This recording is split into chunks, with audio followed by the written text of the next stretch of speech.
Democrats don't speak for me. Speak for me, speak for me. Republicans can't speak for me.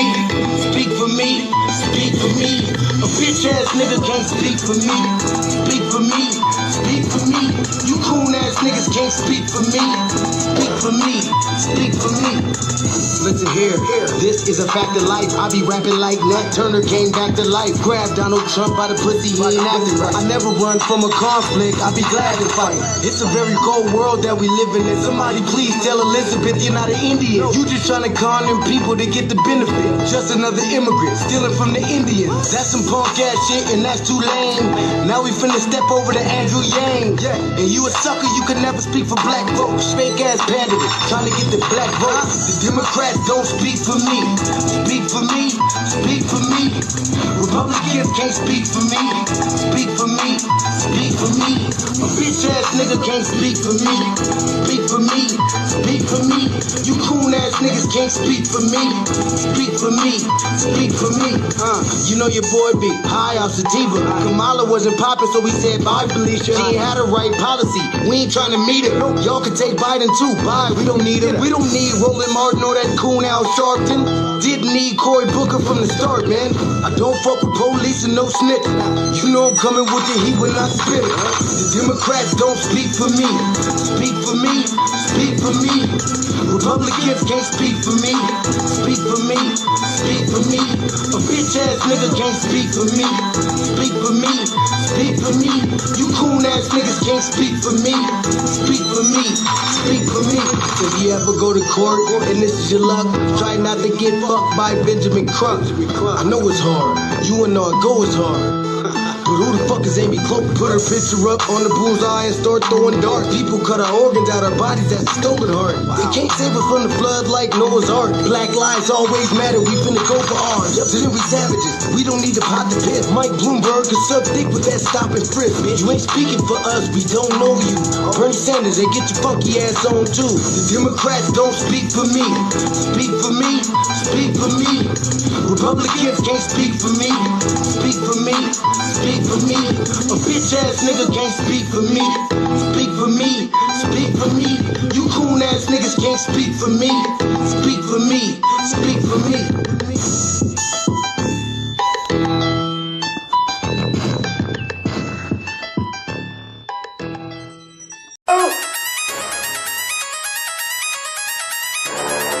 I'm talking about shout it going crazy. People going crazy in this motherfucker. Run that shit back, man. But it means nothing. Nothing. Got a woman on the bed.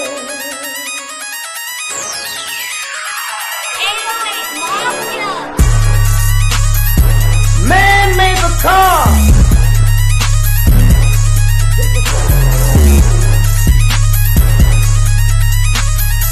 Man made the train to carry the heavy load. Man made the electric light to take us out of the dark. Man made the boat for the water like the 7-millimeter. Man thinks about a little bit of baby girl and a baby boy. And man make them happy because man make them dark. But after man make everything we can, do you know that man makes money?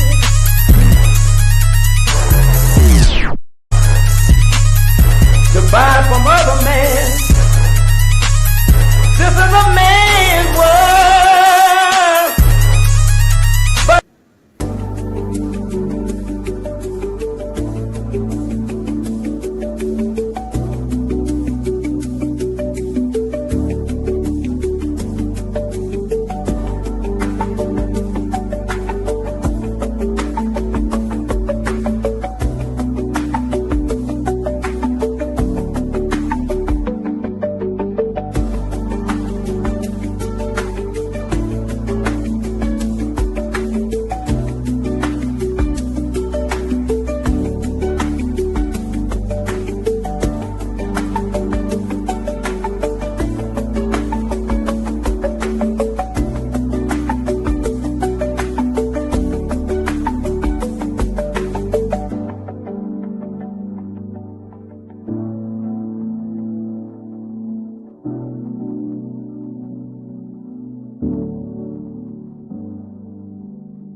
Greetings, Black family, greetings. And thank y'all for tuning into another episode of the Frontline Black News. I think y'all have the background noise.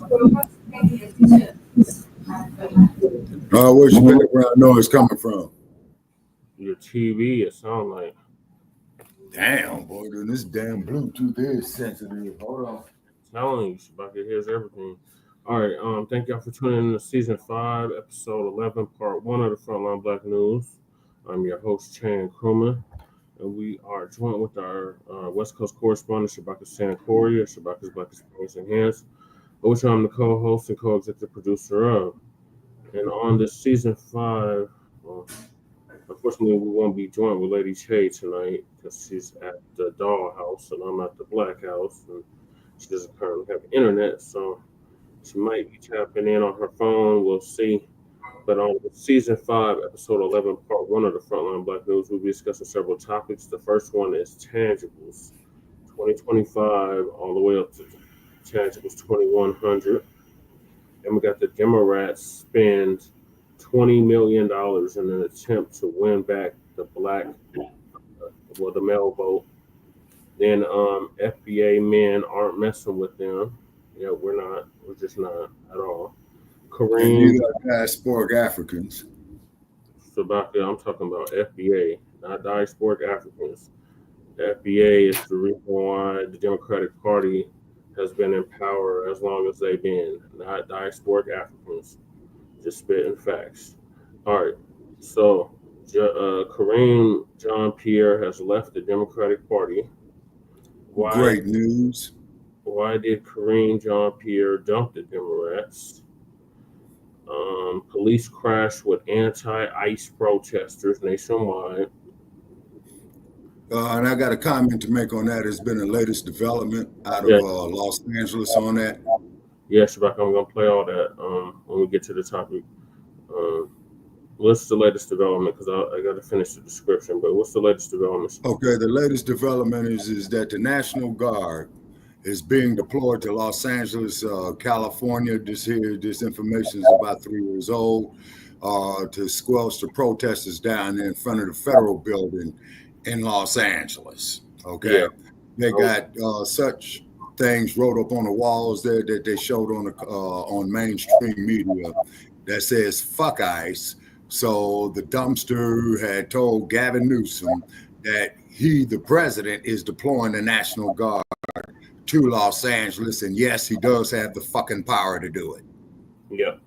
Then we got the Sista says she has no sympathy seeing the ICE raids after some immigrants treated FBAs horribly. He's back. Illegal immigrant Kilmar Abrego Garcia slapped with federal human trafficking charges. Then we got Blacc veteran sues cops over sexual abuse, torture after false arrest. Maxwell Anderson, that's the Neanderthal that unalived the sister in Milwaukee and chopped her body up, has been found guilty of all charges. Great news, great news. And what Shabaka's always talking about, white people admit the sun is dangerous to them. YouTube, Frontline Black News. Links to all of our channels are in the description, including Jay Militants and Kookies, who does our intro track. Okay, and if I may ask, for those of you on Facebook, go to the Shabaka's Black Experience Enhanced page. Please push the like button and follow the page. Okay, because this new page that we got up is going to be handled with kid gloves. I'm doing research on it. Hey, crew, what's up in the shot? Okay, and because we don't want them to tear it down again. You say? Indiana now, Shabaka, but I'm sure you got fading in and out. No, Crew's in Indiana now. He's not in the Shire no more. Oh, okay. All right, so he's just across the street from Chicago because that's where the Indiana state line is. Mm-hmm. Hey, twin. He said, good. All right. They need to round up 1 million illegals. Shit, at least. They got to tell on themselves by protesting, yeah. You know what, crew? You might have. I hope you He can't deport to LA, man. Karen Bass ain't shit. You know, she's a former congresswoman from the LA area. You know, and keep in mind, crew, is that the mayor of Los Angeles does not have any executive power like the mayor of Chicago or the mayor of New York does. The mayor of Los Angeles is mainly a figurehead. Okay, we got about 50,000 Venezuelan immigrants that need to go. I agree. A lot of them are here in Denver. He said in Indiana. Yeah, Indiana, 20 minutes from the Chi. Okay. Hey, crew, and when I was there, man, about 40 years ago, I kept taking the wrong highway heading into Indiana, and there was a crooked motherfucker there working at the Indiana toll booth, man. And I asked the son bitch man to let me turn around. He gonna tell me no, that I gotta pay the toll first, man. So that clown putting that money in his pocket. Yeah. So I'm gonna read the tangibles. It's the year and a decade of tangibles. Continue to master the tangible for your vote all the way up to 2100. FBA family, Black family. So the 2020 presidential election already came and went. So instead of 2020, it's 2025 to 2100. So we got the 2025 in several major cities, local elections like New York, New Jersey, etc. Those elections are coming up. In 2026, we got the midterms. And then 2028, we got the next presidential election. So all those elections coming up, and foundational Black Americans are going to reject the 50-year-old plus malign neglect policy that has been implemented by the two-party political system. This malign neglect policy mandates that Black Americans should be ignored and only mentioned in vague and non-specific terms, lumping foundational Black Americans in the groups with minorities, immigrants, people of color, BIPOC, communities of color, that's stressed, downtrodden, underserved, underprivileged, etc., marginalized, has only hindered the progress of Black Americans as a group while providing tangible benefits for other groups. In this election cycle, and all the ones I previously mentioned, Black Americans are going to insist that our needs are specifically met by politicians who are seeking our vote. Foundational Black Americans want tangible benefits specifically for us. We do not want trickle down, secondary benefits that are provided for every group. Every group has not been systematically marginalized and disenfranchised in every area of society as foundational Black Americans. So we refuse to be lumped in with groups who often assist in the exploitation and disenfranchisement of Black Americans. So politicians must offer tangibles, specifically the foundational Black Americans, or we simply will not vote for them. Be sure to spread this message far and wide on social media using the hashtag tangibles2020. And since it's 2025, it's tangibles 2025. Next year, when the midterms are, it's tangibles 2026. For Denver, tangibles 2027. That's when our next election is. And 2028 for the next presidential election. All the way up to 2100, Black family, continue to mass up the tangible for your vote. All right, Shabaka, what are your thoughts on the tangibles? Okay, they need to cut the check.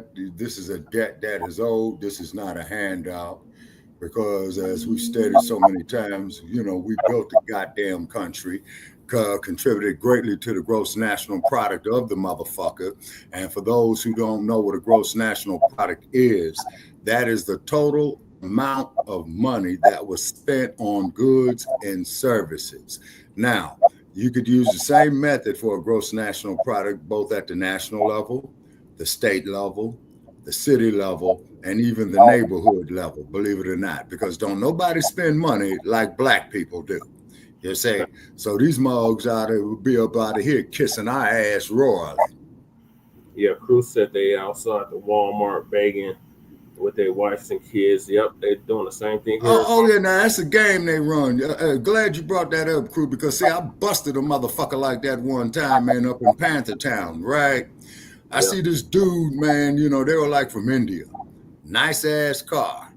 Then I see him.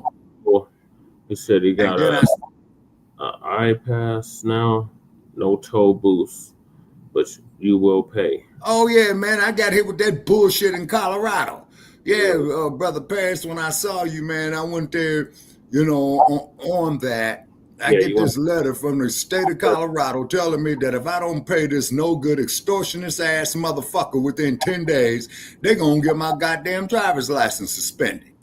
I crossed the Bay Bridge a while back. Got the same goddamn note. So these fools are in cahoots with each other. Yeah. Mm-hmm. Yeah. And then also, too, crew, they want you to put that shit on your car because there's a little sticker that you can get on your car where you pay so much on it, man, and they'll scan it and deduct the balance on it. So later for this damn digital currency shit, it's dangerous. And guard your bank accounts. Right. If necessary, go close the motherfucker and take all your money up out of there. Yeah, and beware of those skimmers at the ATMs. Right, and then too, take your money, stick it in your damn mattress. Yeah. All right, Shabaka, tangibles. What's the amount now? Oh God, I think we're up to 256 trillion now, Brother Che. 906 trillion is the ultimate amount, but we started at 100 trillion.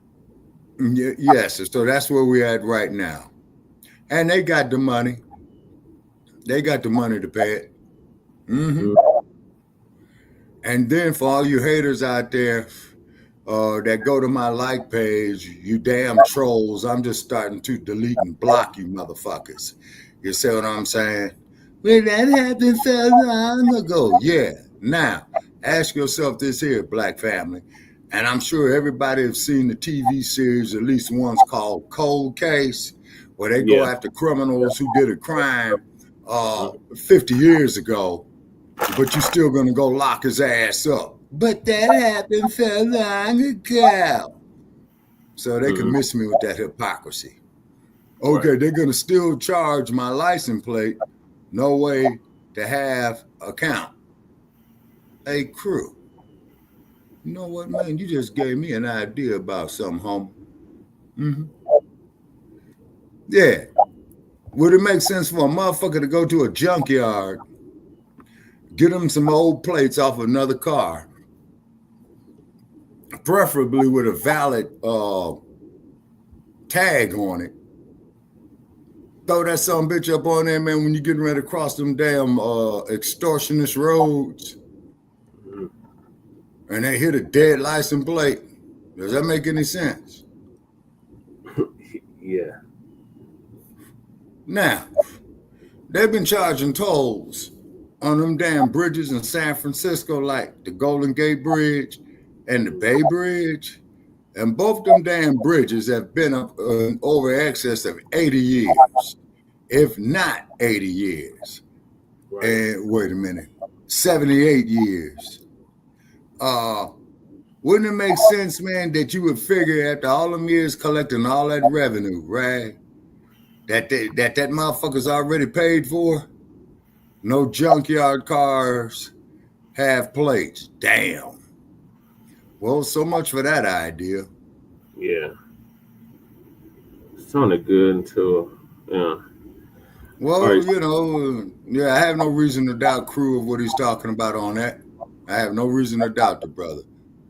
Those people now, what they do in Los Angeles, crew, I know they probably doing that up in the Shire too, where motherfuckers have been stealing tags off of California license plates. But the thing is about Illinois that, if I recall, with the land of Lincoln, each year when you go pay your registration there, man, they just give you a brand new plate for that year. Is that still in effect, crew?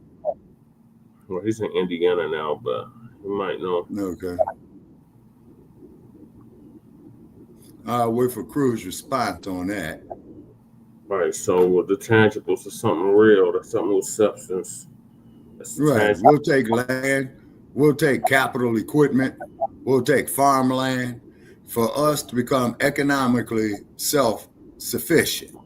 And also, too, I want to give a shout out there to brother Ibrahim Traore over in Burkina Faso. Okay. The great work of what he is doing. Yeah, but over here, if you're gonna vote for something, demand something tangible, something real, something substantive, something with substances. Reparations in the form of direct lineage-based cash payments. That is an anti-Black hate crime bill, and that is an end of qualified immunity in all 50 states and tax-free exemption on reparations as well. So if they're not offering any other tax-free exemption of those who are descendant of slaves in this country, they need tax exemption too. That's what I'm saying, Shabaka. That's what I'm saying with the reparations. So reparations, when they give us the reparations, tax-free exemption, no taxes on it. Anti-Black hate crime bill and the end of qualified immunity in all 50 states. They're not offering no tangible, specific policy. Don't waste your time, Black family. Yeah. Crew got to update. Okay, got to update registration next week. I don't know. Okay. Yeah, thank you for reminding me, crew, because I got to update my registration on this vehicle I got in August. And by the way, folks, it's a pleasant 90 degrees here in Las Vegas, Nevada at nighttime. Oh, feels great. High temperature today. Okay, I think it was up to about 106. Oh, it's not It was triple digit. Yeah, it was triple digits, you know, and I want all the Caucasians to come out there and sit in the sun, you know, and let nature take it. About another week or so, another week, 2 weeks. Let me see. The summer solstice, sir, is generally between June the 19th and the 21st. So it's still a couple of weeks out. Yeah, just in time for Juneteenth. So we're supposed to hit our 90 degrees next Sunday. It's our favorite time of the year. When it's 90 degrees here, it's 110, 115 there. You know, right now, looking at it's 90 degrees right now, and it's clear. No, you're not understanding what I'm saying, Shabaka. When it hits 90 degrees here in Denver, it's at least 110, 115 in Las Vegas. Oh, yeah, because we're on a lower plateau than you guys are. Y'all at that mile-high stuff. And I think Las Vegas is about 2,000 feet above sea level. Yeah. All right, so I'm going to move to the next.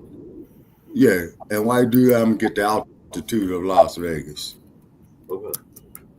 All right, so moving along, we got the Democrats who we brought to their knees, gave them the devastating defeat last November. They have have spent $20 million in an attempt to win back Black male voters. FBA men aren't messing with them. So the update on that. Okay, the altitude of Las Vegas, folks, is 2,000 feet. Yeah. Sounds right.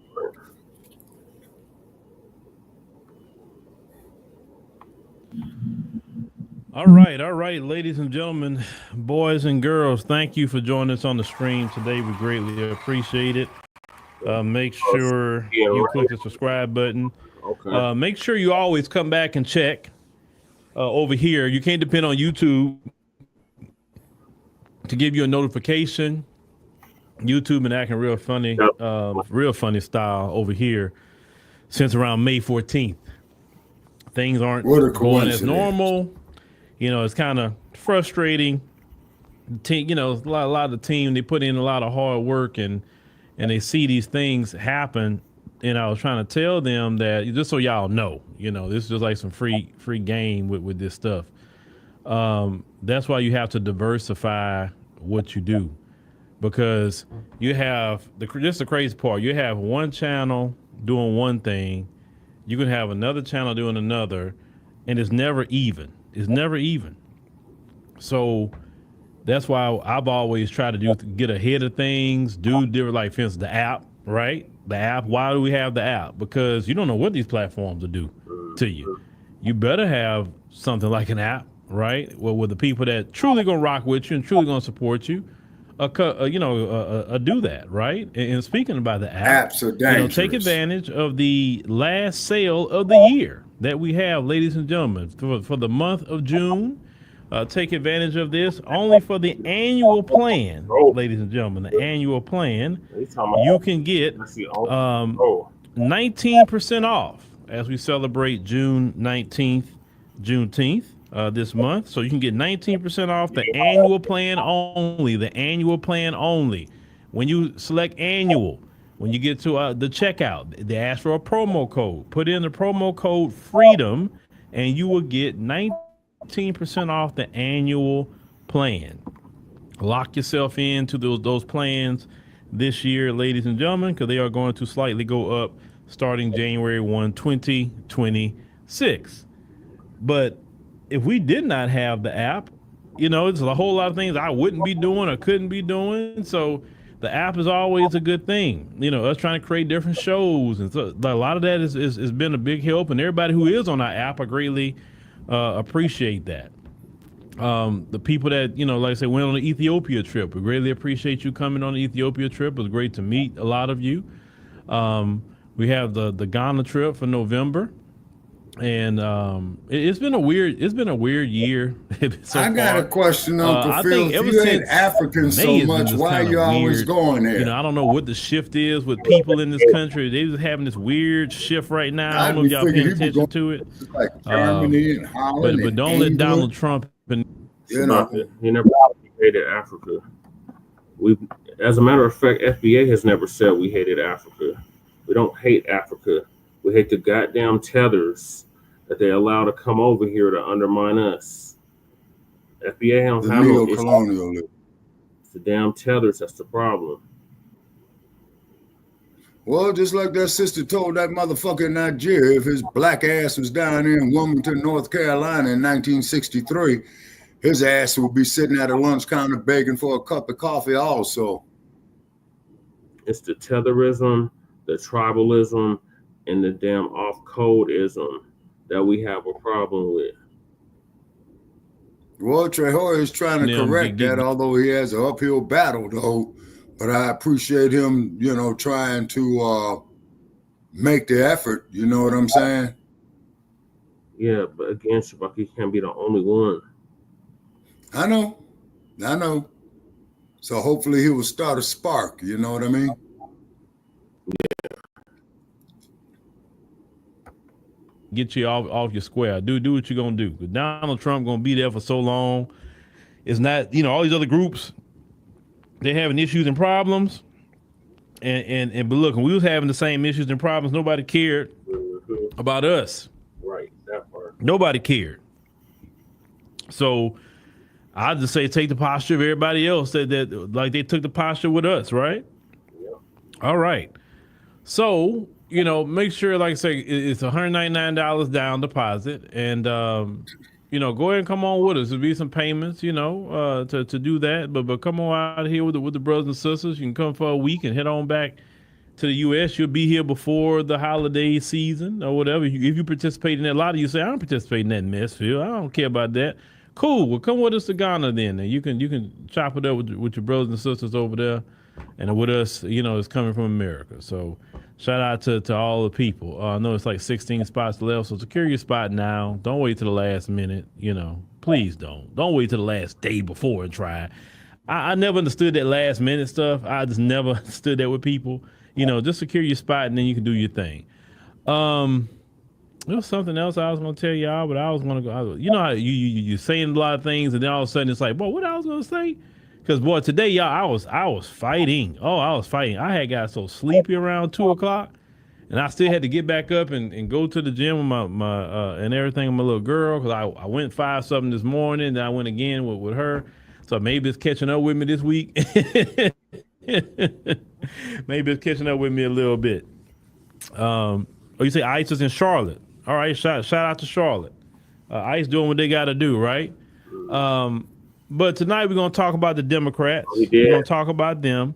Oh, also, if you haven't had a chance, make sure to check out our new network, the AfroWire AI. platform. It is our new AI network. Yes, all the presenters there are AI, but all the everything they're saying is coming from human beings. AI is dangerous. So it's being guided by human beings. I'm one of the human beings. I'm the main human being, and then we got two others, right?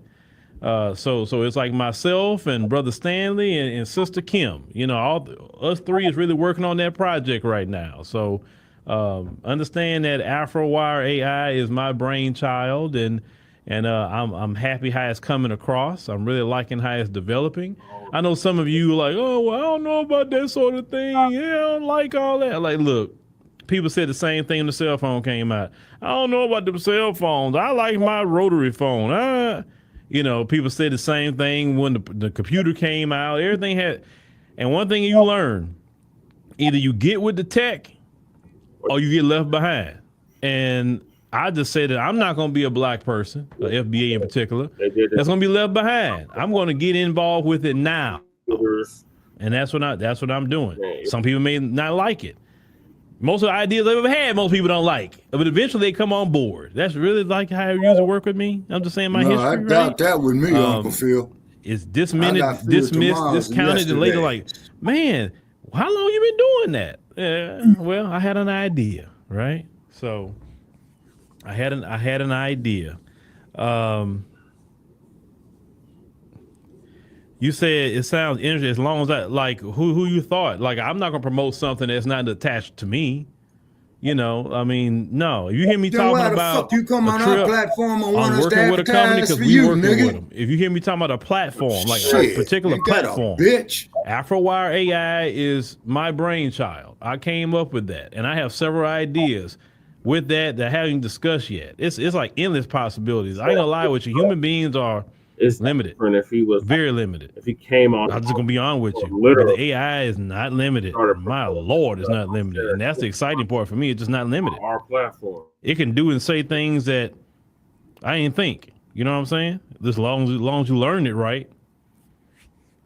So, yeah, you got to get used to tech. That's just really what it is. I love technology, and we all should love it. So, and I was just kind of listening to some of the content because I listened to it before it comes out, right? I'm like, wow, you know, it's saying that, or little lines it's saying, or little things, you know, like with it's like when it's cooking on different because you know the different reporters have different personalities. Obviously, you see that, right? So, you know, Jerome was more that political savvy type of, you know, deal. Some things how he come, I say, wow, I like that. You know, like, because I don't know what the AI is gonna eventually say, you know, until I have it's a certain way we do it, but I make sure it says what it needs to say, right? So check it out. All right. You can check it out. LaSherica, she'll be ready at 8 p.m. Central Standard Time. All right, that's that. Let's go ahead on and get to talking about the Democrats here. They belong in Great Black jail. Shark get it. Great Black Shark get it. You know, I mean, shoot. And I haven't even went in on nobody yet, like as of yet with the AI. I have not did that yet. I ain't went at a news personality.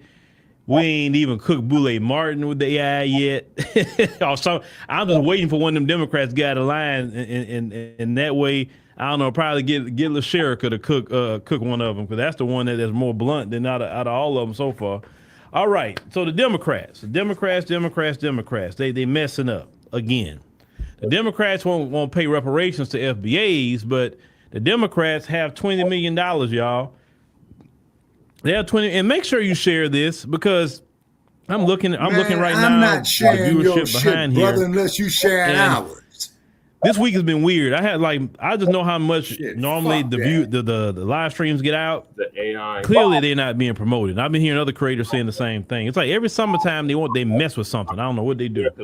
All right, so let me go ahead on and get to this article here that we want to review. Words, yeah. Let me go down here. Was out the New York Times. It says 6 months later, Democrats are still searching for a path forward. Okay. So here, what they're talking about, they had a focus group of swing voters, and they had noticed a few patterns. They said the researcher, and they said that Republicans they viewed them as apex predators like lions, tigers, and sharks, beasts. They'll take what they want when they want it. Democrats are typically tagged as tortoises, slugs, or sloths, slow, pottling, and passive. So so the researcher perked up. And earlier this year, when a Democratic man in Georgia suggested the very different kind of animal symbolized her party was a deer in headlights, the man said, the man had more to say. You stand there and you see the car coming, but you're going to stand there and get hit anyway. Let's say 6 months after President Trump swept the battleground states, the Democratic Party is still sifting through the wreckage. It says its standing has plunged to near new lows. Okay, startling new lows. 27% of approval in a recent NBC News poll, the weakest in surveys dating to 1990, after a defeat that felt like both a political and cultural rejection. So they said that communities that Democrats had come to count on for a generation or more, say, are young people, Black voters, and Latinos. Let me stop right here and focus on something right here. Young people. Let me talk to white people for a minute. Y'all think I'm gonna get off the rails, but just hold on a minute. Legacy media, white America in general. Let me talk to you. Can y'all just stop talking in code already? Like, it's 2025. Stop. If you say women, just say white women. If you say young people, just say young white people. It's okay. It's okay. Because it doesn't make sense to say young people, then Black voters, then Latinos. If it means young people, that means all people, correct? So we know how y'all do it. When y'all want to say racist things about us, you say we're DI hires. Just say we Black. Just say you're hiring the Blacks and they don't deserve the jobs. You say critical race theory, just say Black. You don't have to use all these acronyms. Stop being a coward. Hold on. I just thought about that. When you run away, you're a coward. And that's a real cowardly act. Yeah, y'all running away from your racism. We can use that. Thank you, President Ramaphosa. You can use that for everything. Fleeing, running away from your racism. Stop being a coward. Saying, oh, they're thugs. Just say what you want to say. You want to say the N-word, just say whatever you want to say. Stop being a coward. I get so tired of those. Every year, it's a new word for Black folk. Every year.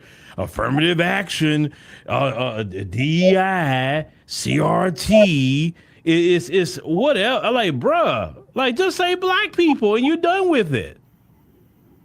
You know, women, well, we got to hire more women. Just say you need to hire more white women. Because you say women, then you'll say Black people behind it. What do you mean women and Black? No. Wouldn't Black women be considered women? Why are women over here and then all these other groups is over here? Stop with that. Just say white. Just say whatever you're going to say, man. That is so annoying. I'm annoyed by that. Just say what you're going to say. If they come up with you talking about, oh, that's another DEI hire, just say, stop being a coward. Say what you're going to say. Tell them that, on X, they can be Klansmen over there, right? Mm-hmm. All right, cool. Let me get back. They just annoyed me. Anyway, they say they all veered toward the right in 2024, and some of them sharply. They say, and unlike Mr. Trump's win in 2016, his victory last year could not be waived. They say away as an outlier after he won the popular vote for the first time. Okay. So they said the stark reality is that the downward trend for Democrats stretched back further in a single election. The Republicans have been gaining ground in voter registration for years. Working class voters of every race have been steadily drifting toward the GOP, and Democrats are increasingly perceived as a party of college-educated elites, the defenders of political and economic system that most Americans feel is failing them. Okay.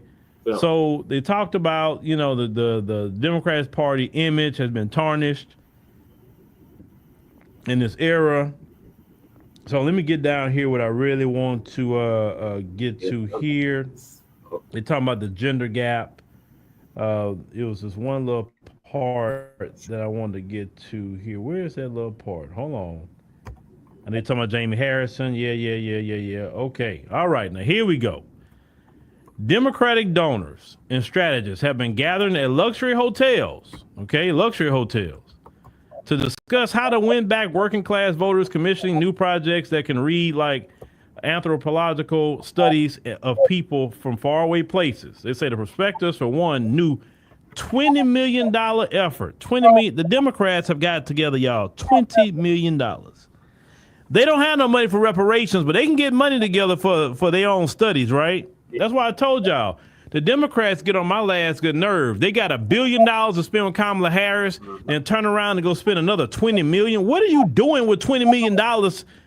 What are you doing, bro? I don't need $20 million to do some freaking research. Hell, go pay ChatGPT $200 a month. Maybe you'll get a better research out of ChatGPT. Jesus. Let's say obtain from the Times, they aims to reverse the erosion of Democratic support among young men, especially online. It is codenamed SAM, short for Speaking with American Men, a strategic plan, and promises investment to study the syntax, language, and content that gains attention and virality in these spaces. Okay, let's say you learn the language and all the content. That's not going to mean somebody's going to vote for you. People can tell the difference when you're just repeating something versus if you believe it. I mean, like, and listen, that didn't cost $20 million to say. It say it recommends buying advertisements in video games and other things. Oh, yeah, that's the place to go put your Democrat propagandas in a video game. Boy, them gamers will go in on y'all. Above all, we must shift from a moralizing tone.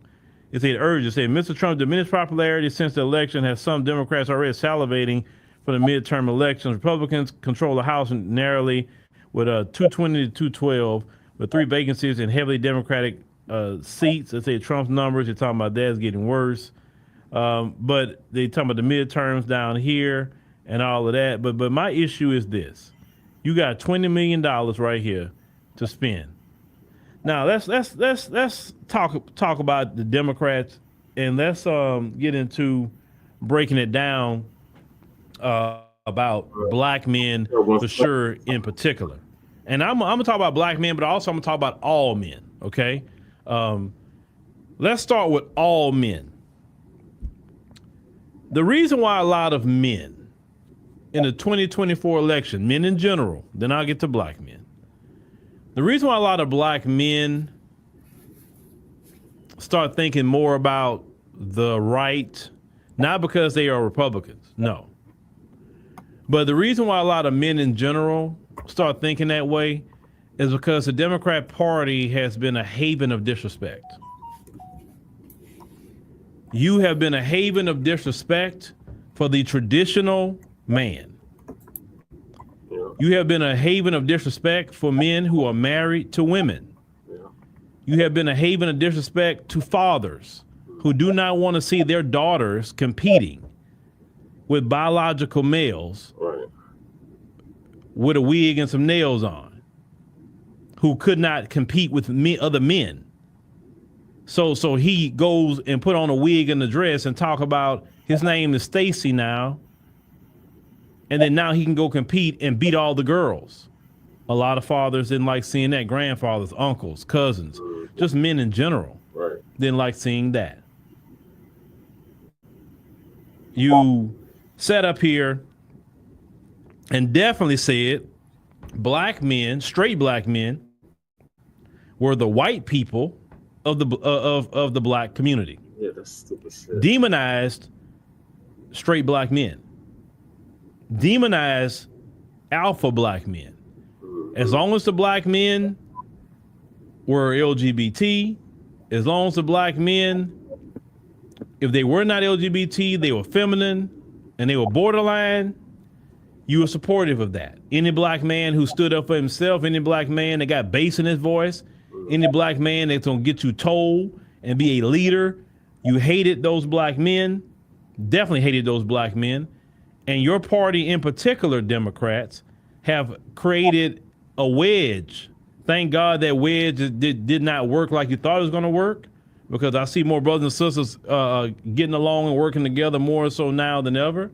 But you tried to create a wedge in our community. Now you may say, Phil, how did the Democrats try to create a wedge in the black community?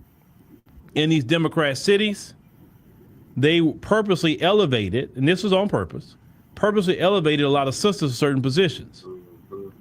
And they elevated these sisters to certain positions, and at the same time, you were importing men from the third world. I'm going to just keep it 100 today. You was importing men from the third world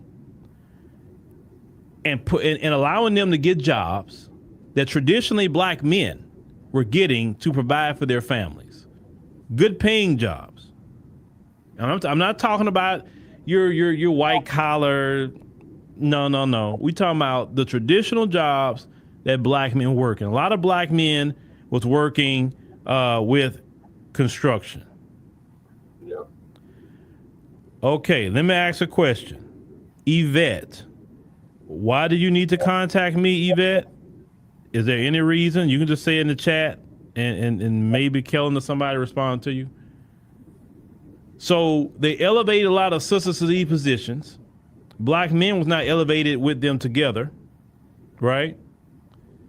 On top of that, the Democrats made sure to give all this public assistance to create more of a wedge. So when you heard a lot of those arguments over the years online and different things, I don't need a man and XYZ, well, let's really think about where that comes from. The Democrat Party pushed all these social programs, but technically they really didn't need a man. Yeah. If you think about it, the government was going to pay for the house. The government was going to pay for the food. The government was going to pay for the medical. The welfare system. You know, I mean, the government was paying for it all. Really, why would you need a man if you really sitting in that assistance, right? Then the men in the community is being sabotaged, where they can't get jobs, so they bring men in from the third world to come get all these construction jobs, which I remember this, if black men did a bid, they can get out today, right now. Tomorrow morning, they can go show up at a construction site and get a job that day, a good paying job, working 12 hours shifts. Because, you know, a lot of times they say, okay, you out on probation, you have a job. You crazy. Ain't nobody they didn't care about your record. Goddamn 12-hour shift in construction. I remember that. I don't even remember the companies that you can go with back in the day in Port Arthur. If you didn't have a job, you can go work construction. There was always a construction job. In the early grade. And black men was cut out of all these good construction jobs. A lot of skilled trades was cut out. And black men didn't have any of this. So, and a lot of this happened in Democrat-ran cities. Yeah. So they would elevate the women in certain ways, and the men could never catch up, and then it caused an issue because it was unnatural. That kind of gap was unnatural. I'm not saying it happened to all black men, but I'm talking about the Democrats was a part of that. Still working. So the Democrats was always trying to promote a division in the black community between the men and the women. They would say the women is the backbone of the party, and they were really promoting this division, a sinister division with black people. They didn't do that to no other community. They didn't elevate the white woman over the white man. They didn't do that. They didn't do that with Hispanics. They didn't do that with no other group. Just ours. Okay. Shit. Then they got so settled. They had people like Tiffany Cross telling black men just to, you know, shut up and listen to the women. That's how bad it got. Remember, this is the Democrat Party. With men in general, no matter what it is, men is going to put up with so much disrespect for a time. With men, your respect is everything. Right. This is why men will hurt you or take your life and even do bids behind their respect. Right. Because if somebody can just straight disrespect you and realize they snatched your manhood, that's something that they can't get back. So with men is seeing constant disrespect in general, black men have been heavily disrespected. What do you think was going to happen? Men are eventually going to react and retaliate based off of the immense disrespect. Yeah. Okay? And I'm just keeping that all the way 100 with you. When you say all these men start shifting to the right, that they didn't, it's not because they liked the party. It's because they were sick of the disrespect. Right. putting a abortion thing at Planned Parent at the freaking DNC was disrespectful. And you Democrats did not care. They told you don't bring Cardi B up there to speak about no politics. You don't care. You do it anyway. You elevated even the most degenerate people, entertainers and all, Megan Thee Stallion and all this stuff it's supposed to be at a political rally? Really? And people looked at this, especially men, and say, man, oh, hell no. I am so sick and tired, because that's called what it is. It's the Democrat Party have promoted the most ungodly, immoral things ever. Street walking, blade culture is the norm, and Democrats brought it to the forefront. I got a whole video of a woman who works in the strip club talking about that. I'm gonna talk about that on my other channel. She was questioning why y'all trying to dress like them. Say they don't even dress like that on their private time. They don't dress like that when they in that club somewhere. The Democrat Party has brought in, anytime a man say, hey, let's not dress like this. Come on now, let's dress with respect. You don't tell women what to do. You don't say this. And like, you have naked out here.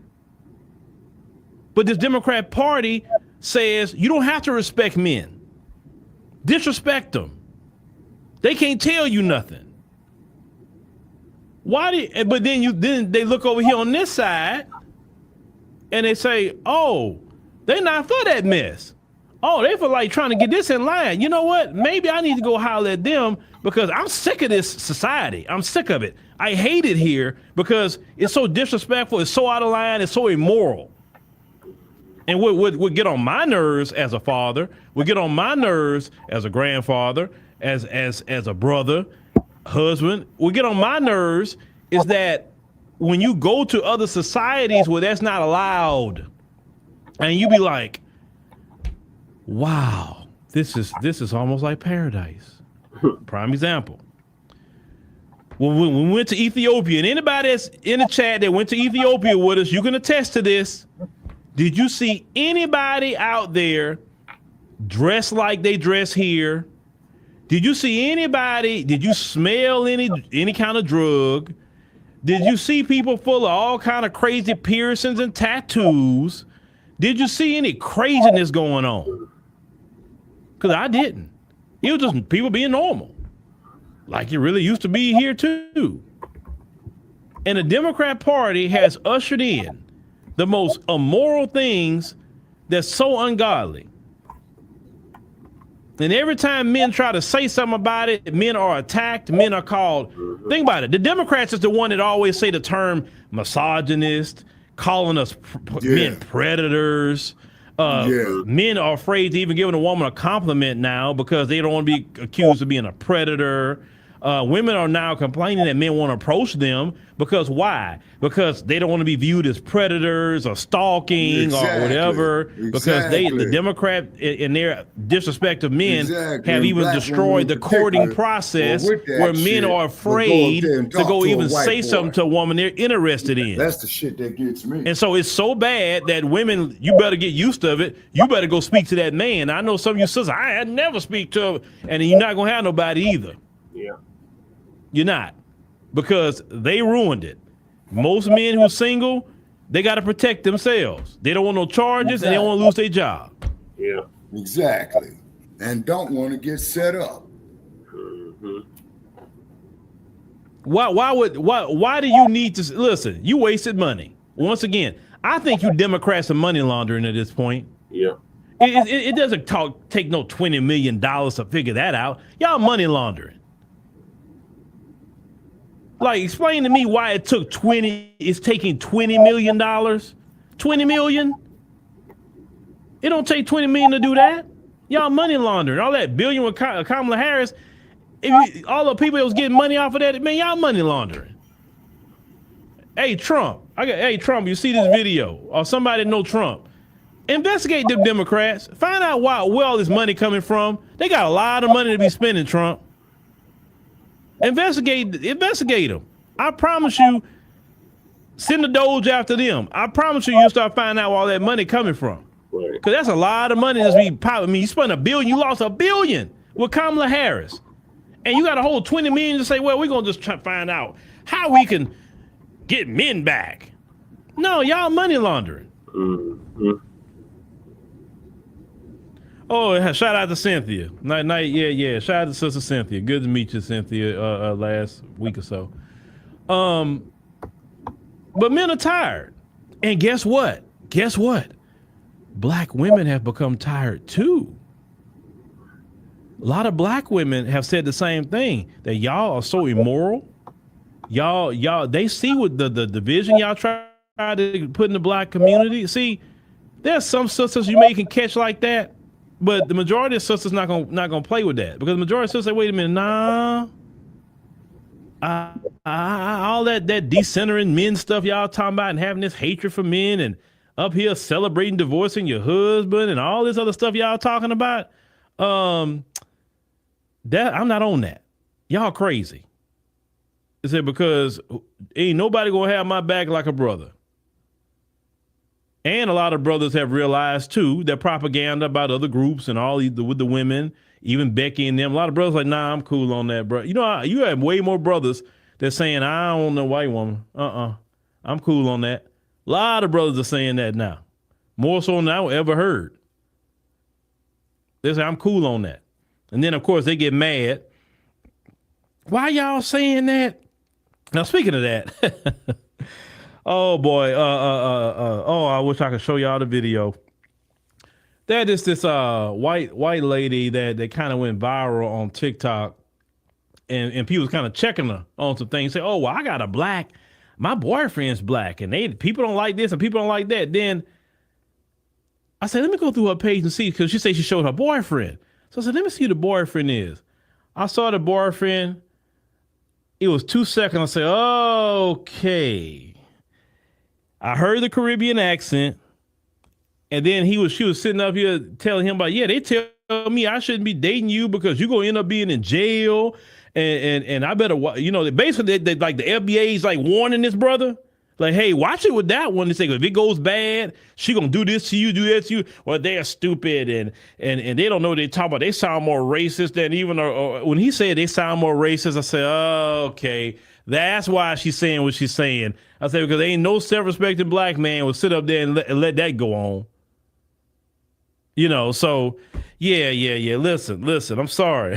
We listen. I support all the diaspora as long as they support us. But some of these people in the diaspora are so off code, and that dude, he ain't black. He's Bahamian. Actually, he's Bahamian. He Bahamian. He ain't black. It's a difference. I don't like people claiming black if you're not stick to your culture. But it's just a disrespect. And I don't think, and I tell black men this: black men don't ever put up a disrespect from nobody. I'm not saying go start fights with people. I'm not saying, just acting like you just so big and bad. That's not what I'm saying. But I'm saying don't put up no disrespect from no men, women, white folk, anybody. It don't matter who they are. Don't put up a disrespect. Because all you have is your respect. And if anybody gonna disrespect you in any way, shape, form, or fashion, I seen this one video. It was so cold. I said, that's how you handle it. This one brother was like talking with this woman. This other sister, and she was talking about, well, I got 5 other dudes that I'm talking to now. He said, oh, really? Oh, okay. And so he's kind of running down the situation with the dudes and say, you know what? You probably need to keep talking to him. He said, because you compare me to some other man, I'm cool. You ain't gonna disrespect me. I'm good. So you just have a good day. And she got, no, I was just playing. No. He was quick to move around. I said, because like, you don't put up with disrespect from nobody. Right? But the Democrat Party has just trying to impress upon everybody that you can just disrespect black men. It don't matter who they are. I think it's disrespectful when you have women of other groups showing up in black men's face. They look like booger wolves and they think a black man want them.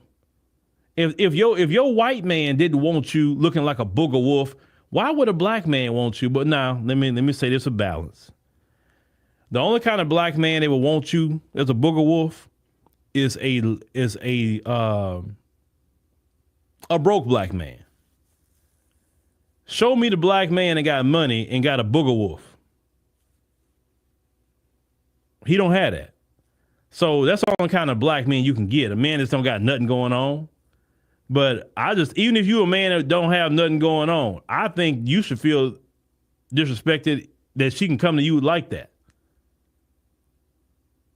And y'all be sitting here building up confidence in the booger wolves.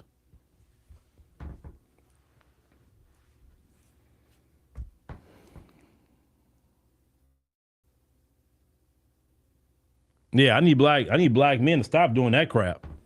Then they'll get on the internet talking cash-ish, boy, about black women. Yeah, y'all ain't got a man, but I do. And I'm like, well, who's this man you got? And then he broke as a joke. She paying for everything. But she talking crazy to black women online. Brother, stop doing that. Because they don't respect you, man. When white men throw them to the curb, they're like, don't you come over here. That's why white men laugh at some of you. You don't know they laughing at some of you? You walk around here like you got a prize, and white men looking at you like, do he really see who he walking around with? Like if you go, I don't advocate it, but if you go get one, they gonna get mad about. They gonna be pissed off about. Don't get the ones they gonna laugh at you about. Like, have some self-respect, brothers. And I know a lot of you have low self-esteem. I get it, because this society has beat up on black men, and it's very easy to have low self-esteem, brothers. It's no respect, especially some of you that grew up in single-parent households, because it takes your father and men to teach you the respect that you need to have and the respect you need to command, okay, as a man. And if you don't have a father around or some sort of men around to teach that, then that's what it is. Well, they systemically shattered the black family unit.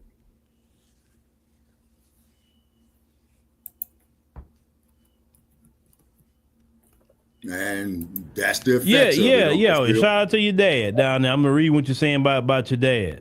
It's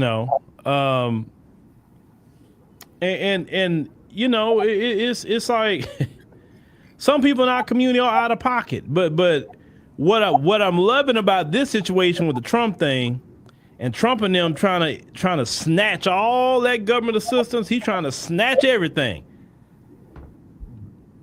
That right there. If they pull off the big, beautiful bill and snatch all that assistance away, it's going to be across the board. See, what Trump and them trying to do is set everything. Because, see, the white men, they really own that way more than black men are. They say, you know what? We got to set this country back in order, man. Hold on. They done got way too out of pocket. They doing too much.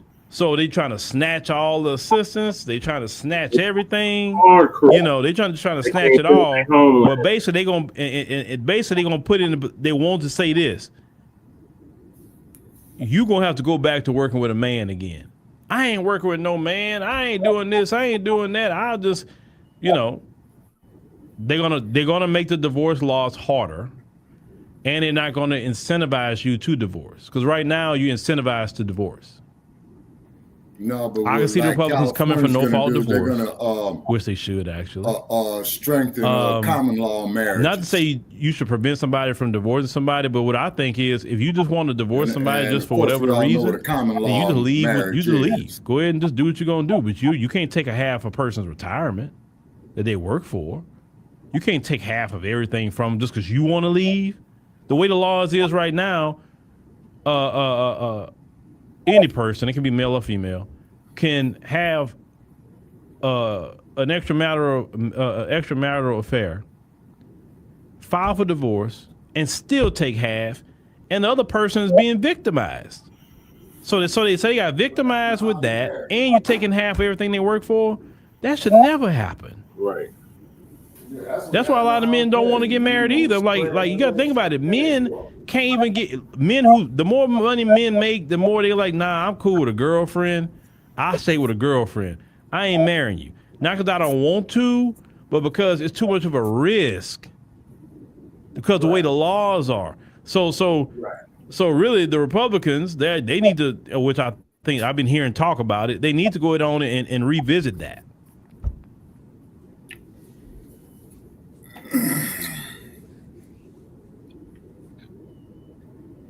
Yeah, Rodney Trump. Well, Trump ain't making it uncomfortable for, well, I don't know. He ain't making it uncomfortable for black people. Now, if you're that kind of black person that don't have no get up and go in life and you want to lay up on the system, it's going to be uncomfortable for you, and it should be. Matter of fact, if Trump, because I've been hearing women online constantly saying, my food stamps, I ain't got them yet. Oh, I've heard one of them say, I know I'm going to get $1,000. All they gave me was $200. What I'm going to do? Get your behind up and go to work, sis. The sisters before you didn't get no food stamps. Right. No, listen, we've been wanting them food stamps cut off. I know, because I know that the government assistance is a crutch, and it's a hook in you to prevent you from being great. And one thing I know about black people is that I disagree. We are great. We are great when we don't have government assistance and all that BS. We are great people. Okay? I know our people. I think the worst thing we ever got was government assistance. Mm-hmm. And they did that mess right after the civil rights movement. Because from the civil rights movement all the way back to slavery, we didn't have nothing. Yeah. We didn't ask for any of that mess, if you look at our history, and we did just fine. How is it we had the average age of black woman was married was 19 years old. There were more black women married than white women in this country for a very long time. Our black families wasn't perfect. Of course they wasn't perfect. You know, then you had these people getting online talking about, well, yeah, the women was forced to stay and this and that and this and that, this and that. You act like every single brother out here was beating a woman, cheating on a woman. I've never seen my grandfather put hands on my grandmother. Never. And I was always around them. My grandmother, I even asked my grandmother told me, your grandfather's never put his hands on me. Yeah, he said, yeah, we have our arguments here and there, but he's never did that. My grandmother had told me I never had to worry about your grandfather having another family across town. So, and I've seen other black men who were married to their wives, who wasn't out here cheating, who wasn't beating women. So that's not every black man in the past that was cheating every freaking weekend, got side kids, and that's not some. But there's plenty of brothers out here who's very dedicated to their family, worked hard for their family. So I'm not gonna sit up here and let y'all demonize our brothers in the past like everybody did that. Everybody beat down the women. Everybody did. No, everybody didn't do that. That's a lie. Y'all are trying to rewrite some revisionist history. We've never been no violent people like that. And let me tell you something else. If a woman was getting beat, the only way it was happening because she didn't say nothing, because back in that time period, he did what to you? The whole family about to come see him in that time period. Yeah. The whole family about to handle that. Oh, he lucky he'll keep his life. In some instances, he may lose his life for putting his hand on another woman's family. The woman's family didn't play that back then. They were so strict with it in our community that if you got their daughter pregnant, you were marrying her. Yeah. That's how tight FBAs was. You got her pregnant, the family would come and say, hey, we need to talk. We need to talk. They'll talk to their family and say, hey, your son, they were dating or whatever, fine. He got my daughter pregnant. My daughter's not about to be out here with no baby, and everybody looking at my daughter like she crazy out here, and looking at us like she crazy. So they gonna have to get married. Since they want to lay down like married people, they gonna have to get married. Well, and you know what the other family would say? Hey, you got her pregnant? Yeah. That's your wife now. We got a wedding set up. And the black FBA families will make them two get married. Yeah. And a lot of them people stayed together 30 and 40 years. The child is his. Because the FBA families wasn't playing that about a bunch of baby mamas. How can you prove that child is his? Y'all better know y'all history Gotta get it in this country. All this baby mama stuff, it wouldn't have been going down back in the past. Oh, you got her pregnant? That's your wife now, bro. That's your wife. And you better stay with her. As soon as he proves that the child or it's going to be a problem. Hey, let it be a goddamn problem. You see? Let it. All he got to do is all she got to do is prove that child is his. Right. What you say, but what are we going, where we go in, I don't know what they do when there's no jobs, you say AI. You make yourself useful in a way that AI AI can't do everything. I can tell you that. It can't do everything. You would get you're going to have to learn to adapt. A paternity test. Prime example. And it's something comparing the blood types I know. During the pandemic. Because I knew a few brothers this media space was flooded with people. Got flooded. You hear me? All these so-called celebrities that couldn't tour, couldn't do shows, couldn't do what they normally do because we on lockdown. Everybody picked up a microphone and everybody podcasting now. You know how flooded the market became? The market was so much better prior than the pandemic. But are you going to innovate? Are you going to do different things? What are you going to do? And are you going to cry about it? I'm just trying to tell black people, don't cry about AI. Learn it. Learn how to maneuver it. Learn how to work on it if you can. Learn how to use it to make money. Don't cry. Don't cry. It's going to take our job. Well, you need to become more useful. Yeah, know the woman, yeah. I don't like all that whining about technology. Technology is coming. You ain't gonna stop it. Either you get with the program or you get left behind. The people that get with it, they gonna do good. They gonna make money. And the people that don't want to get with it, you gonna be without a job. I'm gonna be honest with you. You gonna be without a job. AI is doing. I went to Taco Bell. AI is taking your order now. Wow. AI is doing that. I'm gonna be going to. I'm gonna be going. I'm like, whoa, that's AI at the Taco Bell. It won't be taking my AI orders. took my order. That was the first time I ever seen that. Don't shop at the motherfucker. AI can't cook the food. AI can't cook food. So hey, become the best chef. Yeah, Buck Horse is right. There's trillions of dollars on the internet. Let me tell y'all something. The internet has helped me make a lot. So much so I can pay people in multiple countries and all that. The internet. If I was sitting here waiting for these people to give me an opportunity, I wouldn't have got nothing. I love the internet. The internet's a beautiful place. AI, wonderful. Out of a job anyways. AI would do all the menial. And then what's the other thing they talking about? GBS. ASI haven't came on. Artificial super intelligence. That's the next thing. They can fry chicken. Like, y'all better get on that. Don't buy the shit.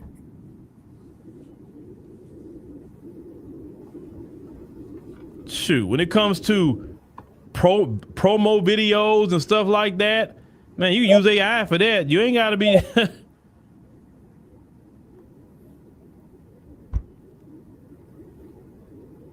But anyway, let me wrap this up. But anyway, ladies and gentlemen, thank you for joining us on the show today. We greatly appreciate it. All right, thank you, Uncle Phil. Okay, Brother Pierre, you got a direct line on Uncle Phil, man? Yes, I do. All right, give him my number and ask him to call me, would you please? Yes, I can do that, Shabaka. Yeah. And I'm going to tell you right now, I'm not going to yell and scream and argue at the brother. I just want to talk to him about something. Yeah. And basically I'm putting it out here. Basically, I'm going to ask him that, hey, we find him to be very informative. We appreciate what he's doing, but it would be nice if he would mention us. See, we trying to grow up and be like Uncle Phil too, because man, we broke over here, people. We need some donations. Right.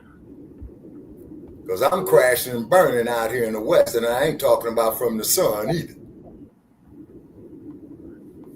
One can train programs one on AI. It's best to know how to, instead of refusing. Well, okay, I see your point on that there crew reality. I see your point. But you have to be careful with it. Better to ask him for an interview. No, I speak to him on the phone. Because you see, this dude would probably come up to us and said, yeah, I'll come on there on Frontline Black News, but you got to pay me. Say, then that will piss me off. Yeah. Say, but you know, I just want to talk to the brother, feel the brother, you know what I'm saying? Yeah, he gave me a free membership to one of his channels a few months back because I reminded him of something he had said.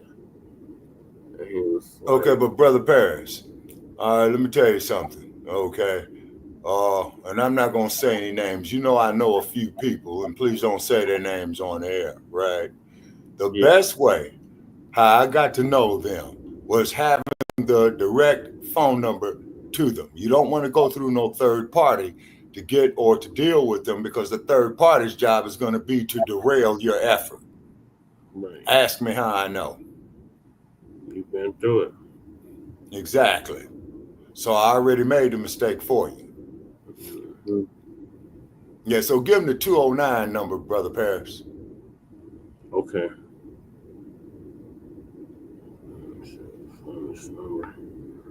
All right. Don't tell it, brother.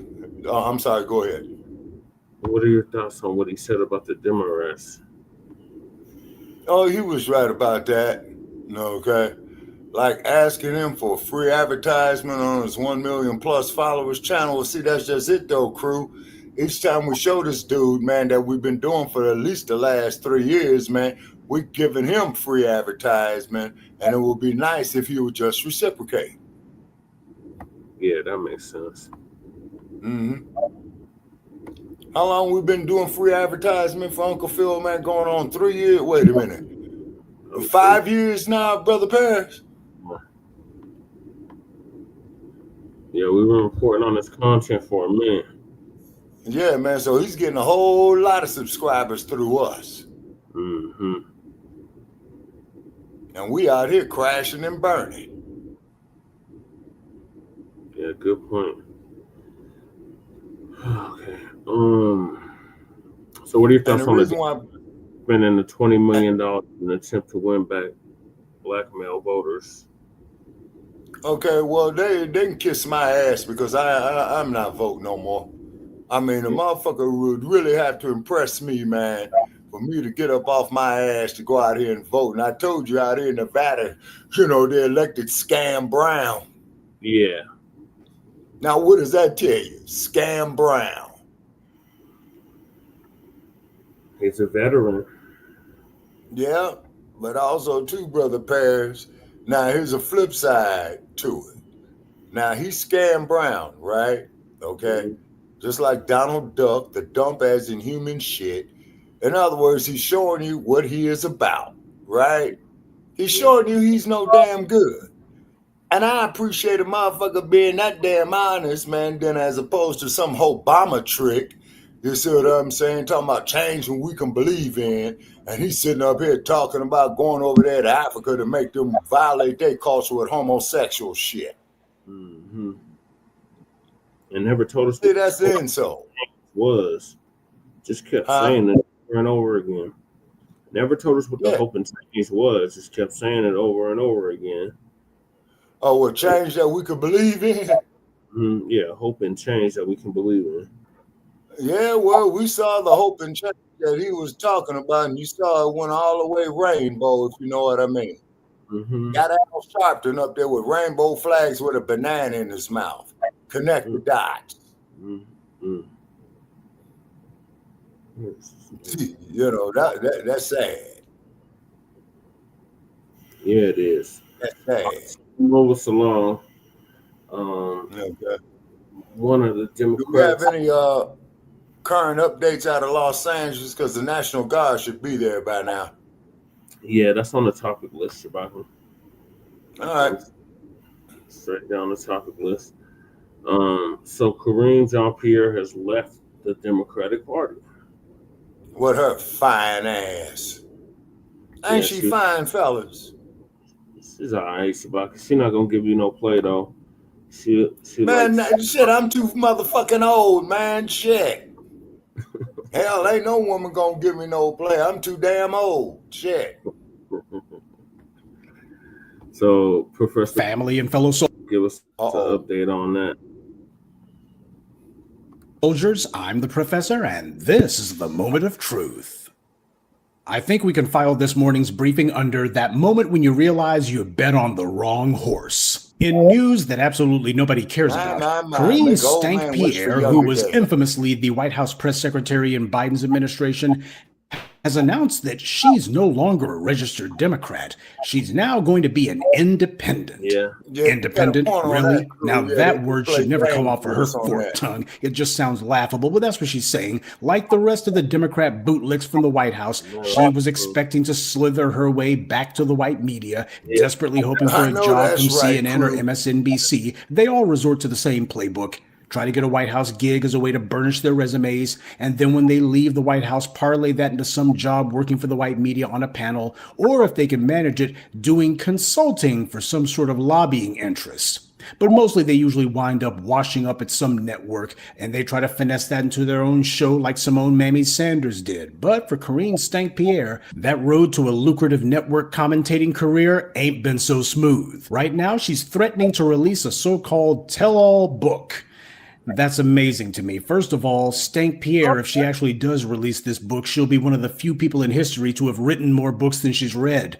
But secondly, what the heck is she going to say that we didn't already know? The Biden White House was hardly some fortress of security. They were scandal central. They were a block of Swiss cheese when it came to secrets, including the biggest one of all, Biden's clearly plummeting mental faculties. All of the backbiting, backstabbing, and office gossip that was going on had already made it onto the front pages and the lead stories of the networks before these people could even get their press releases out. I can't imagine what palace intrigue this ignoramus Pierre could possibly share with anyone, or anything that anyone would even care about. The Biden administration was hardly some pivotal moment in world history, and Pierre would hardly be able to palm herself off as being some not-so-silent observer, a witness to these great moments. That's the last thing she would be. So why is it that she's claiming to no longer be a Democrat? Well, that's because there's a number of tethers and bootlicks like Stephen A. Smith who in their little tether brains thinks they're going to reinvent themselves as some sort of centrist bootlick. Pierre herself has basically hinted at some sort of general dissatisfaction, with even the word betrayal being thrown around. But make no mistake, this isn't about Karine Pierre's political opinions or what she thinks should have happened during her administration. This is about her own personal career advancement, which is stalled out. Perhaps she thought that she might finesse herself a university gig, but with the way Trump's been attacking those institutions, she can rule that one out. This is her way of basically declaring herself to be some sort of free agent. That doesn't mean she's going to become a Republican. They already have enough low-talent tethers working for them. But it does mean that she understands she won't be able to make a transition from political mouthpiece for the DNC to a candidate of the DNC. Because that's probably what she really thought was going to happen. Clearly, she tried to get the golden nod from the Democratic leadership, get some donor support and backing of some kind for a candidacy, but they didn't go for it. So this is her plan B. See if she can turn her sour grapes into fine wine. She has no chance of ever becoming a shot caller inside the DNC. So as she sees it, she has nothing whatsoever to lose by saying she's unaffiliated with anyone. And speaking of tethers with no new material, Abby Phillip has been repeating yet again the same old shop-worn line that she's been saying for at least the last 6 or 7 months, that it's the activists in the party and elitists in the Democratic Party who are the real problem. So she's demonstrating for everyone that she did not actually listen to what it was the voters were saying last year. I guess that's why she works at CNN. The real problem is Democrats, like Republicans, have decided to silo themselves off in these bubbles, like, say, these cable news networks, and to fill their bubbles with all kinds of white media fantasies and feel-good propaganda. They've been sitting here overdosing on their own hopium. The white media likes to tell itself that it can conjure magic. If they merely say something, no matter how false, no matter how much of a blatant lie it is, then people will believe it simply because the white media said it.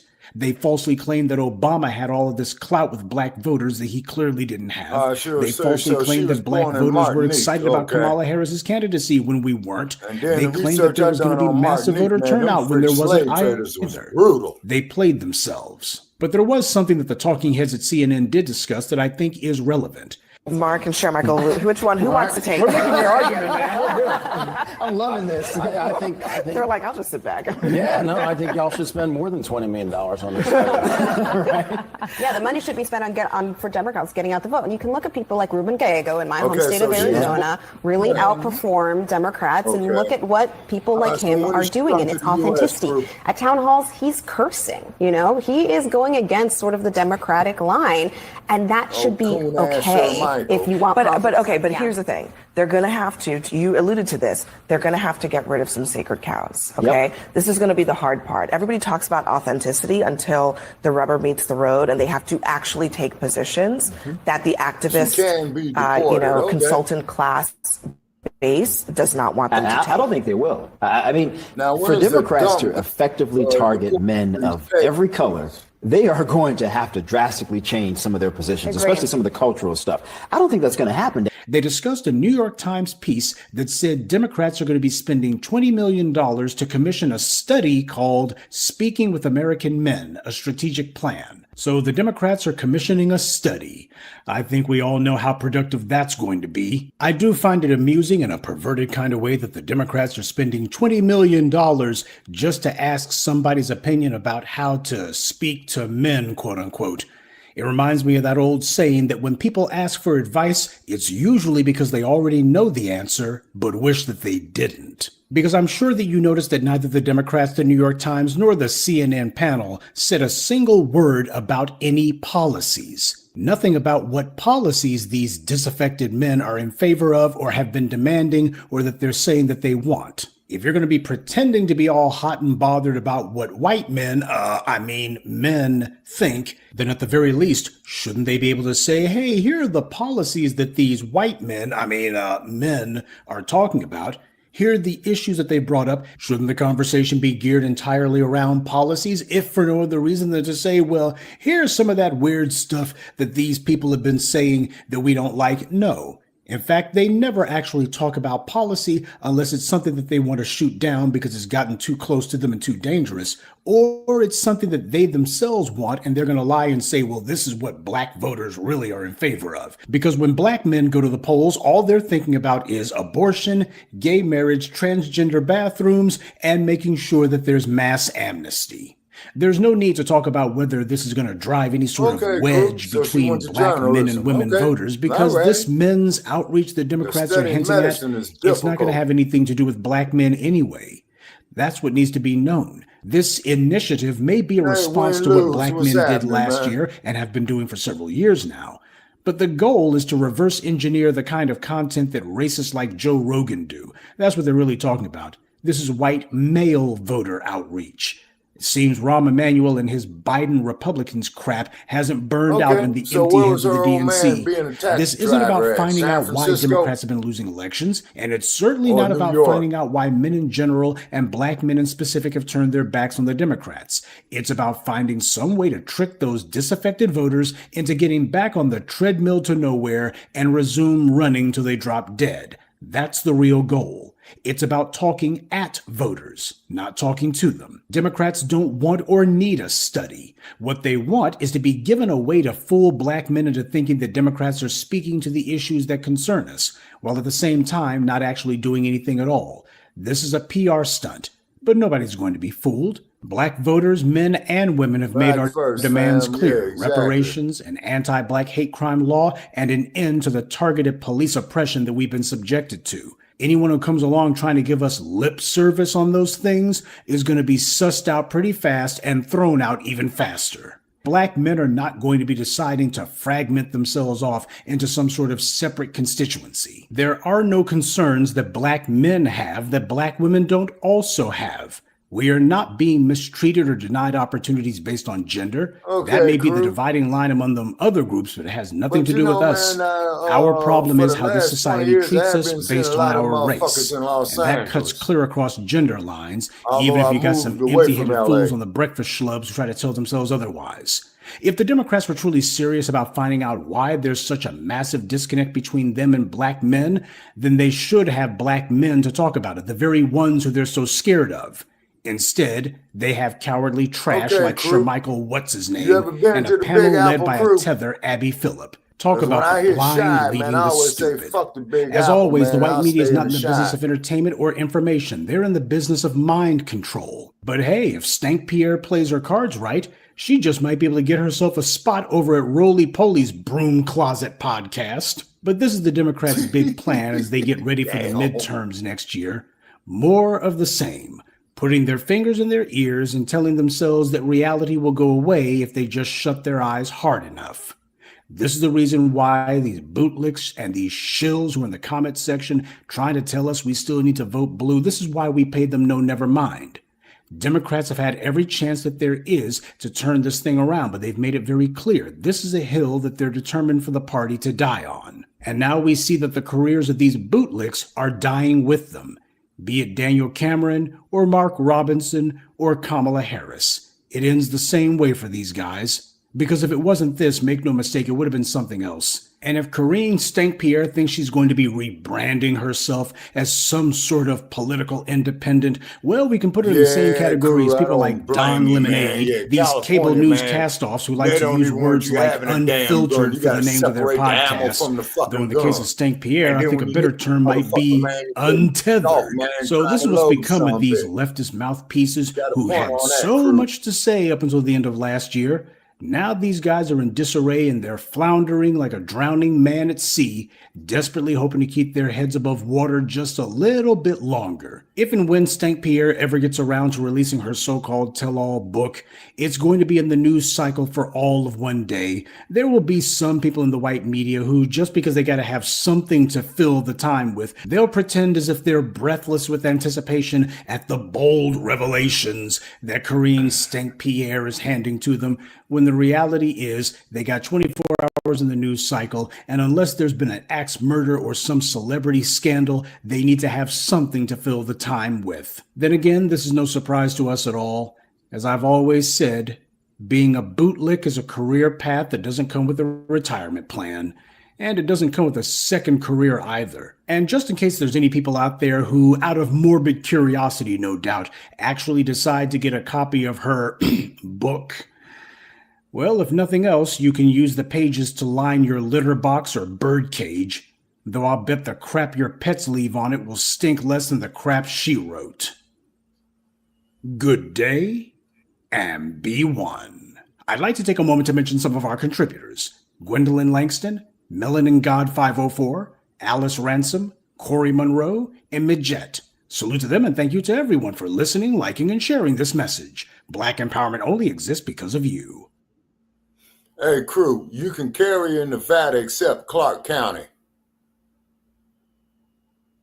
Clark County is where I'm at in Las Vegas. Yeah, and you can carry in Colorado except for Denver, and Boulder.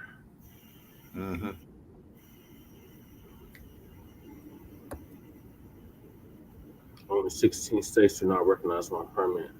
I'm strapped anywhere. I know that's them power tools. Yeah, man. See, now, crew, now that Second Amendment right there, that is supposed to be an inalienable right, and it's not to be infringed upon. So if some of these goddamn federal judges in these motherfucking kangaroo courts, would do their fucking job, then they would say it's not to be infringed. And all what crew is saying here, and what California is doing, and what Clark County is doing is an infringement. What it is Black family, they want all these other groups to be armed, but they don't want us to be armed.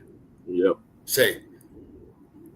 And the cold part about it is, Mighty Whitey, if we arm ourselves, you ain't got nothing to worry about. To quote Brother Paris and quote Brother Crew, You got too many tethers, ass scratchers, and Uncle Toms who will sit up there, man, and will give their lives for your stinking reptilian asses.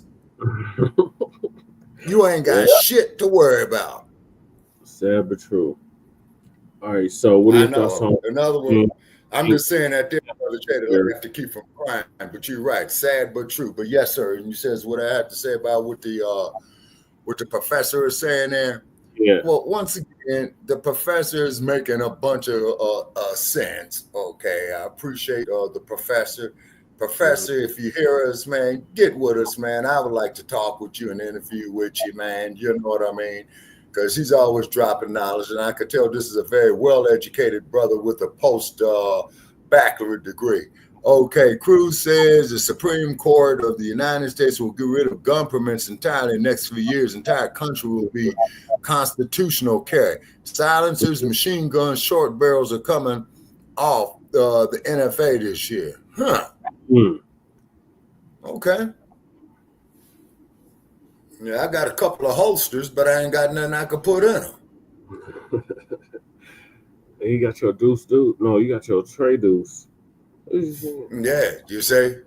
And then, and it would fit about a tray deuce. And with me being an old bastard, you know what I'm saying? I'm looking, might want to talk to a court about that because I don't want to be the victim of elderly abuse, if you know what I mean. Yep.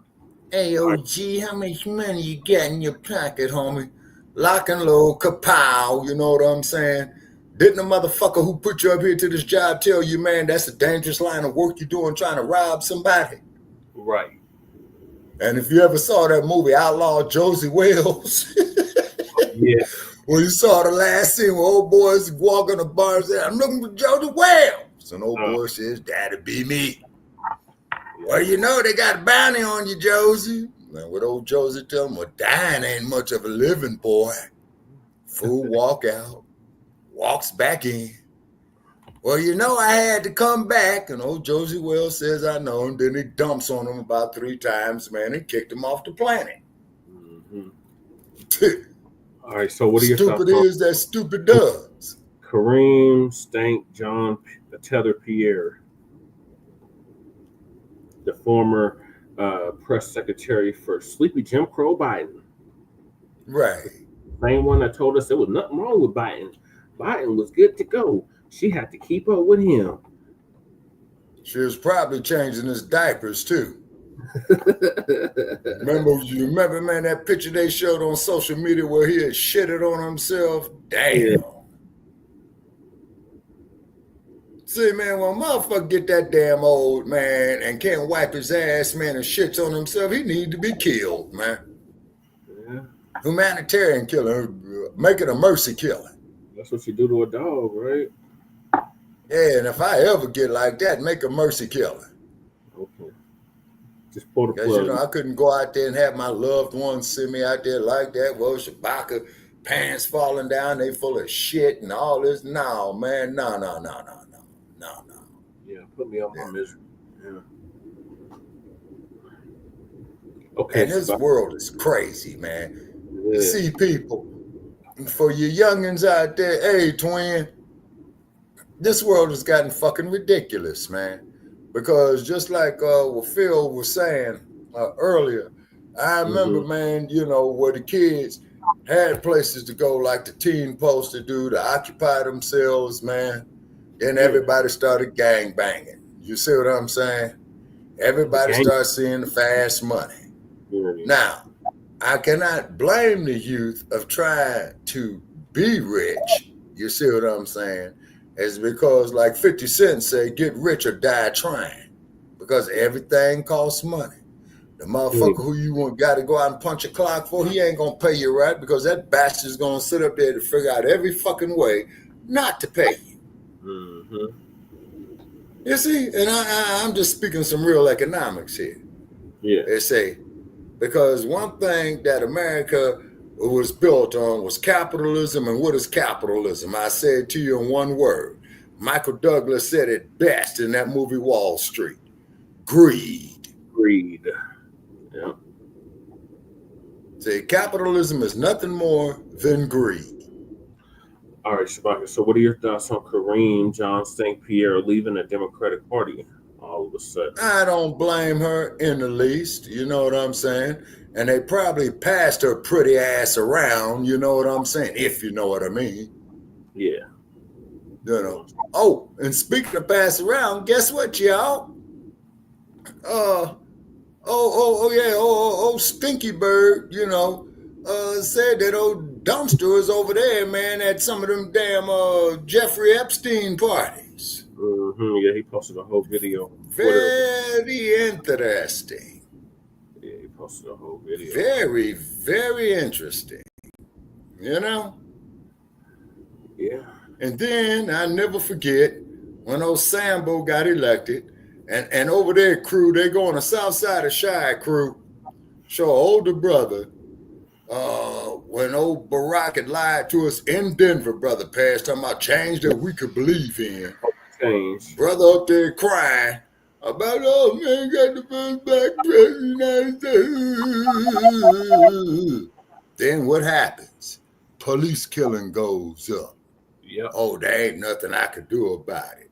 You know, the situation in Ferguson go down. And then what Ferguson do, man, they went out there handle the business. And guess who pulls up in Ferguson? Oh, Messy Jesse. What they tell Messy Jesse?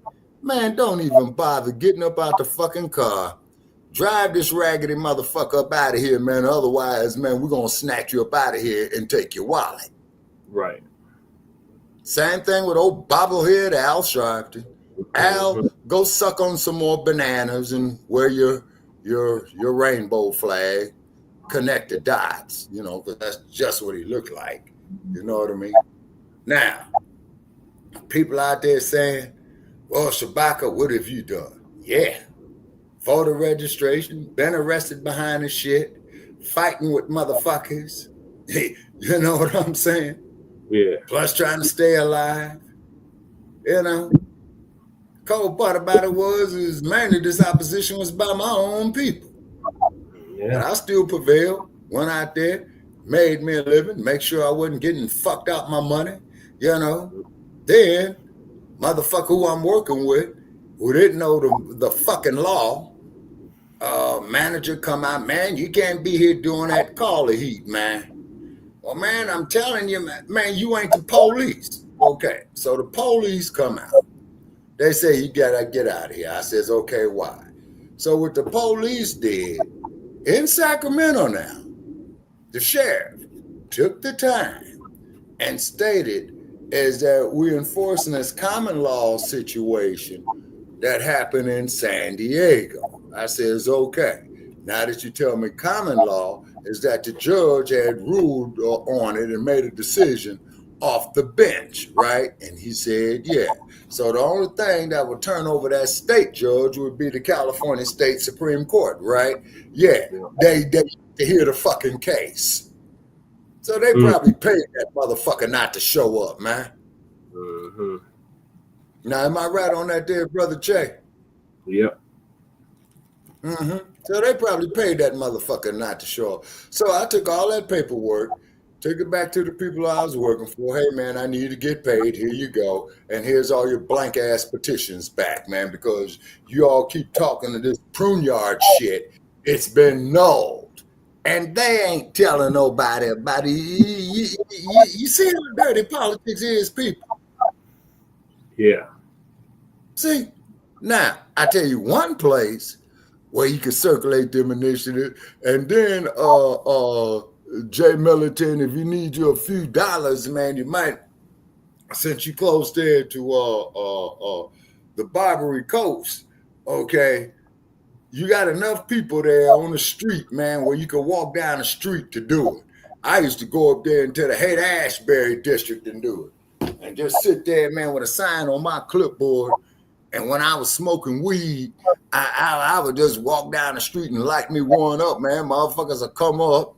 Hey, man, what you got? Here you go. And they read it, sign it, and what have you. Got paid fairly well. Actually, as a matter of fact, I did a municipal issue over there, Brother Pierre, about 12 years ago to build the Chase Center. So when you pockets come there, man, you know what I'm saying? when you buckets come there to lose, you know.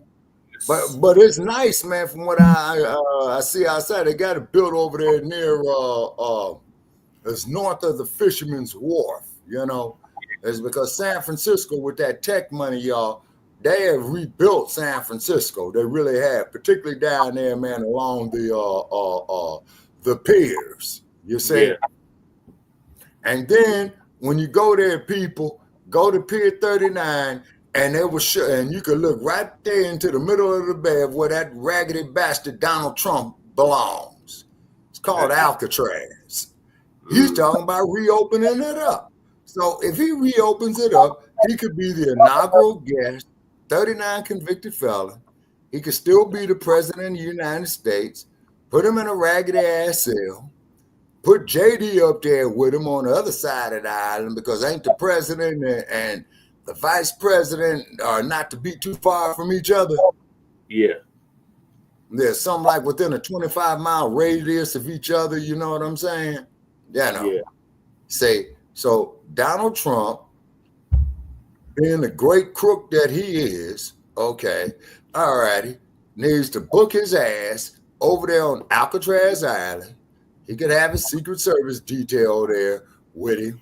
Leave the place in the current condition that it is, with all the pigeons, the seagulls shit up there, rats, stuff like that. You know what I'm saying? And let that there be the Western White House. It's still federal property, right?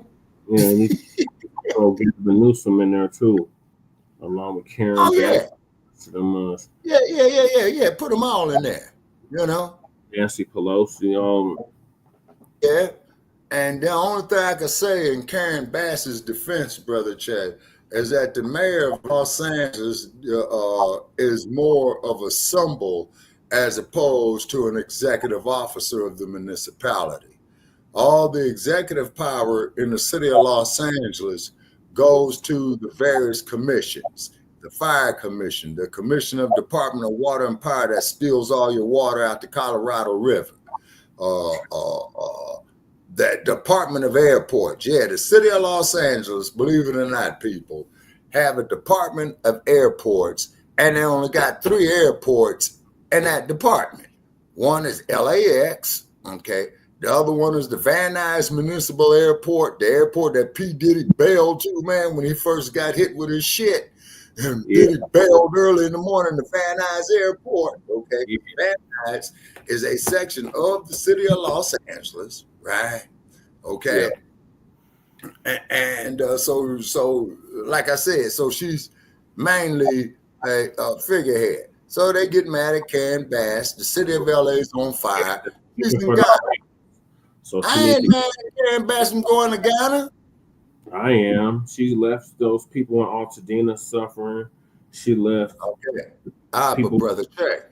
Altadena is not in the city of Los Angeles. It is a county territory in the county of Los Angeles. Either way, Altadena is its own city. She fled during the disaster that affected millions of her constituents. Oh yeah, it did. And Los Angeles is a wreck, and then I'm gonna keep an eye on when the National Guard is getting there. That's right. Cruz said that Karen Bass is a traitor to the people of LA, to the people of Los Angeles and the U.S.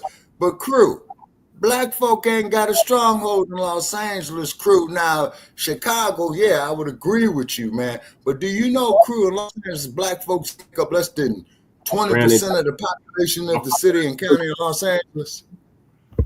But they make up the majority of the inmate population over there at the Twin Towers. Yeah, that's by design, Shabaka, from the Democrats. Yeah, it is. You see? Yeah, it is. You know, you go to Los Angeles, be Black in America, you stop by the LAPD and get the royal treatment as in king, you know what I mean? So let's see what some of the people had to say about why Karine Jean-Pierre dumped the Democrats. So shout out to Tariq. This is from one of his Twitter spaces. All right. What's that? Jahai? I can't read for nothing. I can't see for shit. Marak Latita has a new book out. She made her departure announcement at the same time she's promoting her book. So she's getting her opportunity game on. She's an opportunist to the end. And by the way, she has me blocked. Okay, crew, I respect that opinion. I'm not sure why, but her personal page, she had me blocked on X. I don't know. Don't care. But let's unpack this with Karine Jean-Pierre and her jumping ship, leaving the Democrat Party at the same time she's announcing her book. You know, a lot of people look at this as possible damage control after that failed administration. The Biden administration, it was plagued with low approval ratings, economic dissatisfaction, distrust. So she might be trying to distance herself from what's basically seen as a failed presidency. Okay. And that Democrat, that collapse of the Democrats, I mean, they really, really look bad right now. So, you know, she's like, okay, this is a stain on my rep. And some people look at this as possible, like, strategic rebranding just for book sales. You know, it could be a finesse. The timing of her independent announcement, that kind of aligns perfectly with this book release. It might be a calculated publicity move.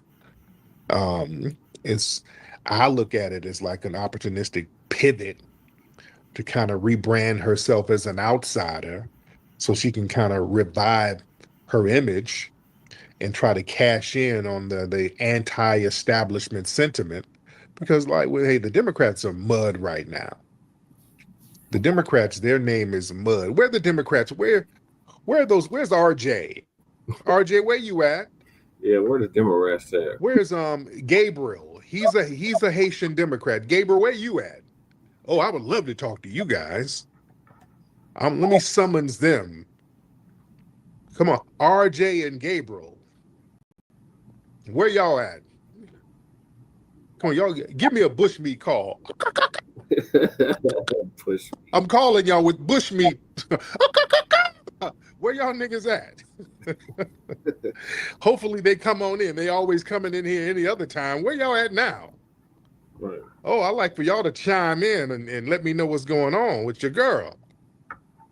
Come on, RJ and Gabriel.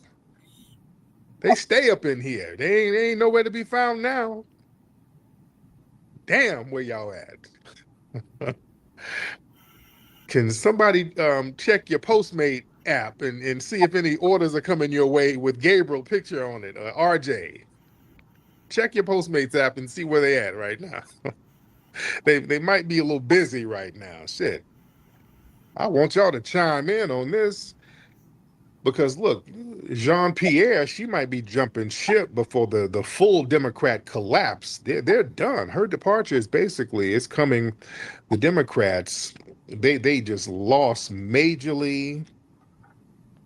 The people are trying to find some new political ambitions for the future. The Democrats are suffering. Who do they have, man? Who does the Democrats have who's going to run in the next election? Who do they have? They're running around here with some Jasmine Crockett, and you know, that's a train wreck. The Democrats are a train wreck right now, and the Black grassroots help push that train wreck down the track, and I love it. Yeah. I love it. Yeah. Oh, I love it. Because see, now Jean-Pierre, she probably realizes like she's no longer useful to the party. Her role as the high-profile Black LGBT immigrant, yeah, that's run its course. Well, wait a minute, man. For the optics of the Biden administration. The sister likes women. See, a lot of people, they already believe that the party, they Is that what started to Tariq is sideline saying? her in response. So she's trying to regain relevance under the new independent banner, because all of that other stuff don't matter no more, because the grassroots ain't co-signing none of that. We ain't co-signing all of this unvetted immigration. We ain't co-signing all of this alphabet stuff. We're like, the black grassroots rejected that stuff. Yeah, she's a stereotype. The black grassroots rejected that. Damn. So it's like, that okay, is what's up? We don't really need you. What you here for? Let me see. Let's get Carla in here. Carla Spalding. Miss Carla, hop on in here. Miss Carla, hop in, ma'am. Yes, can you hear me? Yes, ma'am. How you doing, Carla? Good. I'm getting ready for bed. I have to be up at 5. What you doing at 5 o'clock? I'm going to I'm working as a nurse, so. Okay. Yes, but I just wanted to say something real quick. Mm-hmm. I want you guys to really start thinking independently and go back into your thoughts and not what people told you what you should do, but really consider, who am I? Who are we? And what are we here for? And do we need to actually do as we're told? Because to me, those days should be over. I'm not a slave, never will be a slave. And Carla, where's your family from, Carla? I hear your accent. Where's your family from? Oh, I'm from Jamaica. I was born and raised in Jamaica. Well, y'all were slaves over there by the British and the Spanish at one point. Yeah. Okay. But yes, at some point. But when I say that, I mean myself. I can't talk about my forefathers, but I know I'm no slave to anyone. Mm-hmm. Even though we may say that we're not in slavery anymore, but I think we are. This is something that I call the industrial organizational slavery. We're still tied to these facilities. And the reason why I'm saying this is right now, a lot of you don't know this, but we are having 30 patients to one nurse. In the state of Florida, it was authorized and passed in the bill that we can do up to 40 patients. Hold on, Shabaka. Crew want me to show you the suit she had on. Now I know this is some bullshit. Okay, let's see what Crew working with. Shit. Look what she had on, y'all. Oh man. Damn. Man, look like she got that shit off the rack, man. You know what I'm saying? I don't see Taylor cut nowhere. But yeah, Crew, you proved your point. That tells me everything now. Damn, sister, sorry to see you go out like that. But however, it is what it is. I literally have a pinstripe suit like that. Damn. So she okay, all right, Crew. Mm-hmm. Okay. Because all the immigrants with fake degrees got caught. Now they're getting deported. Now, Crew. Now, where they get these fake degrees at, man? I might want to go buy me one of them motherfuckers, man, and put PhD after my name. Hell, Lord knows I got a looking like Harvey Dent. Toothpaste. Damn. No, man, but what can I, at least she ain't wearing a big ass tie. Yeah. Hey, but where can I get one of these bullshit ass degrees at, Crew? Online. Call myself Shabaka PhD. You can get them online now, Shabaki. Oh yeah, how much they cost? $25. You just gotta take the course. All right. All right, let me get back to the Twitter space. Damn, man. Damn, boy. Nice looking sister. Damn. So she's up there cat So bumping, the nurses are quitting left and right, and nobody's speaking up. So it comes a point, it's so terrible. I mean, when I say terrible, I mean absolutely disgusting. The patients are there laying, sometimes in feces, sometimes because the CNAs can't even go to them either, because they have 20 patients as well. So, you know, it's something we're going to have to look at. And now, if they do pass the bill, this big beautiful bill, more Medicaid patients will not be accepted in these nursing homes, and it's affecting overall health. Period. And it's going to also which means you're gonna have a bunch of dead motherfuckers dying in the street. A corpse is the best way to spread we have disease. to start speaking up about that, because it's their own mothers and fathers that are having these issues right now.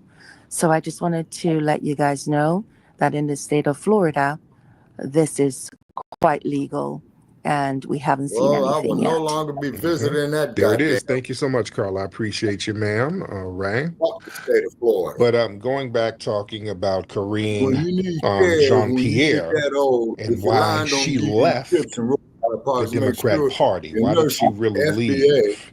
Or at least white American. Is there some internal Democrat Party backstabbing going on? White American, because her book allegedly, I think, it criticized some of the betrayal she witnessed inside the Democrat Party. So some people think she's going to do some whistleblowing. You know, I don't know, that she just might be selling cap just to, you know, get the book sales to pop off. I don't know. Look at my dossier.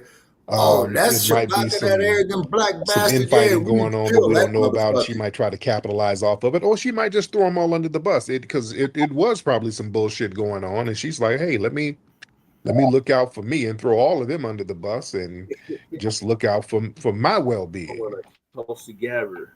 You know, which would be interesting. That would be very, very interesting.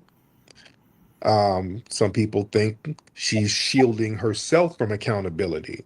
By her leaving the party, she can now claim she was never a real loyalist, so she can dodge accountability for spreading a lot of misinformation to Biden's ass. I don't have no recollection of that incident.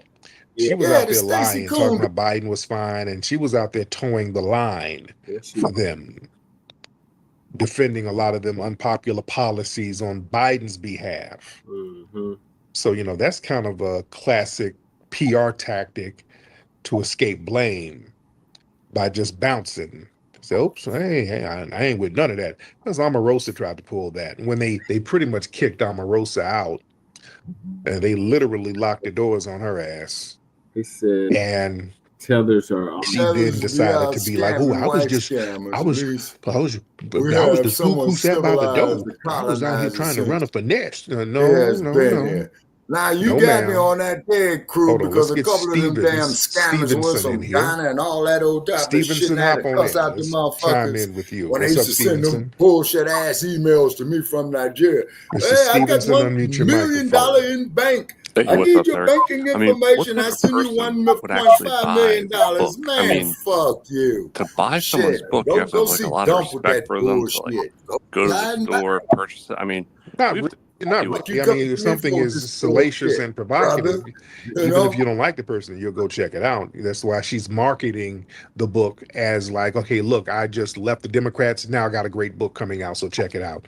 So, you know. I mean, she did have a difficult job, but I mean, she's one of the dumbest people I've ever seen on TV. I mean, it was embarrassing. And like, what is she, Haitian? Is that it? Yeah. Yeah, she's Haitian. Yes. Yeah. You know, it's funny. I was, dating a Haitian girl. And I was, laying down with her, talking all about politics. Never disagreed with me. Accepted me for who I was. The thing that drove her to kick me out of her house was my support of reparations. That was what pushed her over the edge. She was so offended by it that I supported reparations for only foundational Black Americans and not her. She just got here 15 years ago, but she wants reparations, she said. It's insane. Well, Haiti was, now, when did you support reparations, Stevens? Port-au-Prince was a slave port. Really? Because last time I talked to you, I don't think you were supportive of it. Yeah, from the French. No. I'm trying to get you in the White House to speak with President Trump. But that is where they had that crazy motherfucker down there named Papa Doc. Yes, indeed. Remember Papa Doc? There's no argument against it. No reasonable or intelligent argument against it. Right. And good, in my opinion. Yes. Thank you so much, Stevens. I appreciate you. But back to Jean-Pierre, I think there's she realized that there's a lot of failed trust with the public. People ain't really rocking with her like that. She would always deflect. She would always give these vague answers. There was no transparency. So that just eroded public trust. Especially with working class Americans. I don't know any her move to independence, that she's trying to rebuild credibility. Everything. I wouldn't be surprised if she just went all the way right wing. I said, yeah, sure. You know, so she's trying to reposition herself for some future political roles right now. With falling out of favor with the Democrats, she might be trying to position herself for a career in the media, academia, as a lecturer or something like that. So, she's trying to get that new career set up. But she will. There's probably some pressure from some outside donors and some think tanks too, because some outside corporations and political influencers probably urged her to switch affiliations to kind of act as a bridge between the Democrat base and the independent moderates, because this could be another finesse. She could be playing that whole I'm independent, but let me ease you over to some of these left-wing policies. So that could be a finesse. We don't know. I don't trust none of these people. I don't trust none of these people. And my thing is, this woman has never had any type of leeway with foundational Black Americans. We've always had reservations about this woman. You know, not just because of her Haitian background, just because of the whole benign neglect towards foundational Black Americans. She would always try to act as a Black representative. She wouldn't speak up for any policies that helped us. Yeah. And so, you know, they get these immigrant figures and elevate them in the Democrat Party, but they never ever advocate for anything specific for our lineage.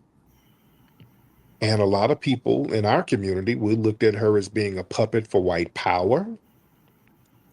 Many of us believe that she served primarily as a mouthpiece to shield Biden from criticism. Every time deflecting on questions on issues about racism, police brutality, the targeting of foundational Black American youth. So she would always deflect, you know, and she would push misinformation. She always denied or downplayed Black specific concerns. You know? She's always protecting the status quo. As Africans. She always ignored FBA specific needs. After the buck breaking. You understand? So we didn't forget that. All of them do that. They get them tethers up there and they start talking about immigration and Black person, the first Black person this, first Black person that, but they don't really speak up for our issues as far as our lineage. Oh, you mean Saint Dominique? Okay, that's Toussaint Louverture. Many of us look at her as being an opportunist, not a truth teller. And who was that man that they took off Facebook? Her calculated career moves.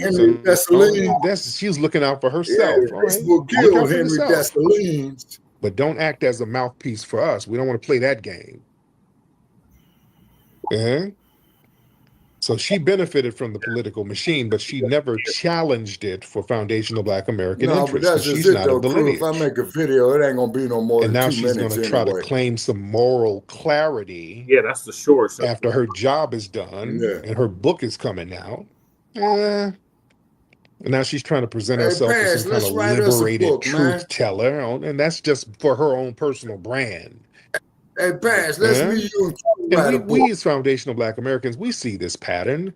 These melanated immigrant figures, they come over and they try to speak on our behalf, all by working against us low-key, only in their own self-interest. So it's like, okay. Opportunism. That's Put a picture of a black cat up on it. Yeah. Let me get some more calls in here. Shout out to everybody in here. We're in here deep. We are in here deep. Let me get I Am God. Shit. Let's get I Am God. Enough knowledge to write the motherfucker, man. Let's get paid. Shit. Funny story about the black cat, right? So I got all these Black Panther pins, right? Yeah. So I was popping them, and some cracker was coming down the street. He jumped out the way He jumped out the way and was like, "They're still around? I thought they were dead." You can kill the organization, but you can't kill the idea. Right. And a whole lot of them made the ultimate sacrifice. That ain't no bullshit. From Los Angeles to New York to Oakland. I am God was right. I didn't even say nothing to the cracker. I was just like, what the fuck? No, you did right, man, because, you know, he was trying to provoke you, and then he would have pissed you off, and you would have knocked the shit out of him. Then you would have said, oh, hate crime. Yeah. See, one thing, man, you got to understand about a cracker. He's a conniving, lying, devious son of a bitch. You see? And it's in his ethos to be this way, his group psychology. See? And for all you assholes out there who's been up on my page saying, Shabaka, you're a black racist and all that old type of shit, show me where my people control banks, police departments, and politics without saying Barack Obama. You can do that. When you can do that, then you can call me all the other foul shit that you motherfuckers been calling me, man, for the last 10 goddamn years. He said the island that Haiti and Dominican Republic share is Hispaniola. Yep. Right. Okay. Saint Dominique is what Haiti was called when it was a colony. Okay, yeah, okay, crew, you're right, because I think Dr. Bay had said something like that there too, Brother Paris. Yep. Yeah. And then they split the island up, and one half became the Dominican Republic, and the other half became the Spaniards, and the other half was the French. Mm-hmm. Okay, just like the French did New Orleans, Missouri, Illinois, the Louisiana Purchase. They lost all during the Louisiana Purchase. Yeah, but the Spaniards did Florida. Now, there's something interesting about the Spaniards, Brother Paris. Okay, now who was the motherfucker man who was looking for the fountain of youth? Ponce de Leon, right? Yeah. Okay, now if the Spaniards landed in Florida, how the fuck did they get so far to California? They went all the way around South America. Oh, yeah, because all those countries in South America, yeah. Them and the Portuguese, Venezuela, Argentina, Chile. To California from Spain was you had to go all the way around South America. Right. Okay, until they built the Panama Canal in 1914, I think. Yeah.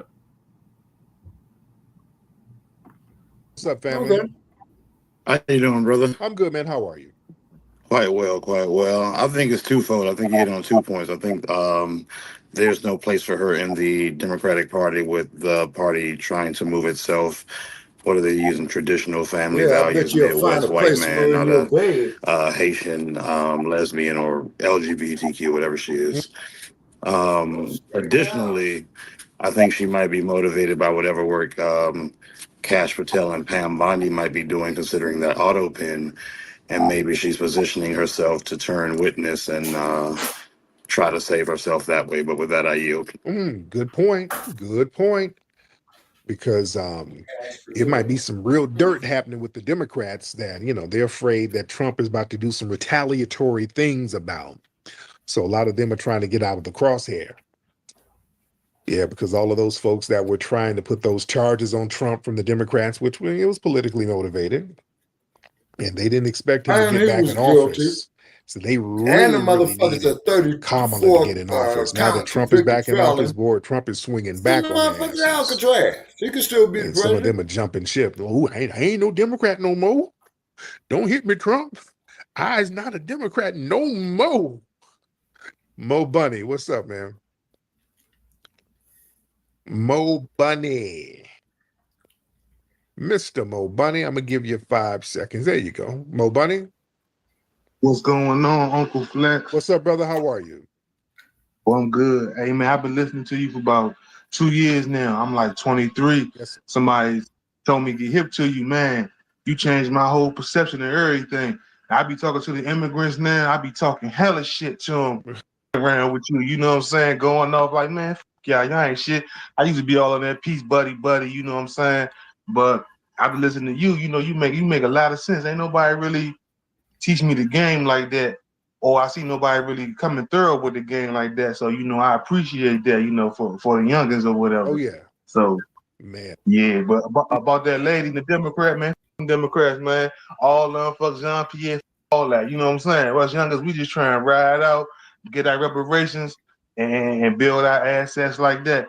But I think the Democrats and Republicans are both full of shit. You ask me, you know what I'm saying? But I think that's what we got to deal with in these days, you know, because ain't really no middle ground. They like either you left wing or right wing, but I think all of them full of shit for real. Yes, sir, man. Thank you so much.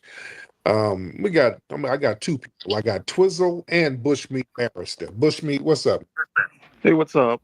Yesterday you were speaking to an Indian immigrant, and kind of agree with you and most of your followers. Yeah, in India, there's a lot of anti-Black racism. Yeah.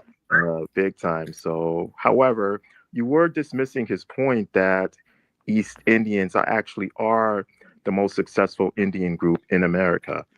You cannot deny that, and they are definitely doing way, way better than foundational Black because Americans. they have cohesiveness amongst themselves. In every aspect, every single socioeconomic status, they make more money. Indian community that's thriving over here. They're all over. Name East Indians actually practice group economics. Name the community that's thriving. There's not a community. There's just no. If you are doing better, you should name a community where you're doing better. You should be able to name a. They're all over the United States. You can't name one. That's why you can't name. I can't. They're all over the United States too. You cannot deny the fact. Name. I mean, they pretty much own in most Black neighborhoods. Like they pretty much own all the mini marts. Yeah. Gas stations. They are doing much better than foundational Black Americans. Yeah. You using the Slurpee machine. Oh yeah, you're really balling out. And at least they are making their own money. They're business owners. They practice group economics. They actually practice what Dr. Claude Anderson preaches. Right. That's something that Black Americans do not do. Name the East Indian Tyler Perry. What? It's not about entertainment. Come on now. The entertainment industry is just like less than 1%. I'm talking about everyday jobs. Entertainment is better. East Indians can provide jobs. Entertainment is better than liquor stores. Don't tell me about somebody running a filthy, rat-infested liquor store and talking about how much better they're doing. Yeah, I would rather pop my collar to Tyler Perry than somebody running a funky-ass, stale potato chip selling liquor store, sir. So name the Robert Johnsons of their community over here. Come on, name some of the big money people over here. They have Bollywood in India, but you cannot deny the fact that they are doing much better than foundational Black Americans. That's the bottom line. You are kind of shitting in the streets in India. So yeah, they ain't doing that well. You ain't doing that well. How come y'all still just like them? If you're doing so well, how come you ain't sending that money back home to clean the shit up out the streets? Explain that. When they come here to America, they are doing much better than foundational Black. And you can't point out where. And I just asked you, and you just given vague everywhere. No, ain't everywhere. And then you pointed out rusty, funky liquor stores, which disproves your own point. So yeah, you just babbling. Twizzle, hop on. Engineer. Twizzle, hop on, sir. Let me let my Bay Area player hop on. Twizzle, hop on, sir. Twizzle, you in here? Yes, indeed. It was a double mute, man. What dude is talking about, man, you know what I'm saying? He's projecting on something that he's constantly watching this little Bollywood movies that he be up late night watching.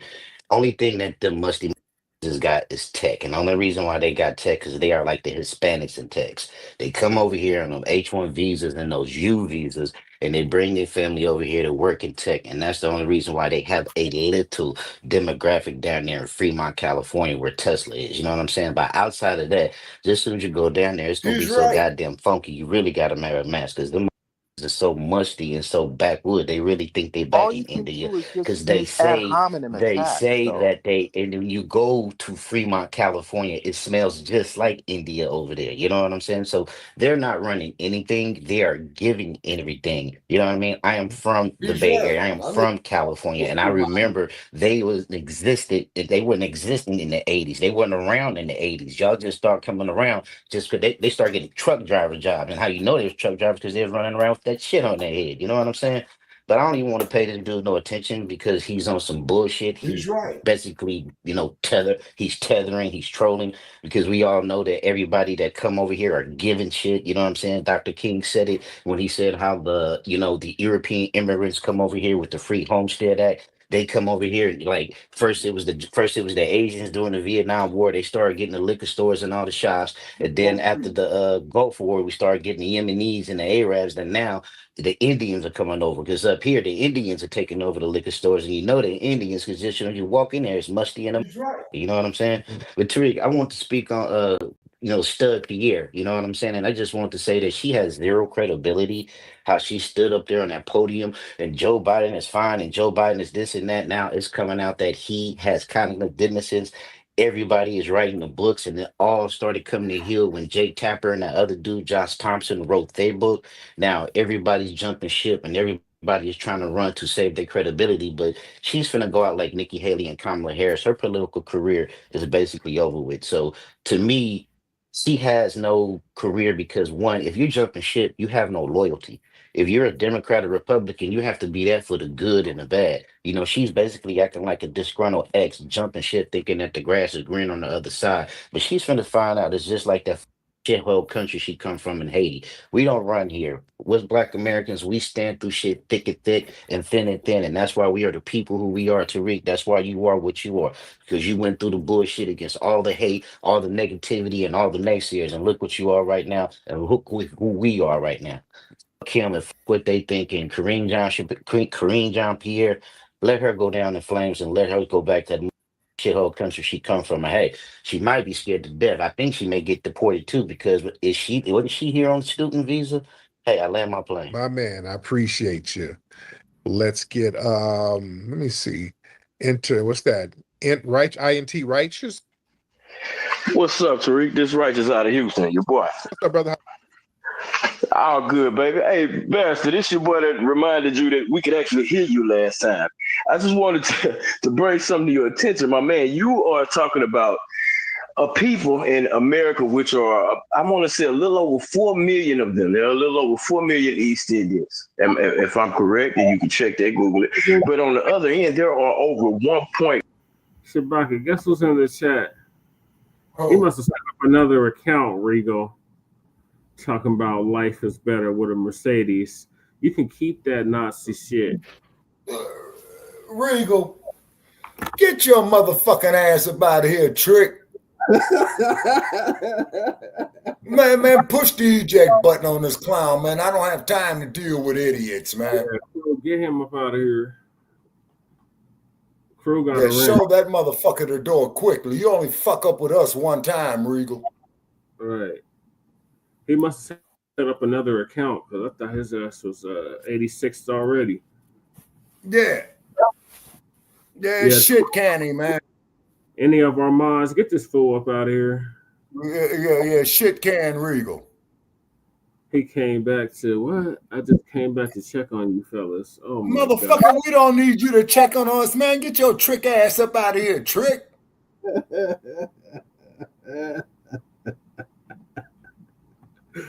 He got lifetime, like my apartment. 263 days. Wait a minute. You saying that we got to put up with 263 days of his bullshit crew? Come on, homie. No, I think he's talking about something else. I don't know. Oh. I think he's talking about what Tariq was talking about on Twitter Space. Oh, okay. Yeah, man, you had to get vetted to get next to Tariq. I'm just putting that out there, Brother Che, because I try to follow Tariq. And they say you got to get... Yeah, you got to get vetted, and I think Stinky Bird, man, I think that motherfucker wants $535 out of you for the year. Oh, hell no. Yeah, that's what I said. So therefore, we need some donations, people, because we want to expand this platform, and we need money. Okay, we crashing and burning out here, so we putting out a SOS. And then those who make donations, whatever that you're trying to market, man, we'll be more than happy to mention you. Hell, you can even come on and do a show with us, man, and let the people know of what you market. And that's the only way we can compensate you, because we up here, man, we got nickels and coffee cups, man. We got pennies and cans. So he's got hitting for 363 days on YouTube. There's no lifetime bans. So we have to block. Okay, so what does that mean? Okay, so have to block. Wait a minute. We got to put up with this clown crew for a year before we could block this trick. He's saying there's no it's only temporary blocks. It's not permanent blocks. Well, block that motherfucker now. Then when he come back, we'll block his ass again. 364. My bad. It's all good, crew. We just keep blocking that motherfucker, man. Let him keep banging his head against a fucking wall and expecting a different result. The only thing we're going to give that disrespectful motherfucker, man, is the same treatment. Okay. He said he put him not timed out. Okay. Okay, now what does that mean, y'all? That means we can't see nothing he says. Oh, okay, cool. But he can see what we say, though, right? He can type in the chat, but we can't see nothing that he's saying. Okay. Now, what chat is that, for the YouTube or for the streaming? For you. Oh, for YouTube? Yeah. Okay. All right. Of them back home. So you're comparing less than 5% of us of a lineage to people that are 43 million strong and have a strong economic base in America. I'm gonna need you to expound on that, my boy, and I land my plane right there. I appreciate you, Tariq. Thank you so much. Yeah. Yes, sir. Yeah, these people talk about all the stuff that they're doing and the stuff they got popping back home. Yet it's filthy over there. You don't have it popping. We got the guy. This is Mohit. This is him now. Let's get Mohit up in here. He was the East Indian dude who was popping his collar, talking about how much better they're doing than us. Facts. I asked Grok, which is artificial intelligence, which community is the richest demographic in the U.S. and which is the poorest. It says, based on available data, primarily from the U.S. Census Bureau and other reliable sources, the richest demographic in the United States by median household income is Indian Americans, with a median household income of $123,000 as of 2021. The poorest demographic, when considering race, ethnicity, is Black Americans, with a median household income of $52,000. Now, so that's facts right there. Yeah, that's from AI. Let's put it. We got more than double of what you guys are contributing. Okay, no, let's put it all in context. All right. Number one, we are the only group that has been completely sabotaged over and over again, yet we don't flee and we have to keep rebuilding. One. Number two, our median household is based on one or two incomes. All right. That's the most important thing. After the sabotage, we still rely on one or two incomes. The only reason why your household income is higher because 40 of you must live in one damn house. That is the only reason. You ain't doing nothing special. You're not doing anything unique. You're not doing anything extravagant. It's just a house full of y'all stacked on top of each other, working minimum. You're just disrespectful. Talk over me, working minimum wage bullshit ass jobs, and that's how the household income is much higher. It's more of you in the household. Tell the truth. It's none of you over here by yourselves. You bring the whole damn family over here, right? Huh? Okay, so now I'm going to tell you who are the top CEOs that are Indian. Am I lying? And how much they're earning and what their net worth is. Microsoft. Am I lying? Do you not have the whole family living in the damn house? A whole bunch of adults, right? Come on. Yeah, I will talk if you stop muting me. You ain't gonna talk over me. Don't you dare talk over me. You understand that? Now you. I'll talk if I need to talk. No, you're not gonna talk over me. You keep muting. No, you're not gonna talk over me. You better eat you a goddamn rat sandwich in your homeland and open your mouth for that. But you ain't gonna talk over me. That's what you're not going to do, and you ain't gonna back talk either. Let's get that straight. Do I make myself clear? Absolutely not, because the richest CEOs are Indian. The ass off here then. How about that? All right. We'll just do it that way. Brother Che, I wonder where he got that technique from on that. All right. Let me move on. You ain't running nothing here. This ain't 7-Eleven. All right. I'm not buying a 7-Eleven hot dog, a little old crusty hot dog from the 7-Eleven bar. Come on now. Who you talking to? Y'all better get your damn mind right. Right. You don't fix your mouth to say anything greasy to me or any other foundational Black American. You get you some damn act right. I don't let no musty ass fleer come over here and say nothing. Communicate. You ain't at liberty to open your mouth and say nothing. Don't let these folks run that household income shit. Yeah, y'all got 50 niggas in the damn house. Yeah, the income is gonna be higher. That's why it's higher. They ain't doing nothing special. They do that bullshit. Tell the truth about that. Don't let these people run that game. There's a reason why they had to flee and their homelands are dilapidated and toe up. That same mindset is still here. They don't come over here and something magical happens. No. They ain't doing nothing special. And whatever opportunity they got is because of some shit we kicked in for them. And then on top of that, you don't want to get into all the scams that y'all commit. Y'all got all types of elaborate scams going on. Nursing scams, tech scams, debit card scams, banking scams. Yeah. Do we really want to go there? Yeah, you ain't going to overtalk me. Look at the news. There's always a group of East Indians or a group of Asians getting busted for some type of big old elaborate scam network. And then it's quietly put aside. Yeah, they don't really pathologize that. Let's put everything in context. Let's get Kurt in here. Mr. Kurt, hop on in, Kurt. Mr. Kurt, hop on in. Kurt, where you at, brother? All right, Kurt, you're not saying nothing. I'm gonna give you 5 seconds. There you go. I see something. I see some motion. Hey, how you doing, Tariq? What's up, brother? How are you, Kurt? All right. I just wanted to chime in. You remember that runner you were talking about, Salinas, and they punished her just because she put the fire extinguisher on her feet? Right. Yeah.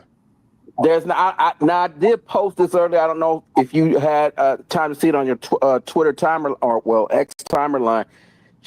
I guess before this, I don't know how much before, she had actually thwarted a robbery on her way to track practice and returned this lady's purse. Oh, damn. Wow. Yeah. I posted it, was it earlier today, somewhere on your line? But yeah, she has a history of doing that. So yeah, man, I don't agree. I mean, she didn't hurt anybody. They're saying that we want to disqualify. I mean, isn't disqualification if you cheated? Right. You know what I'm saying? I mean, I could see them say, okay, we're gonna fine you, but I mean, she has that type of history, and they gonna juke her for that. And she was trying to lay homage to Maurice Green, and he did that. And they're saying that the crowd, they liked it. Of course they did. Of course they were really into it. But yeah, they got to play that old "I'm white and I say so" nonsense. And y'all go back and listen to the broadcast I did yesterday about that. I went real deep into that. But yeah, I hope that sister gets everything reinstated. That's absolutely horrible that they stripped that sister of her title because of her celebratory gesture. Yeah, that was all right. Let's get Lucchini Blackson. Lucchini. What's up, Lucchini? Hope I'm pronouncing your name right. Lucchini. Unmute that microphone, Lucchini. Oh, here. And I'm going to give you 5 seconds, Lucchini. Go before I hurt you. And hopefully you'll get there. Oh, he got down. Yeah, so right, something's going on with his joint. Let's get Brother Maroc in the building. Brother Maroc, what's happening? Brother Marak. Yo, what's good, Tariq? It's been a minute. I wanted to say something real quick. Notice these immigrants, they never remove themselves from any of our benefits or protections when they get here and still brag about it. But something more important also, I think the ancestors were protecting you from going to Europe. You got to remember, Europe is nothing but blood sacrifice, catacombs, all types of sacrifice. Probably same thing with India. You look at their demigods, decapitated gods, multiple limbs. So this isn't really a place you really want to step foot in.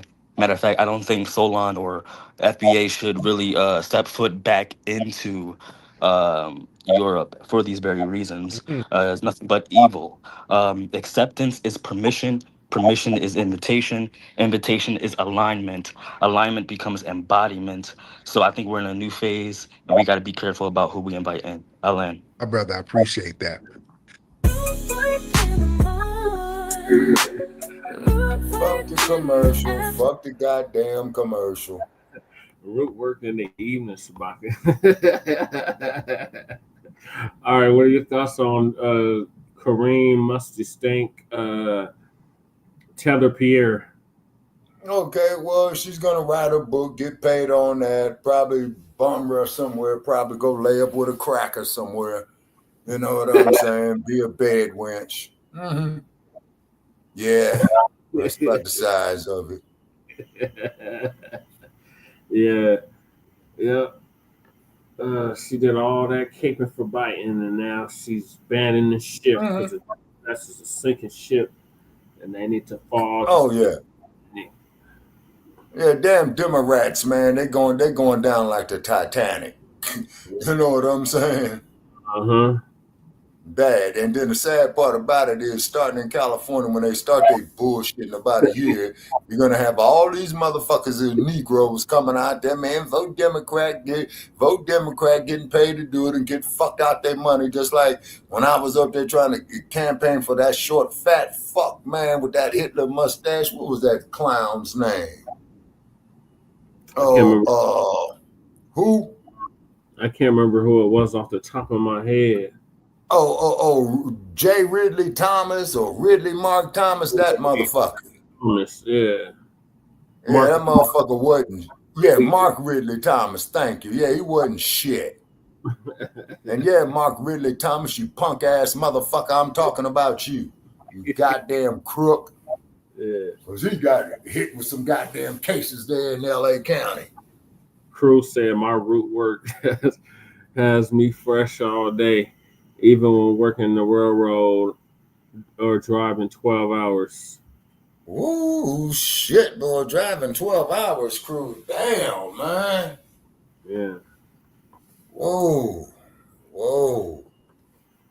But so if you're a truck driver, Cruz, shout out there to you, because that's how most of the goods and services get transported from coast to coast, north to south, east to west, more so than what the railroads do. Oh, he's basically because saying the railroads do like mainly a lot of capital goods, and the truck drivers do a lot of consumer goods. Correct, Shabaka. He's basically saying that the root work, it lasts all day, all night. It lasts. So that's good. Okay. But be sure to park that motherfucker after 10 hours home and get you some rest, because I know them trucks got them beds in there, them sleepers. So appreciate the work you do, man. Because if it wasn't for trucks or loading docks, man, wouldn't nobody be getting shit. That's good. Not even off the ships. Yeah. Oh, and then news from the West Coast. They said at the Port of Los Angeles, man, they say business is bad for them. They shit down 43%. Ooh. All right, now we're about to get to the protest, Shabaki. Oh, okay. Here in Los Angeles. Well, in Los Angeles. Yeah.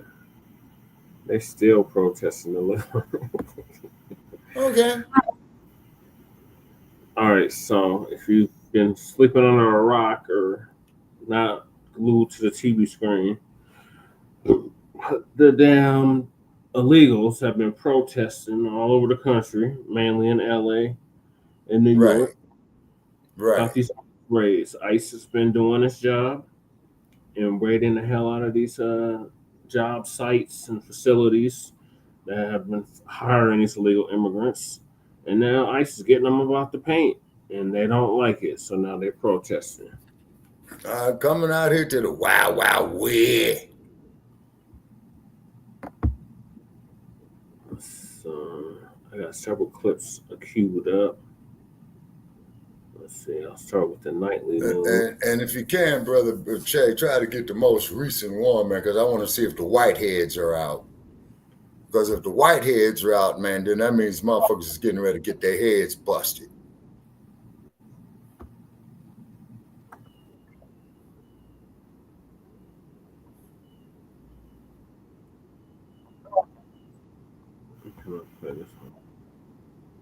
We don't know if that's pepper gas. I'm your host, Christina Evans. Let's turn our attention, though, right now to Southern California. This is in the Los Angeles area. We're getting in these live images right now as police are crashing protesters over recent ICE raids happening there in the city. I want to see if we can pump up the audio and see if we're able to hear anything from this. So as you see, there's just a lot of noise happening. It sounds like there's a helicopter, people shouting, but it's evident what's happening there on your screen. This has been going on right now. Wait a minute, that ain't the LAPD, that's the goddamn National Guard. California. We do know that immigration crackdowns are continuing in several places around that is the not nation, the LAPD over there, that's the National Guard. These raids have now prompted these mass protests that we're now seeing there in downtown Los Angeles as people are expressing their frustration with ICE. However, the protests have at this point turned violent. This is according to our partners there at Fox 11 in Los Angeles, with the LAPD declaring this an unlawful assembly. So just to give you a breakdown in the history of how we got here, these protests again started yesterday. This all happened after there were raids in Westlake, in an area also in downtown LA. Homeland Security agents were seen detaining multiple people outside of a Home Depot on Wilshire Boulevard.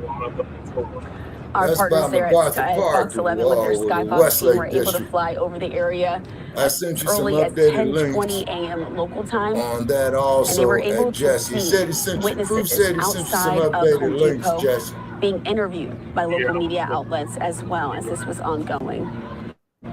LAPD did come out and say that they were not involved. That is not in the any immigration LAPD enforcement over there. operation there in the area, but instead they responded to an assault. If any damn thing, if that ain't the National Guard, it's the sheriffs. In the same area.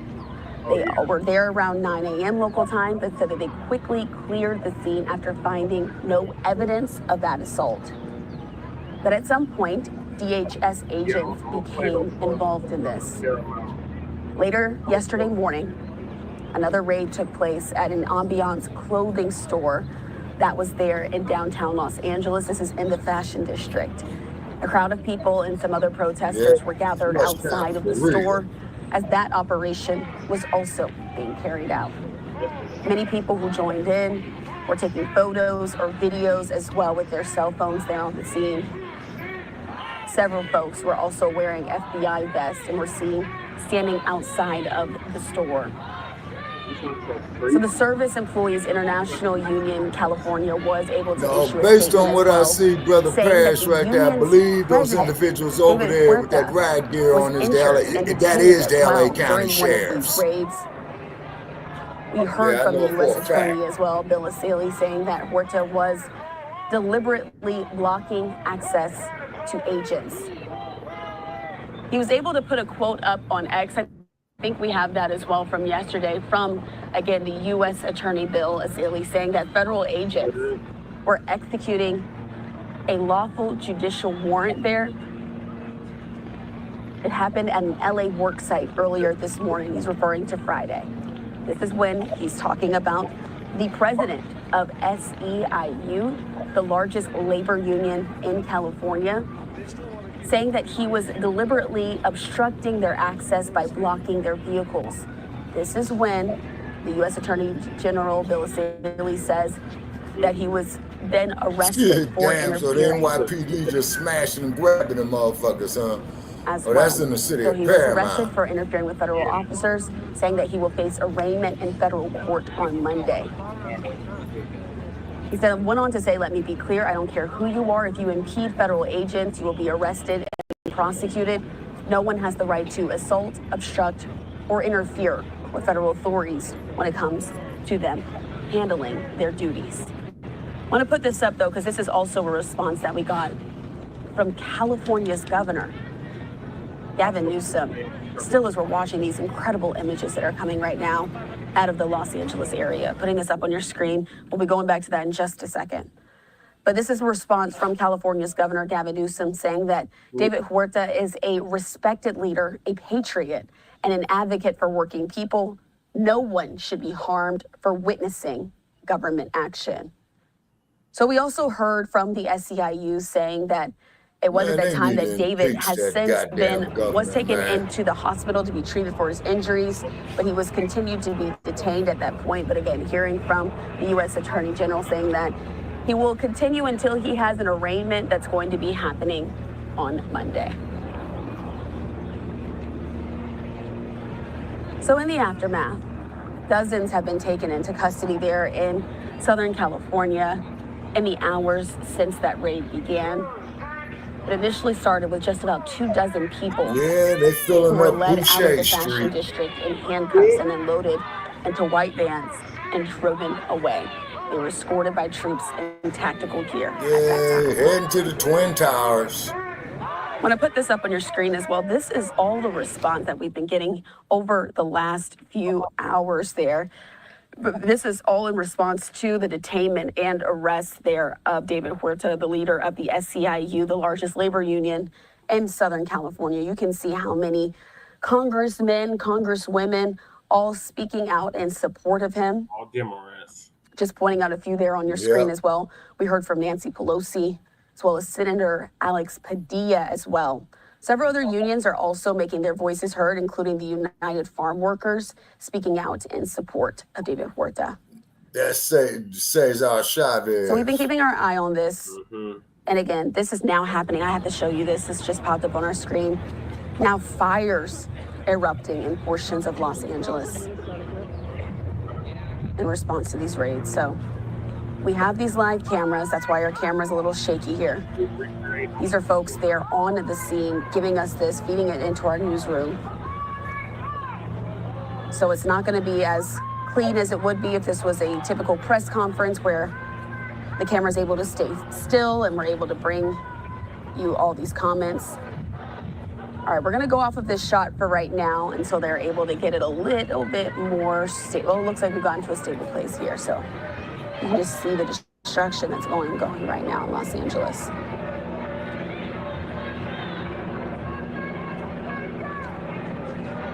But I mean, I'm watching this right here alongside with you, live, raw, and unfiltered. We do want to let you know that viewer discretion is advised. We're going to do the best that we can here to make sure no harmful or offensive images end up on our screen. But this is a portion of Live Now. We're just feeding you these images as we're also receiving them.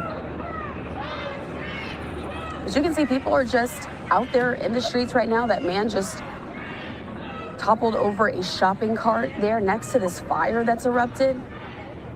We saw the police there, right there on your screen, in tactical gear, all those officials. That's not the police. That is definitely the Los Angeles County Sheriffs. These clashes are ongoing. Chanting there in the background. Let's see if we can listen in a little bit more.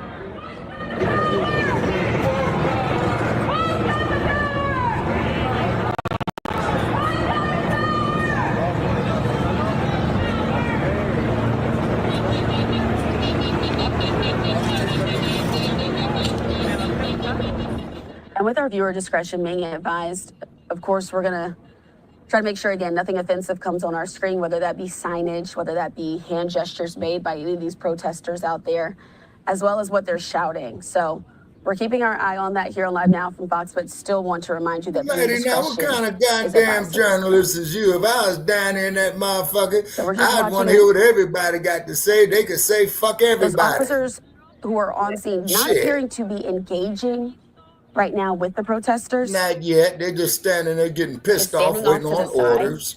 And once they get activated, they're going to be going out there bashing some skulls, hooking and booking. As you can see, pulling out their phones. And you can see the damn sheriff taking a picture of the motherfucker taking a picture of him. See? Professional photographers also on the scene there with their press passes taking photos of this moment. But there you have it, those protesters still there.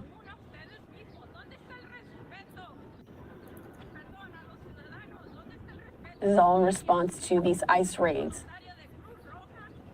that are happening in Southern California.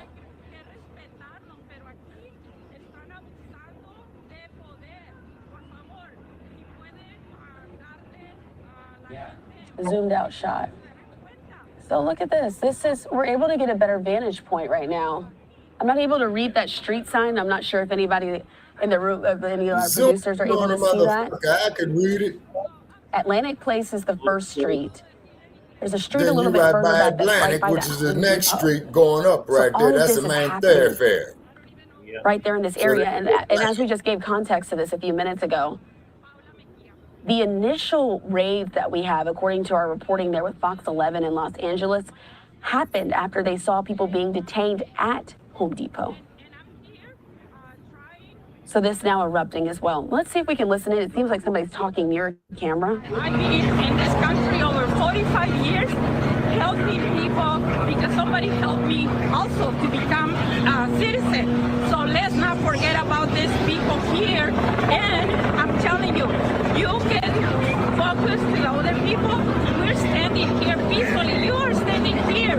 And look at, we are crying because they're throwing that tear gas toward us. Also, no respect, not even for the media. You gotta respect media.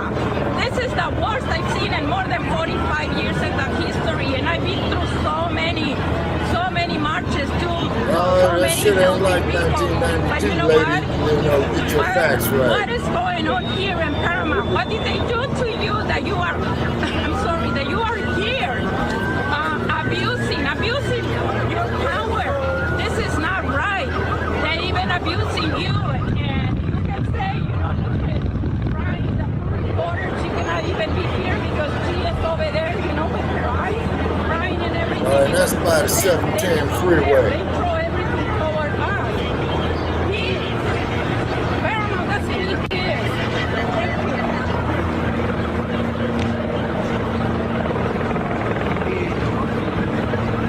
Yeah, they're going to be putting 10 motherfuckers in 5-man cells over there on Boucher Street.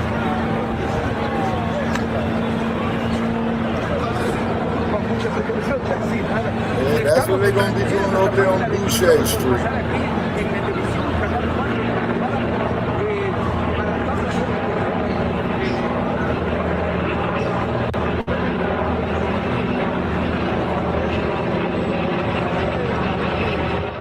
Again, did want to just listen in there so you can get an idea of how things are sounding out there in Southern California at this point. So we're trying to pinpoint exactly the cross streets of where this is happening. This protest that has now broken out in front of the Home Depot there in Los Angeles. But as they keep switching the camera and the different vantage points, stupid bitch. we're getting Get the vantage point goddamn once again location right. of those law You're not enforcement in the officials. city of Los Angeles. You're in the city of Paramount. They're there on the scene, not interacting at this point.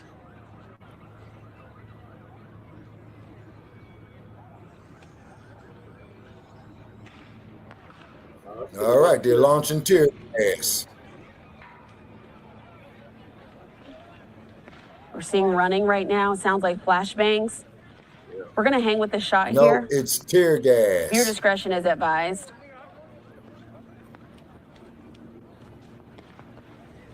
Yeah, you see how the motherfucker backing up off that shit right there. Folks You see running old away. boy Seems like smoke flinch. is erupting. Yeah. It ain't smoke, you stupid ass We're seeing bimbo. something being It's shot tear by some of those law gas. enforcement officers, it appears.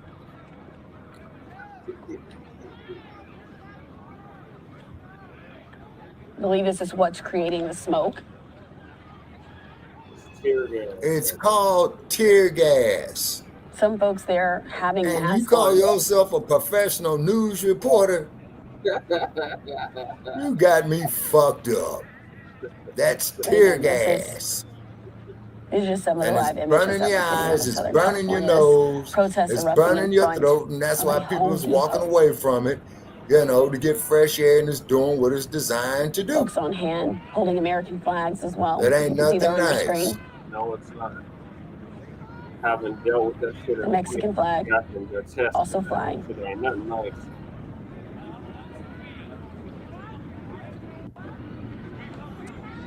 This is happening in the city of Paramount. There you go. I in told the you Los that. Angeles area. Yeah, you dumbass broad, and you call yourself a news reporter? And don't even know where the hell you at. That's why they got something called maps, Thomas guides. Right.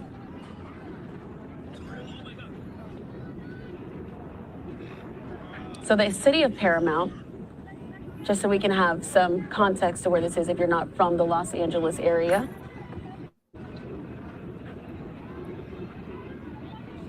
If you're looking at Los Angeles proper, this No, you is dumbass southeast of the Dumbo. You're in the between Los city Angeles of and Anaheim. Paramount. Paramount is its own city, Anaheim is a bimbo. little bit further southeast from Paramount. Anaheim is North 30 of miles Long from that motherfucker, you stupid bitch. You're still in LA County. Get your goddamn adjacent to back the Compton straight. area as well. Yes, you are near Compton.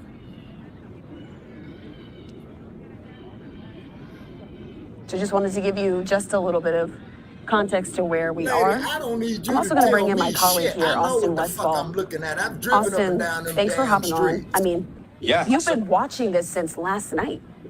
we're seeing what appears to be them pouring milk or fluid into somebody's eyes. To me, that No, what indicates they're that maybe doing there was is some that pepper they're spray putting the eye, involved in what was going on out putting there. eye We cleaner did see in there. last night a similar scene, as you Or alluded water to. to dilute We the saw tear some of these gas. less than lethal artillery units.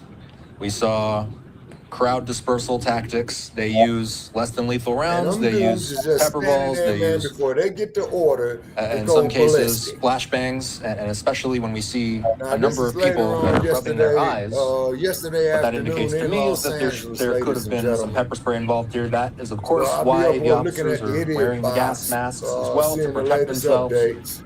from the elements that are involved with Yeah, working on some of these they're scenes. gonna We run still facial see fire recognition on him and deport in the his middle of the milk street face there. ass. No, crew, you right. It's tough for me from No, the you small right. marker That's looking exactly at what they're gonna exactly run what's on facial fire when there's recognition Absolutely. on all these Austin, it drugs. seems, yeah, it looks to be a tire that's on fire. They ain't got to But run clearly this facial street has been blocked off. recognition on me You can see all those because I'm here in carts in the Las road. They're all Vegas. Plus that, Home I Depot already carts. got pictures down And, there at the and we LA did County hear that jail, if you know the what I mean. federal agents that were working at some facilities yesterday were in or around Home Depots. So that could be indicative of why we're seeing some of the protest activity today taking place outside of a Home Depot. And I'll remind the audience, this is happening in Paramount, California. This is an area, it's in the LA metro, it's in Southern California.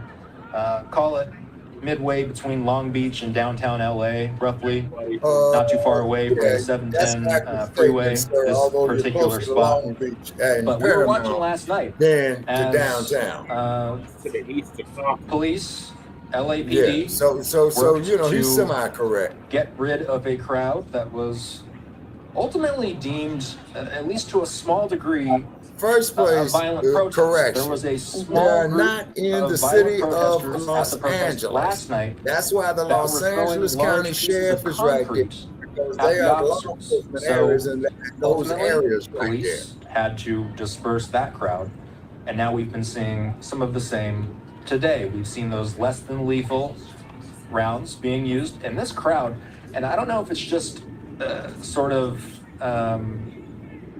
if it's the angle that we're looking at. Sometimes the angles can be a little bit deceptive, but it, to me, it looks like there could be more people gathering at the scene at this point. I certainly see more people, at least within the view of this live shot now, than I did say Terminal Island out there by Long Absolutely, Beach. Austin. We've been monitoring which is this due shot south throughout the of day, that, and as you what said, you're looking at, still crew. watching it even from If you're last in night when we LA. brought you these images live as well. Our coverage partners there at Fox 11 in Los Angeles. They've been on the scene covering this really intently. So as you mentioned, it's Home Depot. Just for our audience that's just now joining us, it was yesterday that Homeland Security agents were seen detaining multiple people outside of a Home Depot. And so now this protest erupting at yet another. You're right, crew. Again, it appears that those protesters have blocked off the street with carts, as well as some of the other carts that you have there from Home Depot.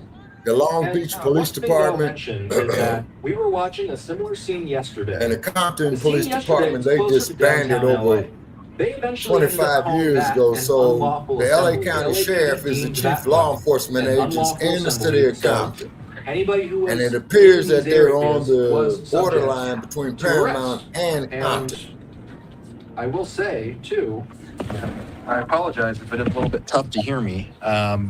We do have sometimes some audio challenges, but I believe you should be able to hear me a little more clear now. And your bust ass is sitting in a truck, we were watching the LAPD respond yesterday to the protests. They eventually called it an unlawful assembly.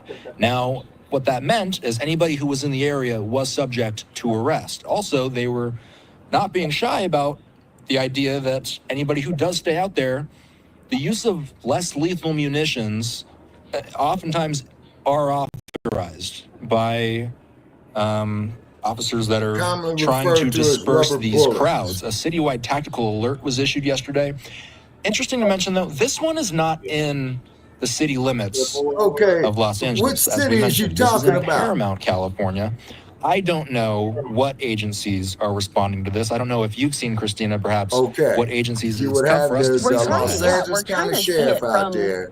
Okay, then after who they're going to call next, after the sheriff, will be the California Highway Patrol. I want to transition here because this isn't the only protest that's happening right now in our country. All the way across the country in New York City, this is also happening right there. In New York, protesters are gathering. They're outside of a federal building, and a lot of the same is not nearly gas rounds as intense as what's happening in Los Angeles. Right about that, crew. But we're getting reports now into our newsroom that there are anti-ICE protesters gathering as well. They'll hurt your outside ass, of this building. Because if you get shot in the leg, and you know, Christina, we watch protests all the time on Live Now. But there's something a little more to these protests when they happen on Fridays, Saturdays, when people know that they don't have to go to work the next day. Oftentimes we do see larger crowds. I'm curious if we can hear anything, because it looks like we do have the audio close to these people that are speaking. Absolutely. The National Guard. Okay, yeah, because crew, the dumpster did say he was sending the National Guard.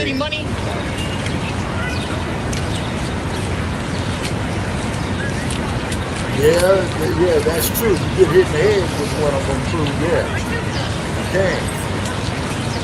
They had a dude get killed by one of them up in Oakland in 2014 when they had that, what was that there? So often it seems like when we just folks are started. just kind of shouting to communicate with the police who are there. But again, this is a far different scene than what we're seeing in Los Angeles. A lot more activity in Los Angeles. And I'll mention something about New York. And this is one of many reasons why we might be seeing these protests taking place in some of these cities. I'll read one story from Fox 5 New York because they're detailing an 11th grader in Queens being detained by ICE, separated from their family. This is according to a state senator named Mike Guierneris. He's saying that an 11th grade student from Grover Cleveland High School in Ridgewood, Queens, was detained by ICE during a routine immigration hearing. This was reported again by state officials there. The state senator posted on X that the 11th grader from the high school was detained while attending a legal hearing to seek asylum. So basically, there's no clear understanding as to what exactly is being protested. We're just now seeing this feed come into the newsroom, so there is still more to learn about what's happening out there, but that's just one example as to why people are so passionate about the issue. And we're going back to Southern California right now. I had to show you all this, as well as this images are coming in. That appears to be a bus that's now coming into that shot as well. And you got to wonder if people are being detained, are they starting to put protesters on a bus. It's hard for us to tell. I mean, it's important to read what kind of markings are on these buses. We obviously can't tell from our vantage point who the bus belongs to.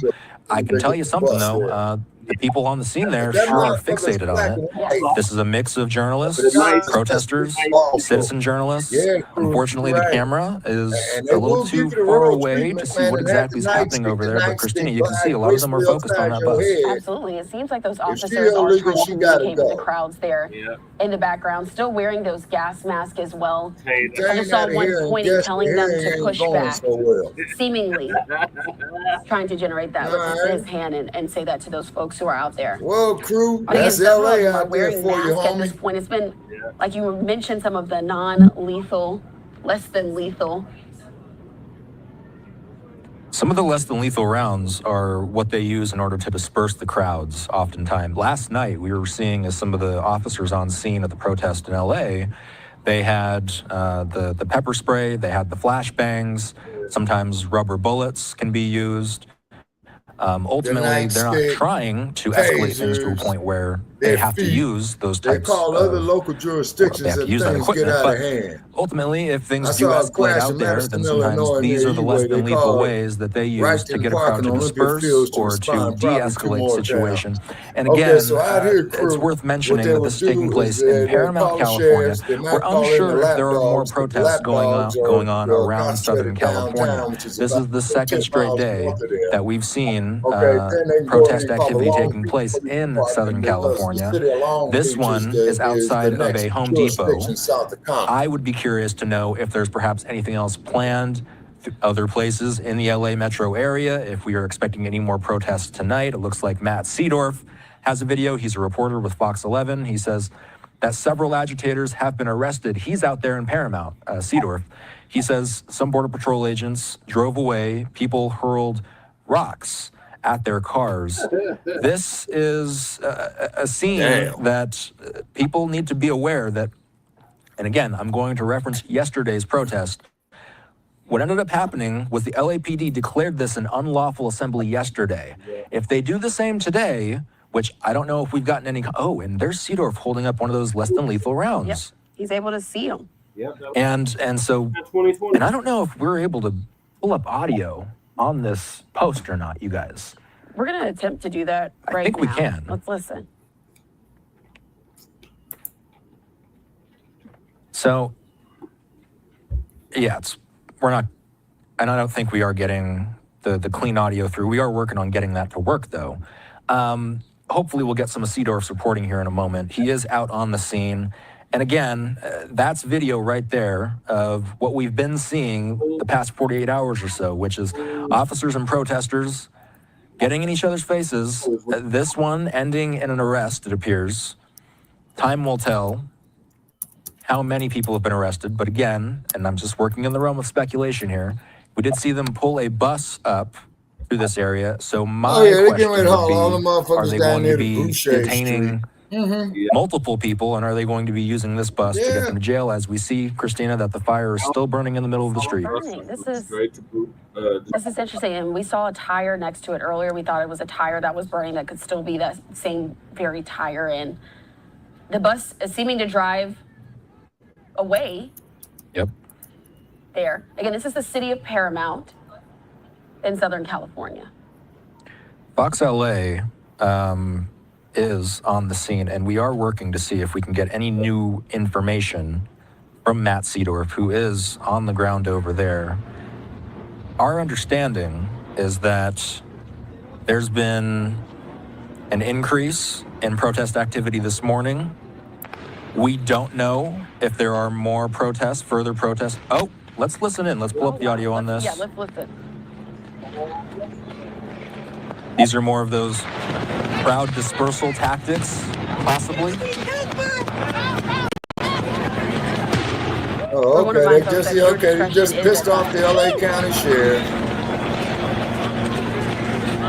That's more and more tear gas. So, to the untrained eye, this looks and sounds like an alarming scene. It is, in fact, an alarming scene.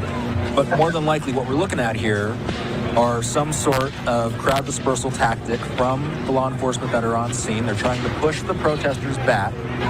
We don't know if that's pepper gas. We don't know if there were flashbangs. We don't know what exactly, and the people are covering their mouths. So presumably, this could be some sort of pepper gas.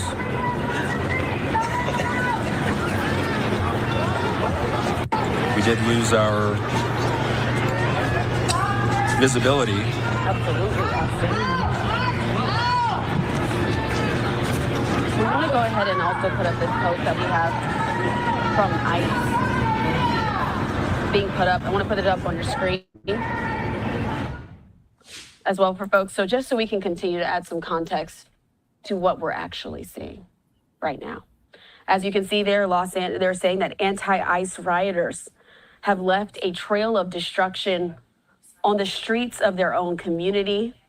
June 6th, that was yesterday. Yes. They smashed pylons, broke windows, and destroyed taxpayer-owned buildings.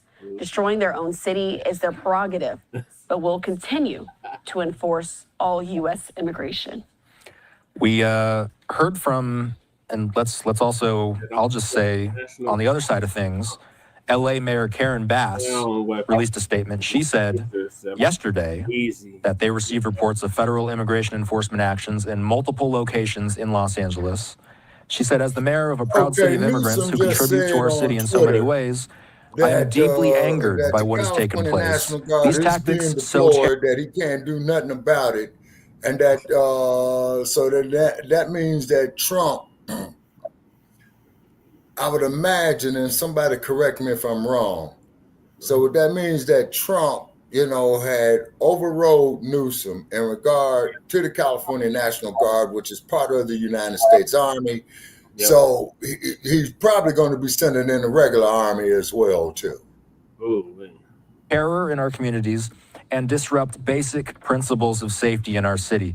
She says that her office is in close coordination with immigrant rights community organizations, and they will not stand for this. So that just gives you some sort of idea of the clashing ideals that are happening here and why people are so passionate, why we're seeing people take to the streets in the way that they're taking, because we're seeing two completely different sides of the spectrum, and that's why people are protesting. That's why they're going to Home Depots. That's why they're trying to make their voices heard. And that's why we're seeing some of these contentious clashes between law enforcement and protest. And I'm curious, Christina, if we still have the live vantage point. So we've lost our live image there in Southern California. And it's very possible because we did see the whatever gas was in the sky there.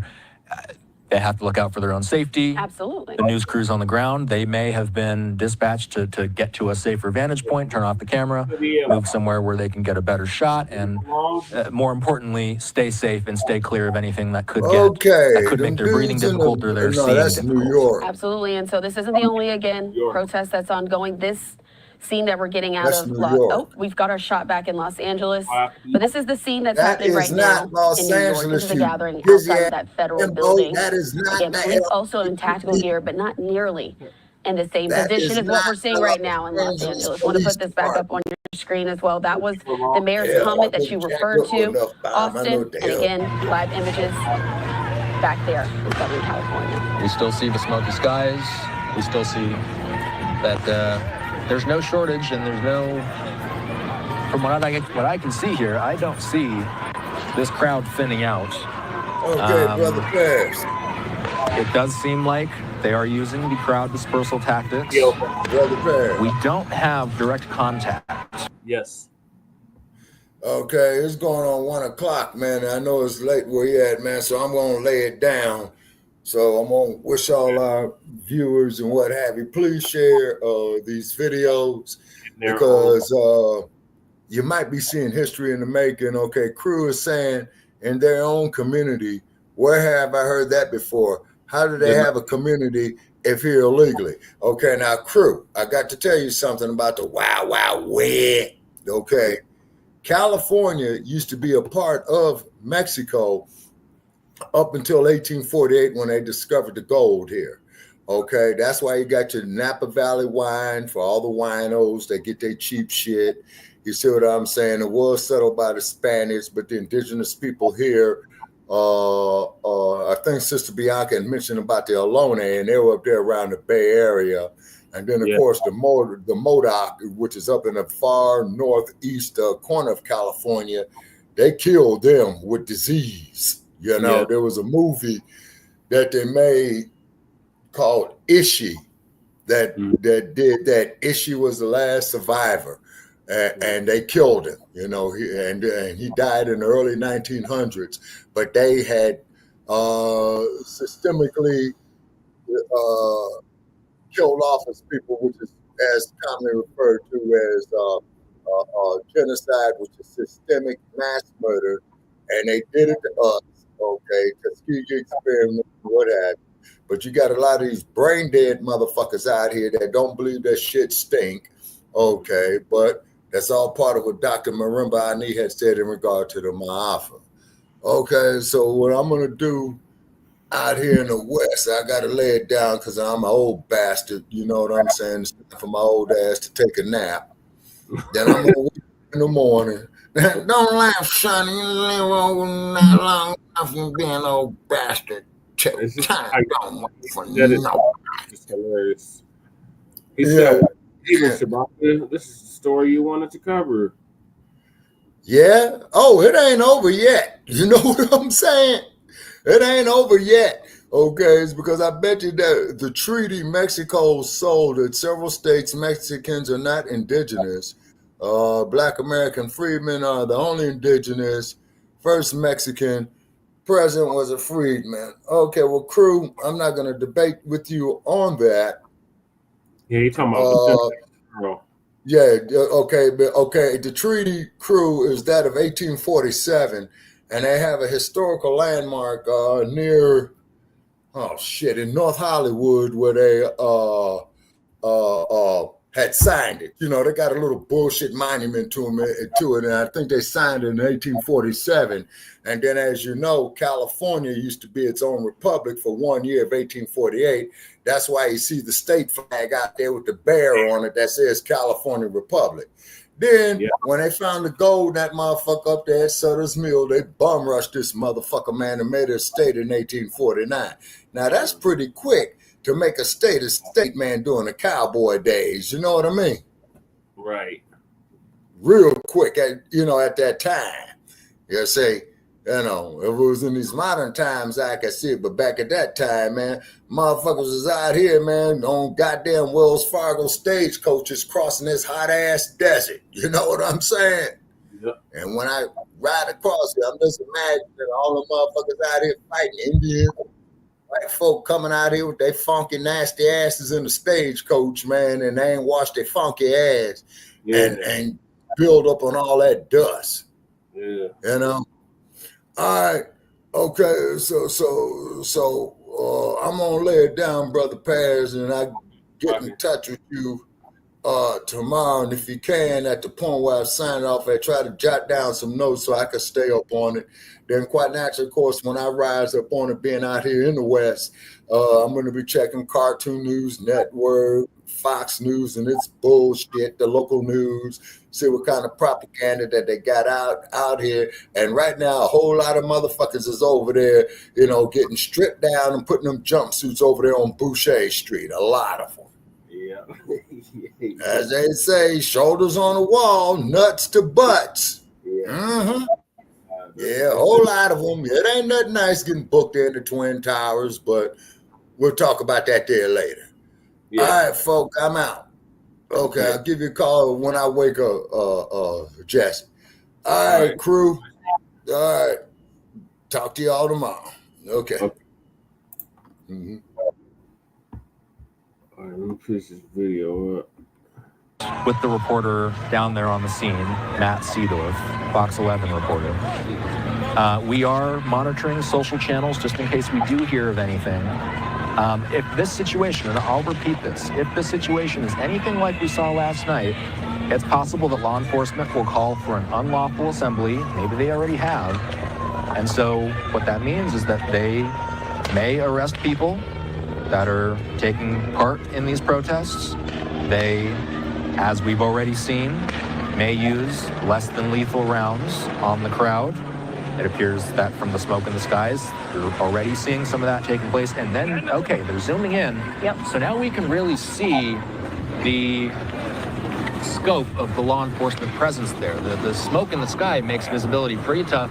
You see all these people trying to protect their breathing. They're wearing the masks over their face. But Christina, it's tough from this vantage point to tell if things are escalating or de-escalating. It really is, Austin. And we're staying in this breaking news because, as you can see, that man keeps rubbing his nose just from all the smoke and the things that are happening. But those tactical, those officers are there in the tactical. Is out. And now at 8, breaking news. President Trump ordering the National Guard to deploy to Southern California in response to unrest and violence against federal immigration enforcement. Tonight, the White House says it's deploying 2,000 National Guard troops to L.A., saying, quote, the Trump administration has a zero-tolerance policy for criminal behavior and violence, especially when that violence is aimed at law enforcement officers trying to do their jobs. And Governor Newsom responding, saying, quote, the federal government is taking over the California National Guard and deploying 2,000 soldiers in Los Angeles, not because there is a shortage of law enforcement, but because they want a spectacle. And Defense Secretary Pete Hegseth says Marines at Camp Pendleton are also on standby at this hour to respond if necessary. Let's get live to KCAL News reporter Zach Boetto, who's been in Compton all day, where protesters have been facing off with law enforcement after setting a car on fire. Zach. Hey guys, in the last hour, deputies have since moved up Alondra closer to the 710 freeway on-ramp. They're now staged there and holding off protesters. Here behind me at the intersection that we've been standing at almost all day, Alondra and Atlantic, is basically now turned into a takeover where people are running and riding bikes and dirt bikes through the intersection. There's been a lot of trucks doing donuts here. Over to our left here, you can see that a security camera has been pushed over on this telephone pole. A lot of graffiti all over the businesses here in the intersection of Alondra and Atlantic, including Dave's Donuts here, an iconic location here in Compton. But as it turns to night here, protesters at this intersection have started to settle down a little bit. And again, deputies have since moved toward the 710 freeway. Here we go with a car doing a donuts here in the intersection. That same intersection is the one you're looking at now, where the car caught fire. There was a white Kia that came into the intersection a few hours ago, caught fire, and that set off a lot of mayhem here in Compton. Fireworks from the protesters toward the deputies. Deputies then shooting pepper balls at protesters, shooting flashbangs at protesters. Protesters scattering at that point, and then it really got chaotic at that point. So within the last hour, again, deputies starting to retreat, and then it calming down here. We do have some sound from some protesters who we spoke with earlier today, as well as the sheriff. Let's go ahead and roll that. This is a United States of America. It's supposed to be for everybody. No one's better, no one's superior. We are the same. We bleed the same. We will die the same. We will all go under the earth the same. All we're doing is trying to help our people from being separated from their families. That's all we're doing. That's all. Do you see anybody being violent right now, sir? No. As the crowd has grown, it has become more violent. Individuals in the crowd that have been throwing objects at the federal agents, and we started to call in additional resources from around the county of Los Angeles. What are you talking about?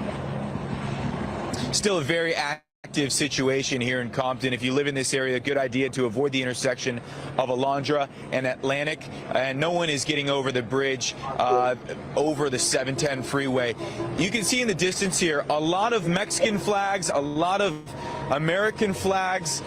People, again, upset with these ICE raids and coming here to Compton to show their frustrations. Guys? Yeah, Zach, we can see a lot of the people that are still out there. We heard someone doing a donut, as you said. You mentioned that LASD deputies have retreated. Are there any currently at the location you are at? Yeah, there's a couple dozen deputies down the street here. You can't see them from where we're standing, but they're just past the Dave's Donuts here on the corner. Still a couple dozen deputies holding strong with their riot shields. They have some green fencing laid out in front of them. Again, they're not letting anyone get over the overpass, which crosses over the 710 freeway. Can't see them from where we are now, but there are still some protesters clashing with those deputies, and we'll work to get a better shot for you guys coming up here at 8:30. Zach Boeto live in Compton. Thank you so much. And it looks like those deputies are not showing full force to the protesters. You can see someone doing donuts right here in the intersection. Normally this is something they would stop, but in this case they're kind of holding back. And a lot more traffic flowing at this point compared to earlier. Well, earlier, not far from Compton, this was a scene in Paramount where protesters clashed with law enforcement. Protesters trying to block vehicles and throwing objects at cars and officers, using pepper spray and firing rubber bullets. Take a listen.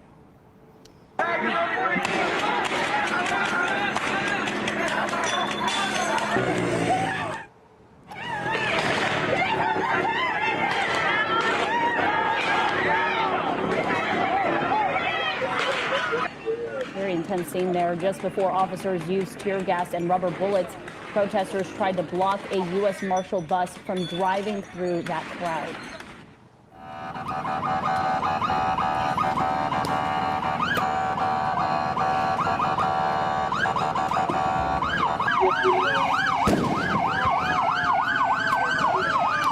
This also in Paramount, you can see a U.S. Marshal Service bus head-to-head with a group of protesters, at one point trying to push the bus back before then making its way through, and law enforcement allowing it to cross paths there.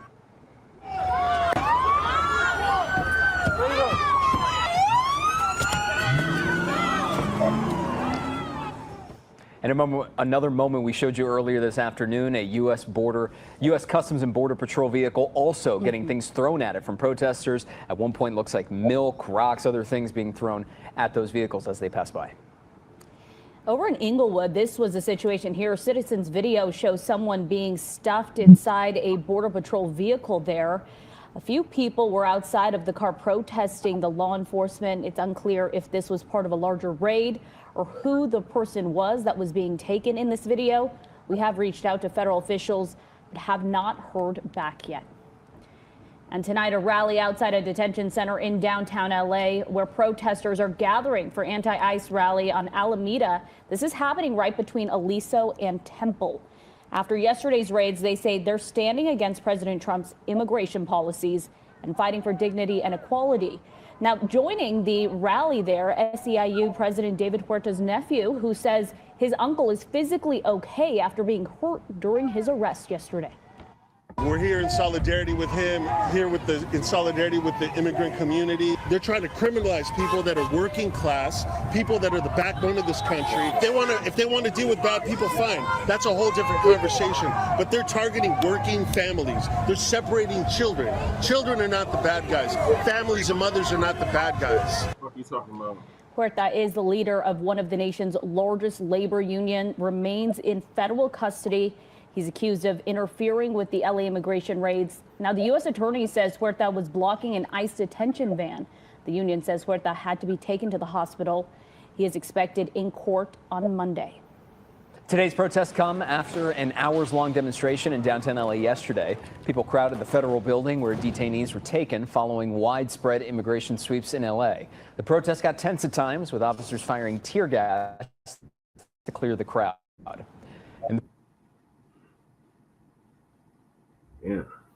Where federal agents appeared to be staging. Protesters confronted those agents as several flashbang grenades went off. Several of the armored vehicles were also vandalized with graffiti. And today, California lawmakers say they are being denied entry into the downtown LA detention center where detained migrants are being held.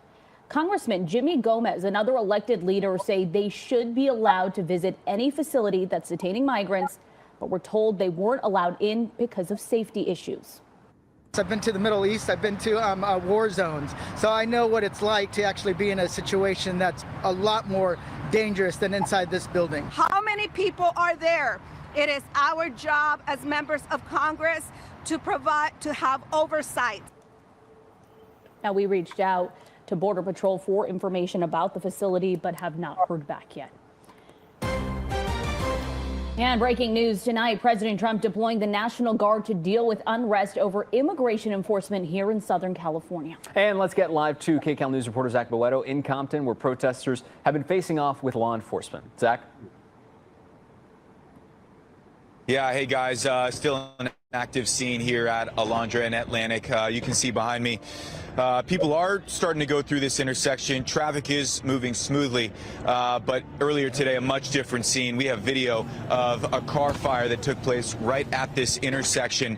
Protesters and deputies clashing here in Compton, right next to Dave's Donuts. There were fireworks, there were pepper bombs, there were flashbangs going off earlier on today, and you can hear in the background, it sounds like there are still flashbangs going on just up Alondra here near the 710 overpass. That's where protesters and deputies are now clashing. We've been kind of blocked into this gas station, this Arco gas station here, where a lot of the action was taking place earlier this afternoon. Now things have changed. There were people doing donuts in the intersection, a lot of damage and destruction happening, people tagging up walls in the area, businesses. They have since calmed down here, but deputies again and protesters now clashing up closer toward the overpass. We did hear from, I just did hear from a young man who said he was at the Home Depot at Paramount early this morning when ICE arrived. He said they blocked people off. They started to pepper spray and tear gas people.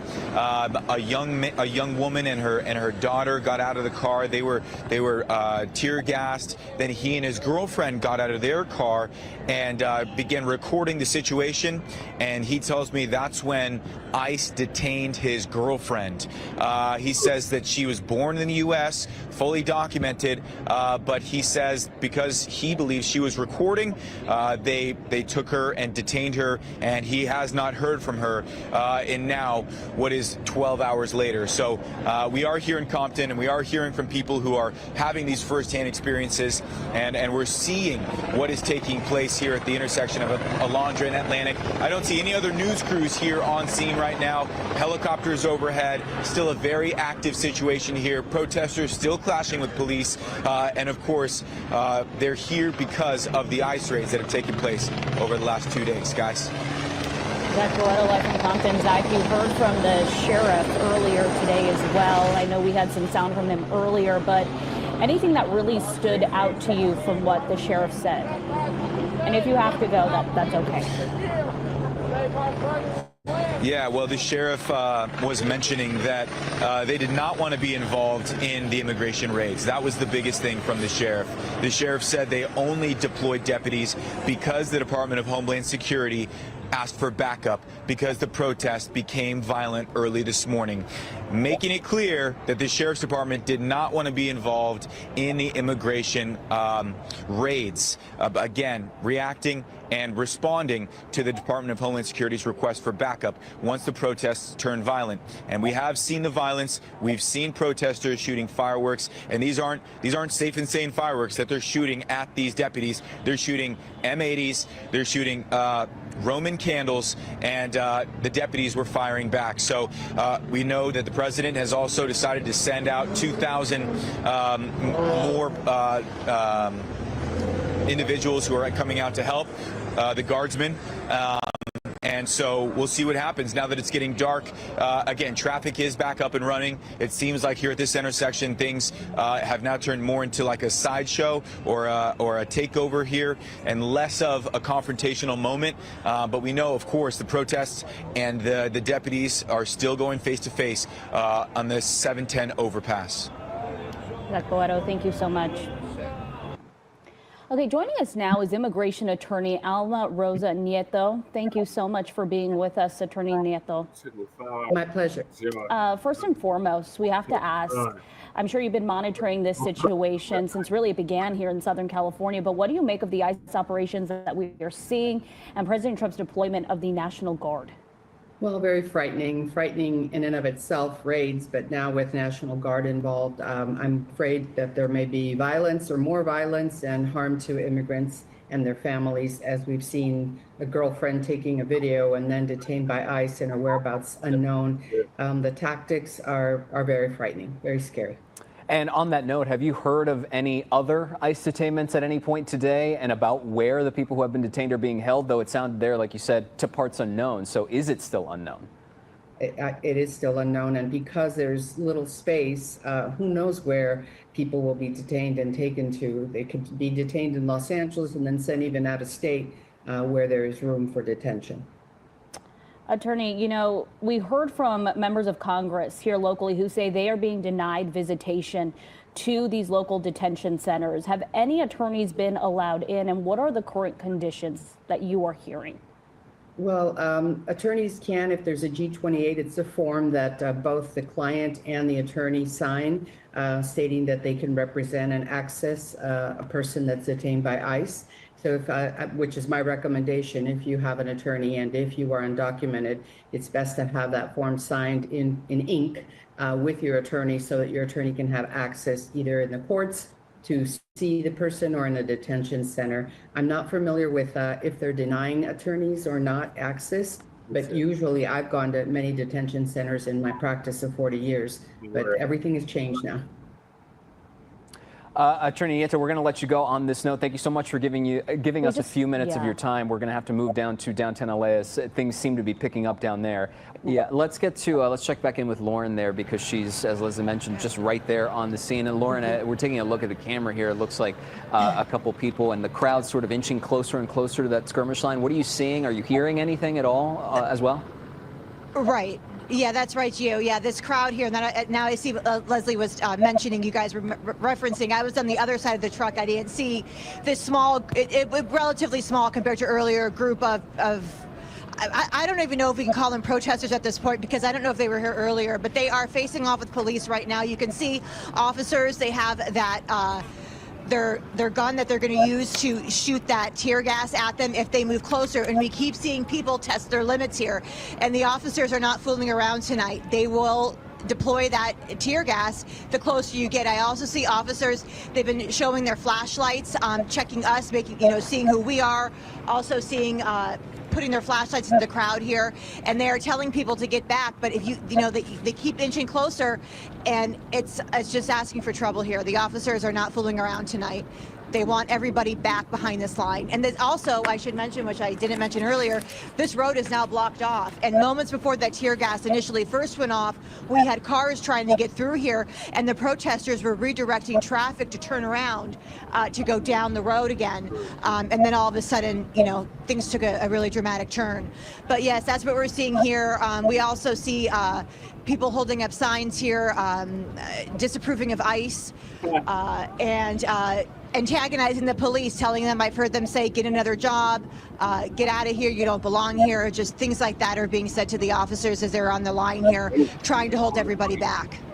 And Lauren, before we let you go, I sort of want to draw contrast again to what you were mentioning earlier when we first checked in with you, which was regarding the difference between what we're seeing now, what caused the agitation that then prompted tear gas being used, versus what happened closer to, you've been there since 3 p.m. when you mentioned it was more peaceful protesting and a lot calmer. I mean, just sort of for anyone who might just be catching up, compare and contrast the difference between what you've been seeing throughout this entire evening.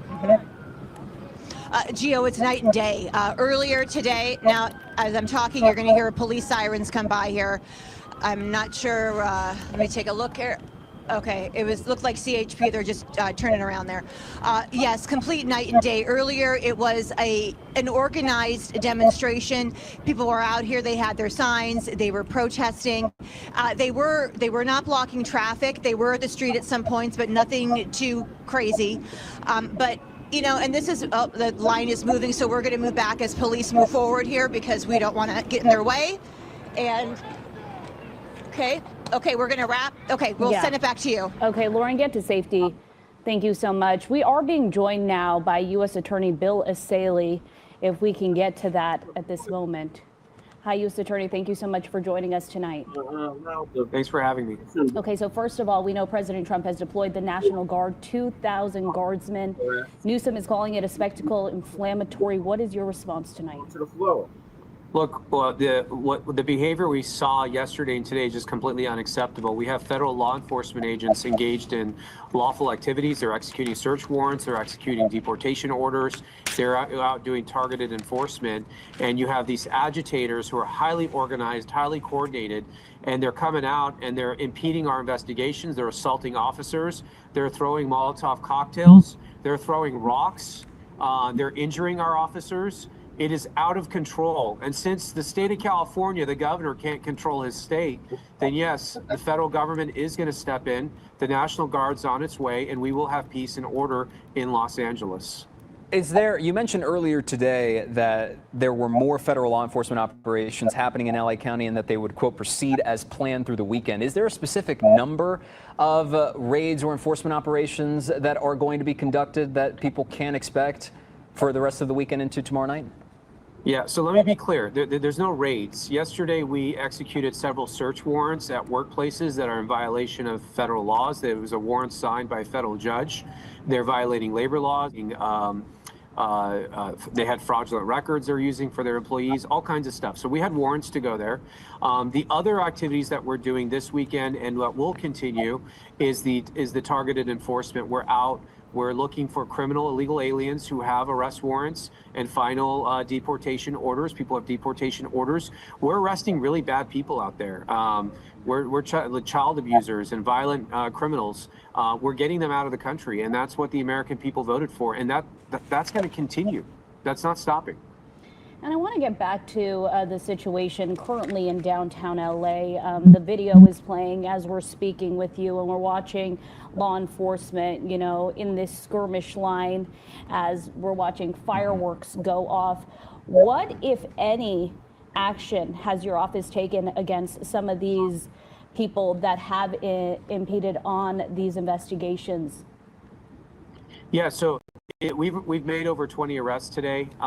If someone is impeding a federal officer, if they're assaulting a federal officer, if they're damaging federal property, they are subject to federal prosecution, and we are doing that. I think what you're seeing on the TV today, that falls more under the state jurisdiction, where you have an unlawful assembly, you're having riots, you're having disturbance of the peace. I know the sheriff's office was doing arrests today out in Paramount, and I suspect the LAPD will make appropriate arrests in downtown LA tonight. And going off of that, I sort of want to draw attention once again to really separating who is responsible for who, or rather who's operating what exactly, because I think there's a lot of confusion among viewers and perhaps anybody else watching at home as to who is doing what. And I know the Sheriff's Department issued a statement earlier today that they would not cooperate with federal authorities. But if you can, I want you to draw some distinctions for us as to who's doing what throughout this weekend. Sure. The federal government does have ongoing criminal and immigration enforcement operations. We have not asked the state or local officials to assist in that. We are doing that. The sheriffs and the local police are only getting involved when there's a public safety issue, when there's a danger to our agents or there's danger to members of the public in Los Angeles. There's a disturbance of the peace. They're getting involved from a public safety perspective. They are not involved in any of our immigration enforcement operations. U.S. Attorney, something that the governor has come out to say with the National Guard coming in is that the National Guard really helped us through the Eaton fire, the Palisades fire, and built a sense of trust. He mentioned that having them come for a situation like this would break that trust. What is your response to that? They're there to restore order. Anyone who looks at the scene on your TV, look at that. It's out of control. What normal person, what member of the public feels comfortable being in downtown LA right now? Nobody. So I don't know what he's talking about. He needs to watch the TV and see what's going on. It's out of control. And since he can't control the state, he can't control the lawlessness, we'll do it for him. And that's what the president's doing. He's deploying the National Guard. We will have order in the city of Los Angeles. Well, to continue on that topic then, because I want to bring in the fact that the mayor said something regarding that as well, and I'm going to use her words directly, where she says, quote, "These tactics sow terror in our communities and disrupt basic principles of safety in our city." And there is an argument about, executing lawful search warrants and et cetera, but then when it escalates into something like this, there are naturally a lot of people that are afraid. I wonder if you see at all any potential argument for the fact that perhaps there is it's almost overblowing to a degree and getting to a degree where sort of everybody has lost the handle on the wheel, so to speak? Well, we are in control of our operations. We have not canceled any of our operations. We have been successful in both our missions yesterday and today. So everything's going as planned on our front. What's out of control is the response by the agitators. And I will tell you, they appear to be highly coordinated and sophisticated. We saw union activists and organizers be involved in these efforts to resist our operations. So there's something going on here where you have this sophisticated resistance that's being mounted against the federal government. And we're looking into that. And we're going to look at who the leaders of those operations are. But look, we didn't cause this. I mean, this reaction is not normal. We are enforcing the law as written. We're not doing anything crazy or draconian. We're going to a judge. We're getting search warrants. We're getting arrest warrants. We're going to immigration court. We're enforcing immigration law. If they don't like it, they should talk to Congress. Congress writes the laws. We enforce the law. And U.S. Attorney, before we let you go here, we are watching, some of these protesters throw fireworks right at the skirmish line in between these law enforcement officers. You can imagine how dangerous that situation is. But we're talking 2,000 National Guardsmen. Do we know when they will arrive here in L.A. and what that will look like? I think you can expect them to arrive relatively quickly within the next 24 hours. You're probably going to see their presence. And it is very dangerous, and we hope that all the LAPD officers remain safe out there. We don't want any officers to get hurt. We are imploring the public to not do this. Do not come out there. Do not agitate the officers. People, of course, have a First Amendment right to publicly and peacefully protest, but you don't have a right to throw objects or fireworks or rocks at police officers. That's not First Amendment. That's a crime. And a lot of these people who think they're getting away with it, we've got lots of video online and both surveillance videos. We have FBI teams working around the clock. We will identify you, we will find you, and we will come get you. So you are not safe. You can expect a visit at your door at some point. U.S. Attorney Bill Asaley for the Central District of California. Thank you so much for giving us a few minutes of your time this evening. Thanks for having me. Appreciate it. All right, y'all. So that's what's happening in LA right now. So should we even give a damn about this? Let's see. I would say no. My sister agrees with me.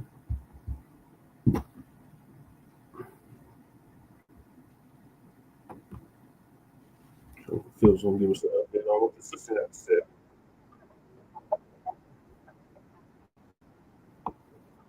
And sisters are not only saying, hey, that's not our issue or problem, but they're also remembering how a lot of the Sorry, y'all. Let me get my screen sharing right. Right to the screen. Yeah. They did say that they was gonna pay him a visit. Okay, let me get this together. Okay. and also the Americans. They called us all kind of names about the way we work and all kind of other things, like they doing us a favor by coming over here. I want you to hear what this sister has to say, because let's go ahead and expound on that. You see, I'm talking to all Americans, okay? Taxpayers. They can't vote for us. This is why I always say, with ICE and DHS, this is not our fight. Let them do their job. Because if y'all see and hear the things that these people say about America, especially Black America, right? The things that they say. They talk about our American kids like they are zombies. They act like they not even worth getting a job, going to school, nothing. And I keep trying to tell y'all, they never liked America. They are here to use us for our resources. That's it. And I'm glad people that look like me I don't come here to build with is you. not out there marching. Because the way they talk about us, I saved every clip. I save every comment, and it's thousands of them. Thousands. And I'm telling you, what they said to me was way worse than what black or white in America had ever said to me. They even wished me unalive because of ICE. When I ain't got to do with it. The way they talk about the American people is beyond me. Right. Remember, Americans, and I know there's people that's from wherever the ones that talking like that is at, that been here for many years, and I'm sure they agree. This is not our fight. Right. Let ICE do what he do. They made it to the point. Now, I have no sympathy. The way they spoke to me, no sympathy. None. Now, I ain't gonna wish it, and I ain't gonna pray for it. But when it happens, it happens. Yeah. I have no sympathy. None. Because you don't have none for America. How dare you talk like that about our little American kids? You know, you have people who fled their homeland and they don't realize. Let me go ahead and cue President Ramaphosa real quick. When you run away, you're a coward. And that's a real cowardly act. They're cowards. They flee their homelands. They don't stand and fight. They don't stand and build. They sit up here and tell us, we're building your country. We're building your homes. We're doing it. Like, wait. Why didn't you build those homes and build the country that you came from? You're swinging a foreign flag in America. And but yet when Donald Trump and them want to give you a ticket to go back to the place where you waving the flag, right? You don't want to be there. You're fighting not to go. In LA, I'm looking at some of the live streams. Yeah. They coming out protesting and they're swinging a Mexico flag, not an American flag. Not saying, hey, man, I contribute to this country just as much as anybody else. I'm an American. No. Yeah, they're not swinging an American flag. They're swinging foreign flags. Yeah, the motherfuckers in LA. And like I said, I don't know what is it in their heads that say that's good optics, but that's people that don't understand optics either, right? Because they never had to. If you want to stay somewhere, then you say, I'm a part of that nation. You don't be swinging another country's flag, because that makes the people of this country say, oh, well, yeah, you need to go back over there then. If you want to swing that flag, you know what I'm saying? I wouldn't dare go to no other country and be just swinging the American flag everywhere I go. I'm swinging the American flag. Yeah, we got 50,000. No, if I integrate into that country, then I'm gonna say, hey, this is my new flag. I'm an American, sure, but this is my new flag. I'm here. I want to respect that nation. Now, number two, what this sister has said about immigrants in general, not just one group, have called Americans lazy, and for sure FBAs lazy. Say they'll do jobs that nobody else would. No. You do jobs for pay nobody else would do. Make sure you say that, because if these jobs were paying the right wage, people do these jobs.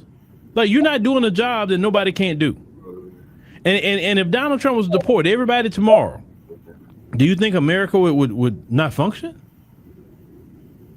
Yeah. You came here to a country already built. You came here to a country where the civil rights and freedoms was already, people fought and died for. That's right, Uncle Phil. You came in after all the work was done, literally. All the fighting was done. And now you just plopped in, got a job, and living a good life here, but you didn't fight for that life here. You didn't.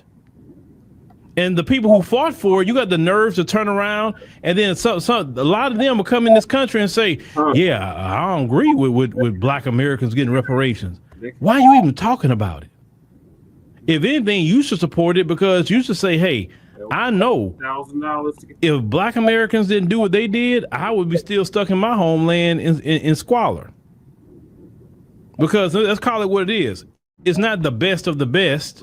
It's not the top of those nations coming here. No, it's not. It's not. because the top of those nations are staying in their homeland. Yeah. Let's call it what it is. And not every person in their homeland fleeing either. They're staying in there and they dealing with it and they trying to figure that thing out.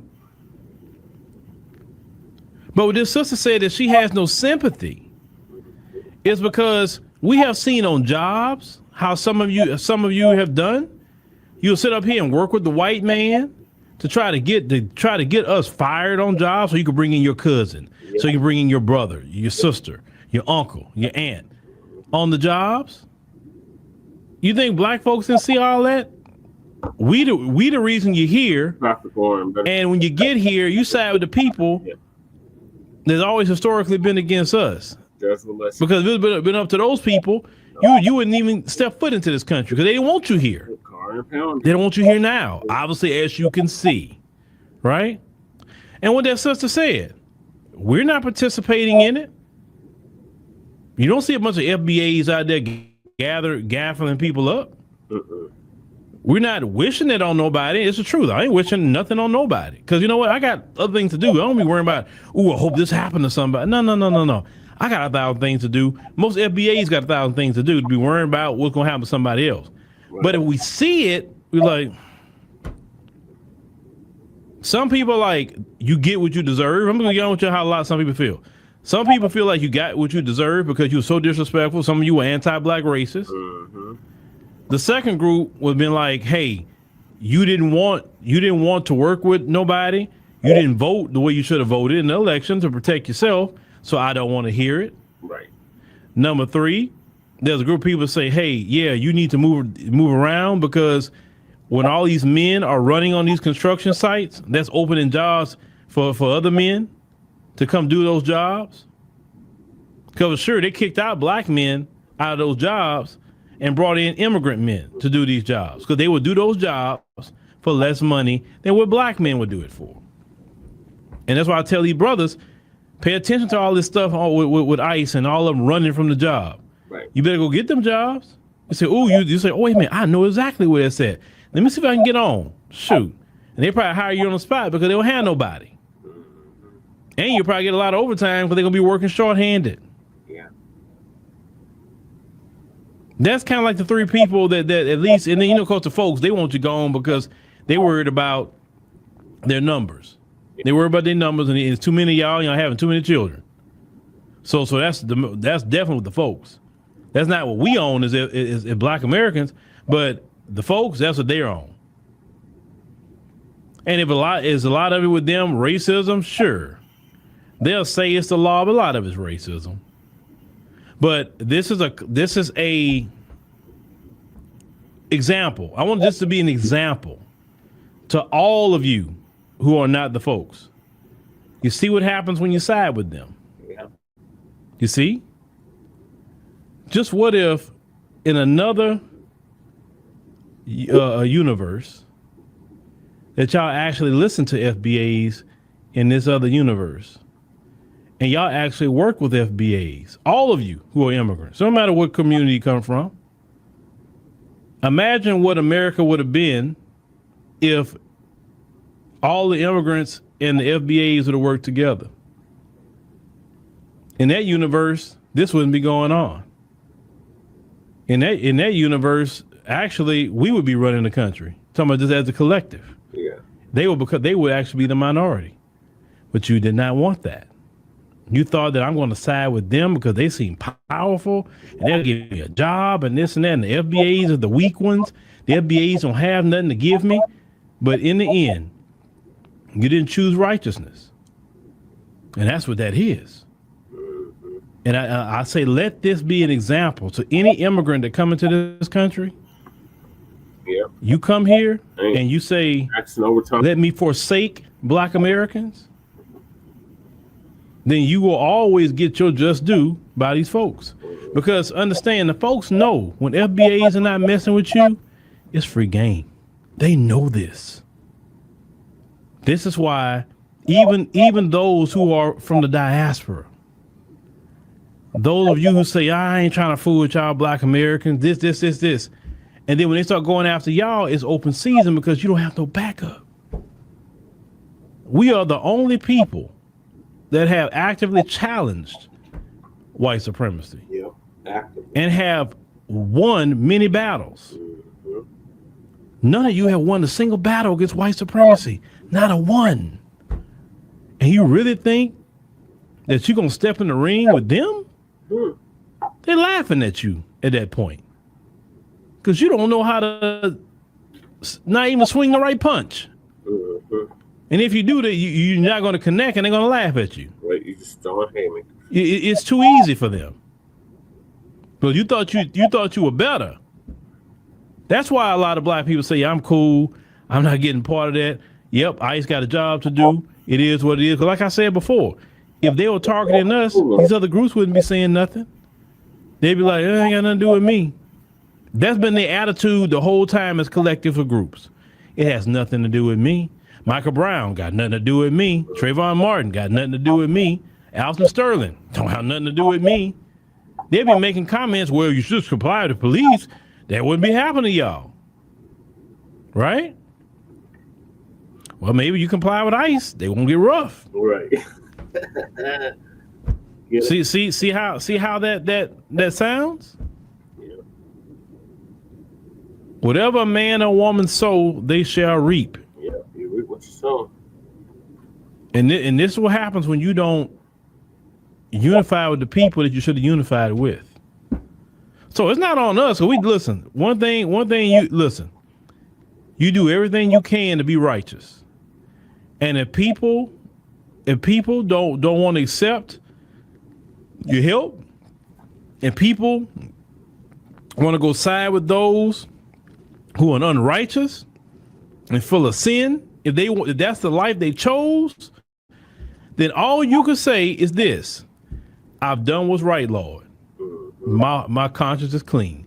See, our conscience is clean as Black Americans. All this stuff we're seeing, we don't feel bad. We don't have nothing on our conscience about it. You know why? Because we tried to prevent that. Yeah. We did everything we could to prevent it. And all those people shunned us. Yeah. And now they're going to see, because it's just getting started. Oh, it's just getting started. They're really going to see. And the folks themselves is going to see too, because they're going to suffer. It's just not one group. The folks going to really suffer in this administration. You will see. And we told the folks too. Listen, our conscience is so clean. We got nothing to worry about with anything. All we have to do, fellas and ladies, in our community is sit back, get our popcorn, and let's watch the show. That's what we at with it. It's not being mean. It's just we done our job. We in our rest now. It's just that simple. Yep, that's right, Uncle Phil. She especially focused on. All right, so in other news, a illegal immigrant that these Democrats was kicking so hard to get back to the States after he was deported to El Salvador, Kilmar. Now he's going to be returned back to the United States to face federal criminal charges for human trafficking. So TD Media Group's going to give us an update on that. On the idea that Democrats defended Kilmar Abrego Garcia, even though he, of course, is alleged to have committed these crimes. Do you think that Democrats risk politically playing into the president's hands by focusing on this case? First of all, I don't know of a single Democrat who defended him. He was falsely arrested and removed from the country. So now they're making up all this stuff about MS-13. Or, let's say he was responsible for the January 6th attack and he coordinated the assault on 140 police officers. They're making up things against a guy who's never been prosecuted, much less convicted of anything criminal. What's going on, everybody? Thank you all for joining me today. If you haven't already, please make sure you hit the like button, subscribe to the channel if you're new to the channel, and most importantly, please make sure that you are following me on Telegram at TD Media Group to help circumvent social media censorship and shadow banning. And with the introduction out of the way, let's get into today's news. And today, we have to head back on over to Maryland to discuss who the Maryland man, also known as Kilmar Abrego Garcia, the MS-13 gangbanger who was also a notorious wife beater. I came to fill out a protective order. I think it was in December. But I didn't show up to the court because his family like washed my brain telling me that his dad was sick and not to do it. So I didn't do anything. But after that, it was like I would call the police. I have a lot of police reports, and I kept trying to get to the door basement to try to open the door, and then like he pushed me. So then when I was able to go outside to get a phone, I called 911 from a disconnected phone. Now they took a long time to get to the house. It was probably like 20-30 minutes. So I saw a neighbor walking his dog, and I opened the door and I was like, help. And then when he heard me, like he grabbed me from my hair and then he slapped me. And then the neighbor, like he didn't know what to do. He didn't know what to react. I have pictures of the evidence, like all the bruises, because even on Wednesday, he hit me like around like 3 in the morning. He would just wake up and like hit me.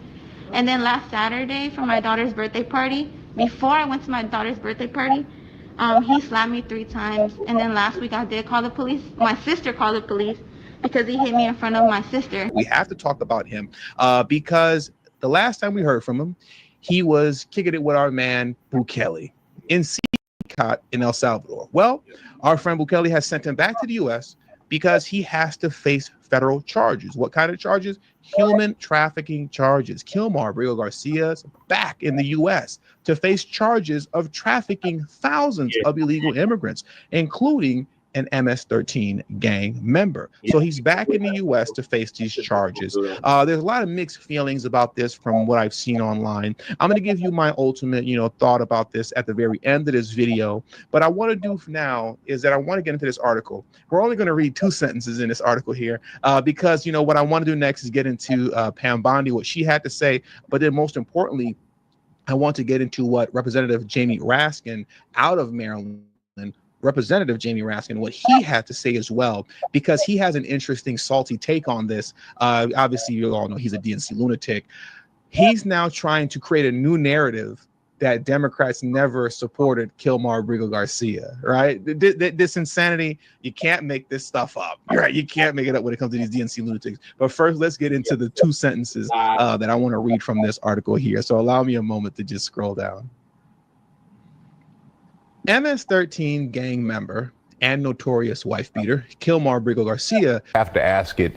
You did take out a temporary order of protection against your husband in 2021. Were you in fear of your husband?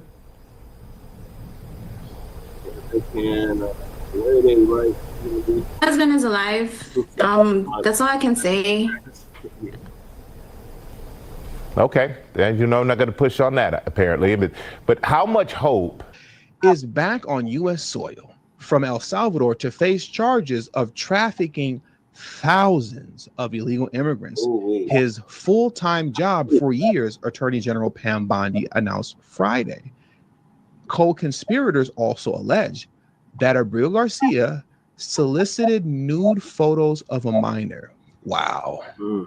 Abused women he was transporting, and was also involved in the murder of a rival gang member's mother. These people are notoriously wicked. Yeah. I tried to tell you guys in the last previous video that I did, concerning how Democrats want to dox ICE agents for wearing masks on their face. Like I said in that video, they have to cover up to protect themselves, because when you're talking about the cartel, when you're talking about MS-13, when you're talking about Tren de Aragua, these people are notoriously violent. They will not just go after you if they have an issue with you. They will also go after your family, your wife and kids as well. And this is just proof positive of that right here. Okay, I didn't even know about that with Abrego Garcia. I know that he was arrested at the time in connection to a murder, but I didn't know what role he could have possibly played, and I had no idea it was involving a rival gang member's mother, right? But I mean, like I said, these ICE agents, they have to stay protected, because these are the lengths that they're willing to go to get back at you, man. These people are wicked. They are notoriously wicked. So now what I want to do next is let's get into Pam Bondi, right? I want to listen to what Pam Bondi has to say, because she's going to give us a little bit more information, on this indictment and what it's all about. So let's jump into that clip next. and conspiracy to commit alien smuggling in violation of Title 8 USC 1324. We want to thank President Bukele for agreeing to return Abrego Garcia to the United States. Our government presented El Salvador with an arrest warrant, and they agreed to return him to our country. We're grateful to President Bukele for agreeing to return him to our country to face these very serious charges. This is what American justice looks like. Upon completion of his sentence, we anticipate he will be returned to his home country of El Salvador. The grand jury found that over the past 9 years, Abrego Garcia has played a significant role in an alien smuggling ring. They found this was his full-time job, not a contractor. He was a smuggler of humans and children and women. He made over 100 trips, the grand jury found, smuggling people throughout our country. MS-13 members, violent gang terrorist organization members throughout our country. Thousands of illegal aliens were smuggled. This is especially disturbing because Abrego Garcia is also alleged with transporting minor children. The defendant traded the innocence of minor children for profit. There are even more disturbing facts that the grand jury uncovered. It is alleged this defendant is part of the same smuggling ring responsible for the death of more than 50 migrants in 2021 after the tractor trailer overturned in Mexico. This is part of that same ring. The defendant abused undocumented alien females, according to co-conspirators, who were under his control while transporting them throughout our country. This defendant trafficked firearms and narcotics throughout our country on multiple occasions. They were using vehicles, SUVs, with added seats in the back, floors that had been ripped out, guns, narcotics, children, women, MS-13 members. That is what the grand jury found. A co-conspirator alleged that the defendant solicited nude photographs and videos of a minor. A co-conspirator also alleges the defendant played a role in the murder of a rival gang member's mother. And if I didn't mention it already, don't let that go over your head. You keep saying a co-conspirator of co-conspirator. What does that mean? They got a snitch, ladies and gentlemen. It's over with for Kilmar. They got a snitch. They got somebody who's talking. He is singing like a bird. Okay, he is singing like a bird. And with that, the case is pretty much going to be open and shut, because when you're talking about a federal indictment, if I'm not mistaken, 98% of all federal indictments that actually go to court, 98% get found guilty. Only 2% actually make it to court, because the overwhelming majority, somewhere around a little over 90% of those who get hit with federal indictments, plead out. They plead guilty. They just say, you know what, forget about it. I'm not even trying to go to court, because obviously we all know how plea bargains and stuff like that work. Basically, if you make us go to court and spend all this money and resources and waste all this time, and we find you guilty of what we know you're guilty of, we are going to body slam you with an enormous amount of years in prison. Or you can take the plea deal for a relatively significantly less amount of time. Most people, especially when you know you're guilty, it's not even worth it, man. Let me just take the plea deal, right? Let me take the plea deal. So that's typically what happens. That's typically what happens. Over 90% take the plea deal. Only 2%, actually end up going to court most of the times, right? That's the case. So it's pretty much over and done with. Now, before I give you my final thoughts on this, on whether or not this is a good or bad move by the Trump administration, because like I said, I've seen a lot of mixed feelings about this online.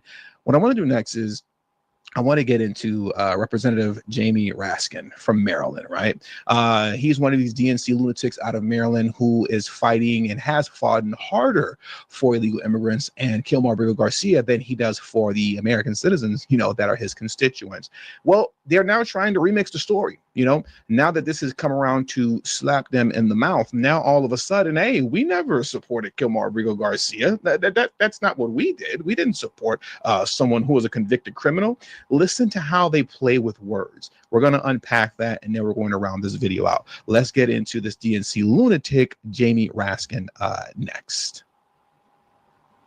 He, of course, is alleged to have committed these crimes. Do you think that Democrats risk politically playing into the president's hands by focusing on this case? First of all, I don't know of a single Democrat who defended him specifically against any crimes, because he wasn't charged with any crimes. He doesn't have any criminal history, to my knowledge, or a criminal record, and there were no charges outstanding when he got unceremoniously picked up and flown out of the country. I mean, that's called a disappearance. That's what happens in authoritarian societies. They obviously want to make this about whether or not he ends up being a good guy or a bad guy, but it's not a moral question. It's a legal question. It's a constitutional question of whether the government can pick people up and take them out of the country. And I think the Supreme Court has been fairly emphatic about this. Due process is for everybody. Sometimes I hear my MAGA colleagues say, you're for due process for guilty people? Well, yeah, because we don't know if they're guilty or they're innocent until we've had due process. That's the whole point of due process. Come on, man.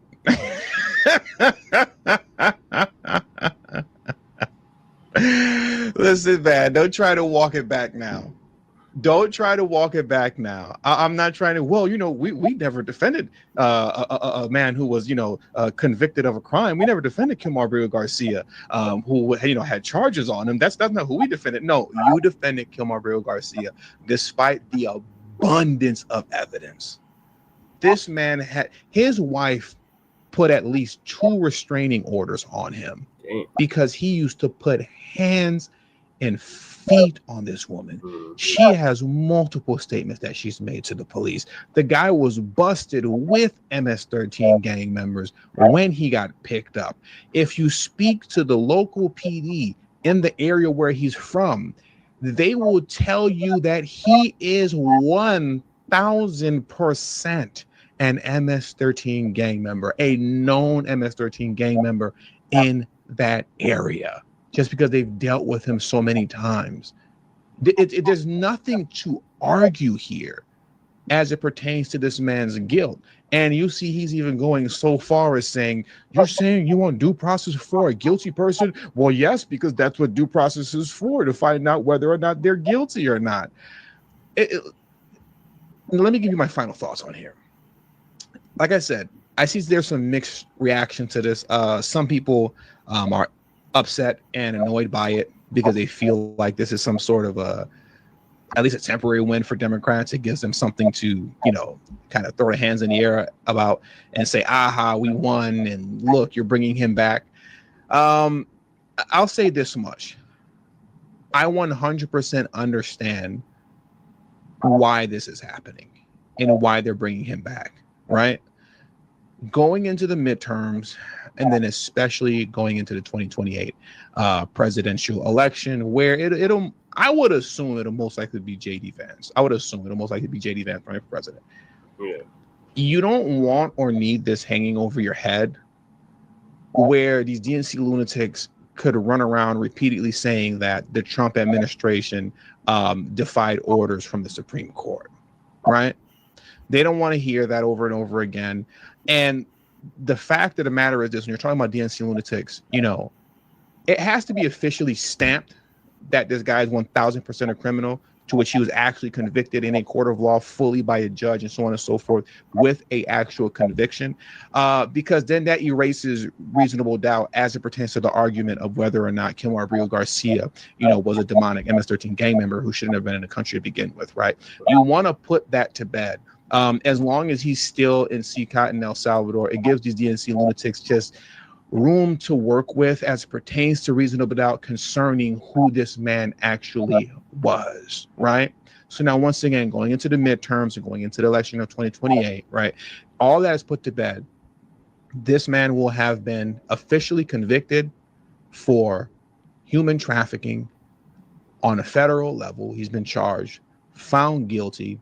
You also, at the same time, you're complying. Technically, you're complying with the Supreme Court. I know for many people, conservatives, whatnot, MAGA.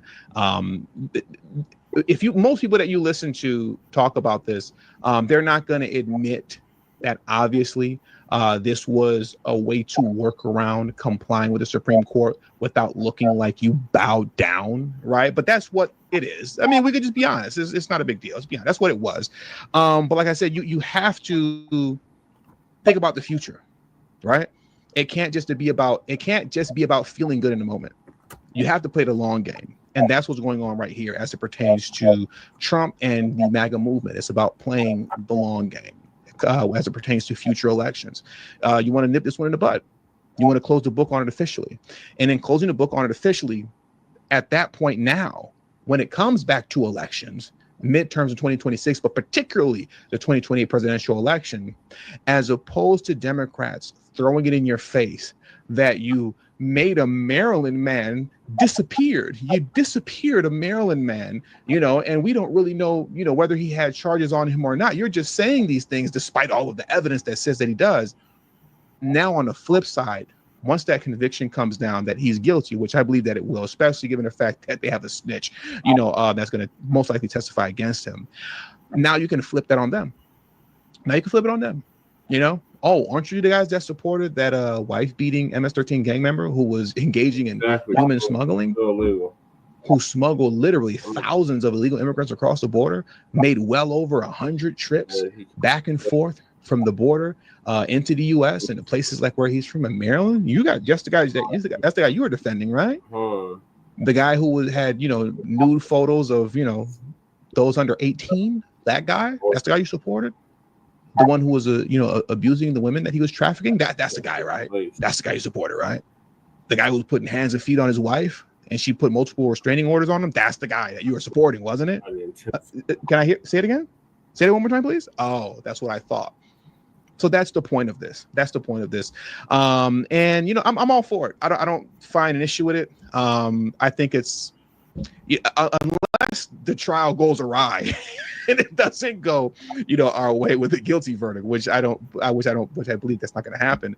To me, this is a very smart play. Once again, you got to think long term, not short term. It can't be about feeling good right now in the moment and feeling like, oh, I hate that Democrats feel like they got a victory. It's not about all that, man. It's about the long game. It's about elections to come. So with all that being said, I find no fault with this. I think it's a great play. And that does it for today's news. So please hit the like button on your way out. Subscribe to the channel if you're new to the channel. Share this video on your social media platforms. And also do not forget to follow me on Telegram at CD Media Group. The link to my Telegram is in the description box below and pinned in the comment. And make sure you like and subscribe to Frontline Black News as well. Kilmar's back in the States to face the prosecution, and he's going to get deported back to El Salvador, where he belongs. So we'll keep y'all updated on that. So moving along, we have a black veteran who's suing the LAPD, the lapdogs, over sexual abuse, torture after false arrest. So Dr. Rashad Ritchie is going to give us an update on that. It is a lawsuit. All right. Sister Sharon from Indisputable is going to give us an update on that. My apologies. Concerning a black veteran sexually abused and tortured by LAPD, the Los Angeles Police Department. Yes. The details surrounding a black veteran's $30 million lawsuit against LAPD in the city of Los Angeles. It's a doozy, folks, so buckle up. First, let's share with you, though, some of the available body cam footage. Put me in handcuffs. Turn around, put your hands behind your back. What have I done? Put down the damn phone. You're calling 911. We're standing right in front of you. But I'm asking you to leave my residency. I'm not leaving your place now. Cuffs wouldn't be on you if you weren't acting the way you are. Acting by exercising my constitutional right. Have a seat. The worst thing you could do is make a 911 call right in front of us. Actually, what you did was against the law. It's not against the law. The smartest thing's going to be put him on a gurney, handcuff him to the rails, take him to the hospital, tell the doctor that he's complaining that he's got previous back injuries and he fell in comfortable position with us, and you need to clear him. That way it takes all the liability off of you guys, takes it off the city. Or just take him to Guantanamo Bay and do the filth that we learned about that was going on there. Why don't you just do that? America, look at your life. Brutal case of police misconduct. Headed to trial, exposing new damning developments in a $30 million lawsuit against the Los Angeles Police Department. This case stems from a harrowing 2019 incident in which an African-American veteran advocate, Slade Douglas, was falsely arrested. They told him he had violated the law for calling 911. If I were a police officer, I'd say, yeah, do it. Because I know they're recording and I don't do anything wrong, so what's the big deal? But nope, not this case. Falsely arrested, sexually abused, tortured, forcibly hospitalized by LAPD officers Jeremy R. Wheeler and Jeffrey H. Yabana. Now, if any of this is true, and you saw just a little clip there of that body cam footage, the conspiracy, I like to call it. In fact, I think that's what it is. This is despicable, and these are gang members. Only a gang member would conspire and behave in this manner to instill fear, lie about it. Could have killed him. Yeah, they could have. October 2023, United States District Judge Honorable Mame UC Mensah Frimpong rejected an appeal from LAPD lawyers to dismiss the case. Ugh, sick. I have to pause again. Sickos. Right. Sickos. You know what happened. You saw the evidence, probably more than you even turned over, my opinion. What are you fighting on behalf? You're not, this is a case where two homeowners are fighting over a property line. Arrested. This is a case where you're supposed to be righteous. Working on behalf of the people, right? Righteous. And yet, you know some of the details here, and you want to just make it go away. Sickos. Maybe I'm fired up today. I only had one chai latte, so I don't think that's the issue. I think it's content. We'll give you more. They're not entitled, the judge said, to qualified immunity for unconstitutional detention. Thank you, Judge. Excessive force, retaliation, violation of due process, violation of the Americans with Disabilities Act, violation of the Bain Act, battery, false arrest, false imprisonment, negligence. Thank you, Judge. Why am I thanking the judge? Oh, for just following the law and not putting police on a higher pedestal than they do the citizens they're sworn to protect and serve. The judge also held that the city of Los Angeles is vicariously liable for the officers' actions. Well, you want to defend them. I suspect you did not intervene when perhaps you had advance warning of conduct. These officers, others, we know that part's true.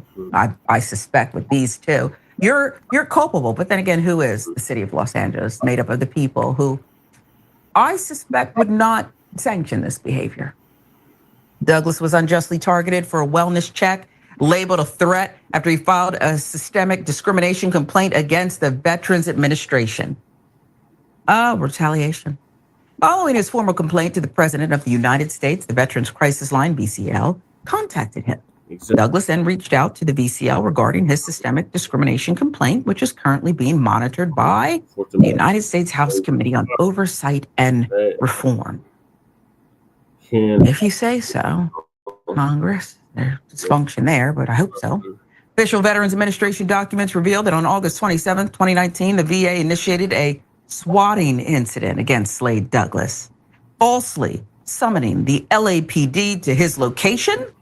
National Archives and Records Administration later disclosed that the VCL intentionally deleted phone calls from that day, which contained false suicide allegations against Douglas. Folks, this is something out of a movie. A sick, twisted Hollywood thriller where someone's targeted. They're told to be mentally unstable and suicidal to take them out of society and teach them a lesson. Does that not sound like a movie plot? It does to me. Okay, The Rock comes to save the day. Maybe Angelina Jolie is cast as the patient, and in the end, they get it all together and the good guys win. In this case, your government deleting phone calls, targeting a veteran who was abused. I believe him. Douglas is an Army vet.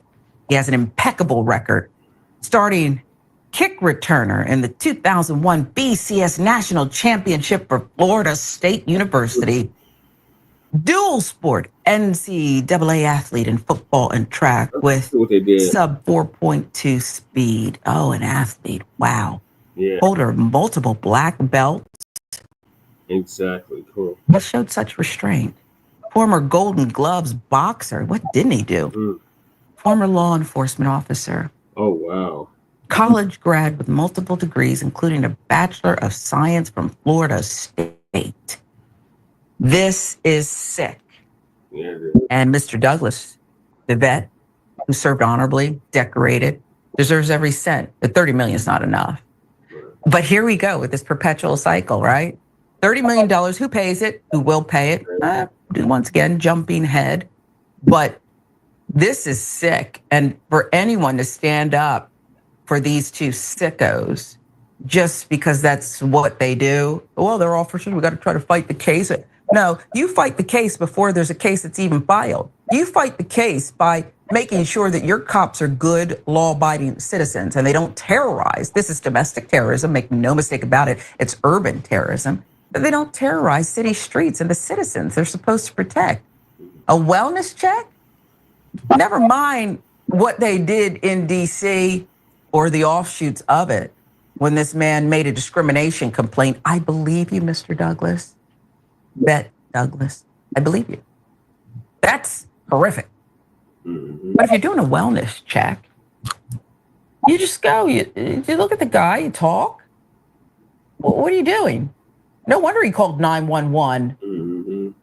Sickos. It's another one we'll keep following. I told you to get ready. It was a heavy lift on this one. Yeah, so I hope we get that. Well, remember last week when I did a live talking about the Sade Robinson? I hope we get paid. 30 million, like she said, it's not enough, man.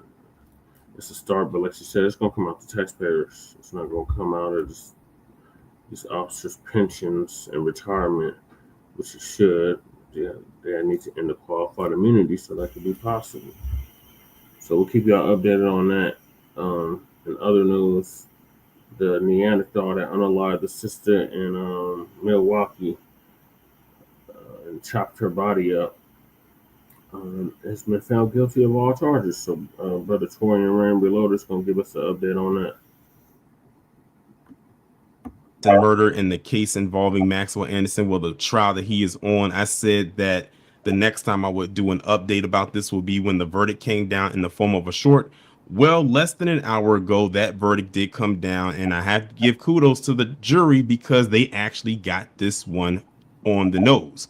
So Maxwell Anderson has been found guilty of all charges. He was charged with 4 different things that were first-degree intentional homicide, mutilating a corpse, arson to property other than a building, and hiding a corpse in the death and dismemberment of 19-year-old Sade Robinson. According to what I've also looked up, they said the jury was made up of 9 women and 3 men. It was also stated that it took them about less than an hour to deliberate in order to come to this verdict because it was pretty much a cut and dry case. Like, they heard and saw everything. It was pretty much one of those things like, if you was to find him not guilty of this, then that would have definitely been an issue. Like, how would you been able to find him not guilty? But, you know, stranger things have indeed happened. Now, the last update to come from this is that Maxwell Anderson's sentencing date is scheduled for August 15th, 2025. So that'll most likely be the next time that I come on here to do an update involving him. And it'll most likely be the last thing he will be, or the last time I will discuss him on my channel, unless something else just changes later on. Now, my guess is with him being found guilty of everything, and then one of those being a first-degree charge, he's most likely going to get sentenced to life imprisonment without the possibility of parole. I'm not sure if capital punishment is honored in the state of Wisconsin, but if it is, that should definitely be on the table. But with that being said, that is going to bring a conclusion to this story right here until I do another update in August involving his sentencing. All right, family Black. All right, now we're down to the last topic of the night. We'll keep y'all updated on what the sentencing on that Neanderthal Maxwell Anderson is going to be. So the last topic of the night is the crackers. They finally admitting that the sun is their enemy and does not like them. And it's dangerous to them. So the life-giving sentinel or celestial being that sits in the middle of our solar system is killing them. And they are admitting it. And they're admitting that it's dangerous to them. The soul, the solar, the sun. So SETI, Sarah Susan SETI is going to play several clips of these Neanderthals, these cave people, admitting how dangerous the sun is to them. Some are embracing it, some are in denial of it. But either way, the sun don't like them, and neither do we. So here we go.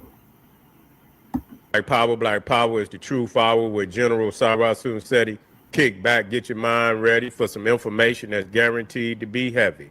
I'm excited and delighted to be accepted members to not only the Sarah Susan SETI YouTube page, but the General SETI YouTube page, two dynamic powerhouse institutions on YouTube giving you nothing but Black Power, Black Divinity. I want you to subscribe immediately. I don't want you to hesitate. I want you to become a member. The link for the memberships is right down in the video description, is in the chat. All you have to do is just click it. You get a video introduction, rundown on the memberships, what they entail. You see one you like, you should most definitely join. Even if you don't, I appreciate your presence here at the Sarah Susan SETI General SETI YouTube page. Continue to engage, continue to advance.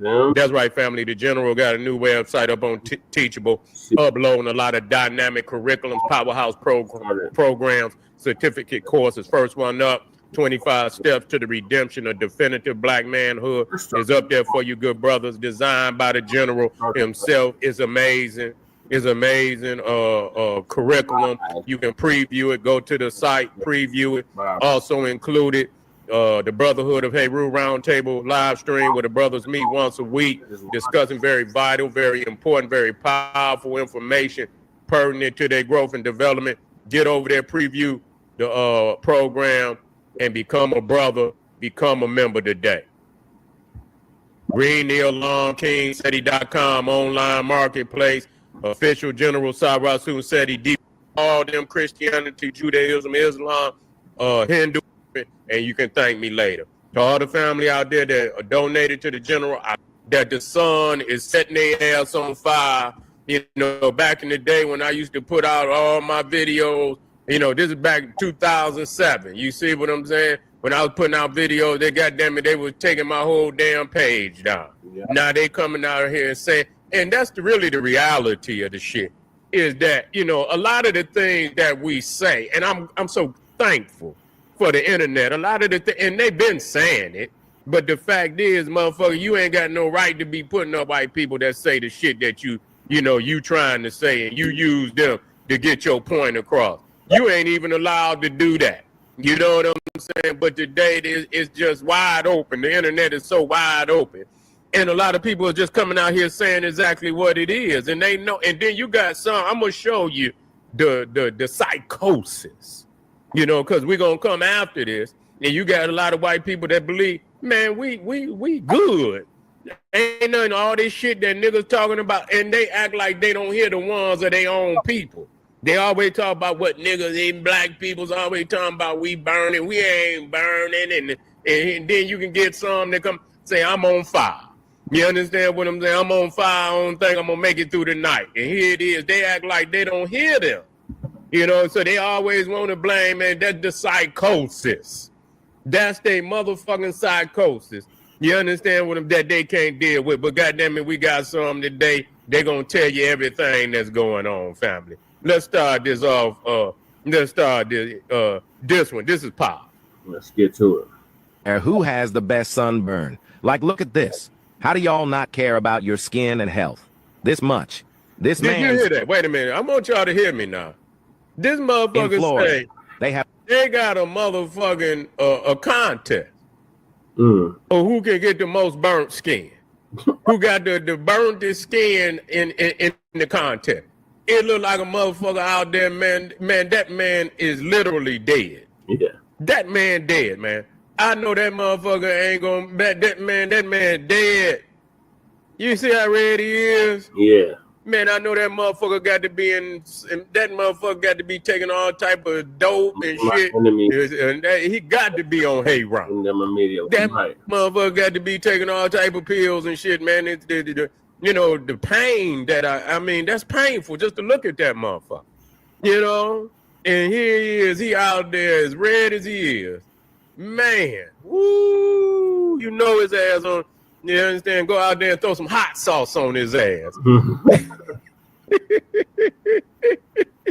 Go out there, man, take some red hot, some of that Tabasco sauce, that one drop and your ass out of here. You understand? Just throw some of that hot sauce on his ass, man. I'm telling you, he might just go up in flames. You feel what I'm saying?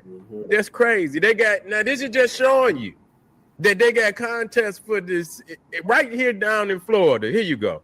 Let this play. In Florida, they have a competition to where who has the best sunburn. Like, look at this. How do y'all not care about your skin and health? This much. This man's skin look like it's boiling red. Like, I know he can. I know. You can't even put a shirt on that skin. It really goes to show that people will make a competition out of anything. Now, I didn't seem to slap in competitions that is crazy, but it's no end to it. They have a competition for everything. And I'm just so shocked that a sunburn competition is really a thing. Point. Do you say, you know what? I want to see how fried I can get my skin. I want to see how much my skin can take just sitting in the sun cooking. And there's actually people that come and watch these people get cooked in the summer. What these people's skin health is cooked. Literally cooked. And of course, it's in Florida. Florida, people. I don't know what's up with them. They're getting too much sun. That's what it is. Yeah. They're getting too much sun. Because what is wrong with y'all? Yeah, so I know. This is just showing you right here, man, that, you know, these peoples, man, they know what time it is. Ain't no way you, and see, this is, for me, I don't need no history or nothing. When people get to talking about, you know, ancient Egypt and shit, and they talking about, man, ain't no goddamn, listen to me. You be dead. You be a motherfucker. You ain't no way you gonna be out in no ancient Egypt, nigga, with that type of, you be dead.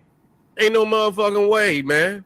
You be dead. Ain't no, and so that alone is enough, man, to expose all this bullshit that's going on out here.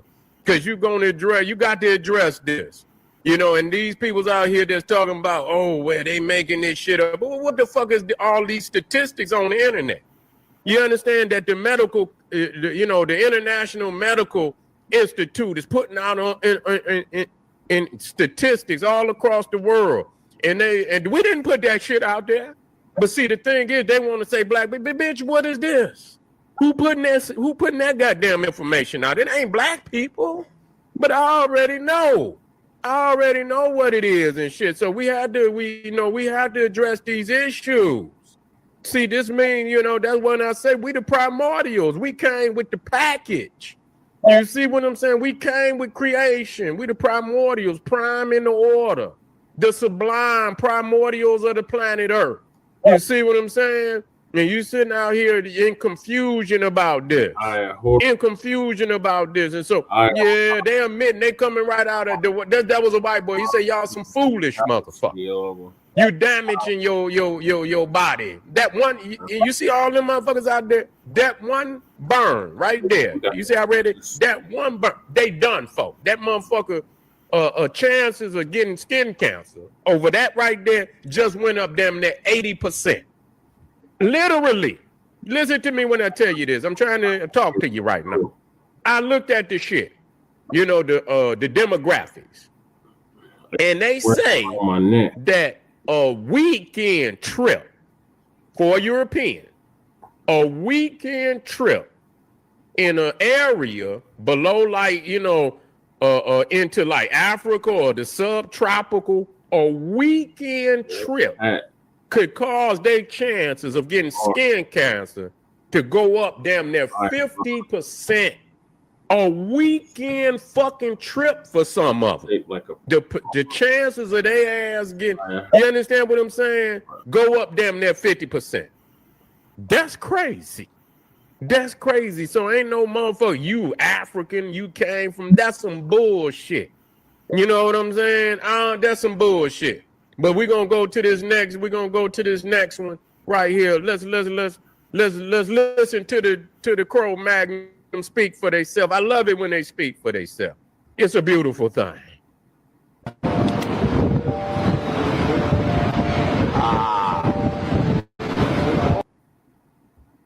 Let me get it in there.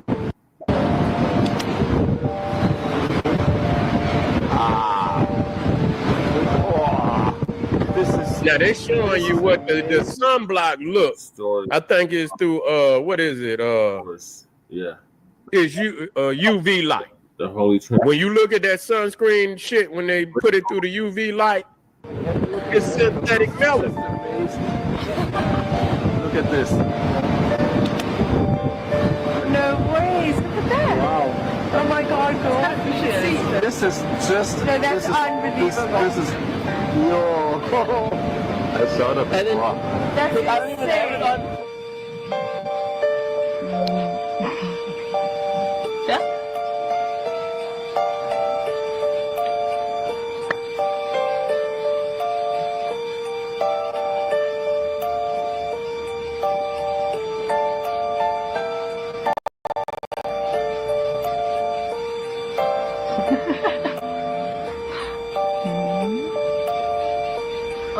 That's crazy as hell. They out there. You understand what I'm saying? Wait a minute. We're gonna let it rip. We're gonna let it rip. We're gonna let the Neanderthals speak for themselves. Here wait a minute, let me take this one out.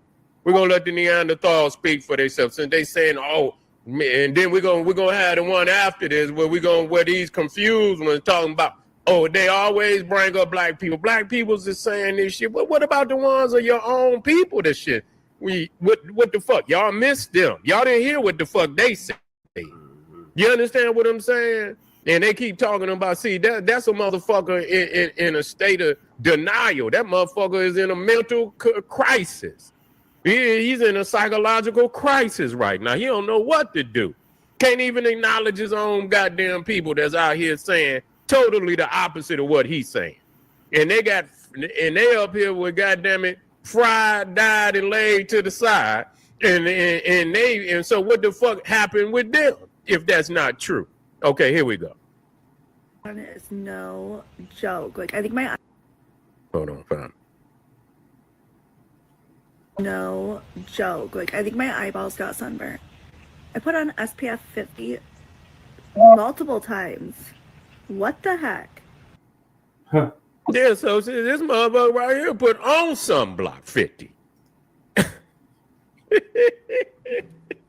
Listen, I remember when I told y'all a long time ago, that's why them damn Arabs and shit, they wear all that shit wrapped around yeah, that's what it was for.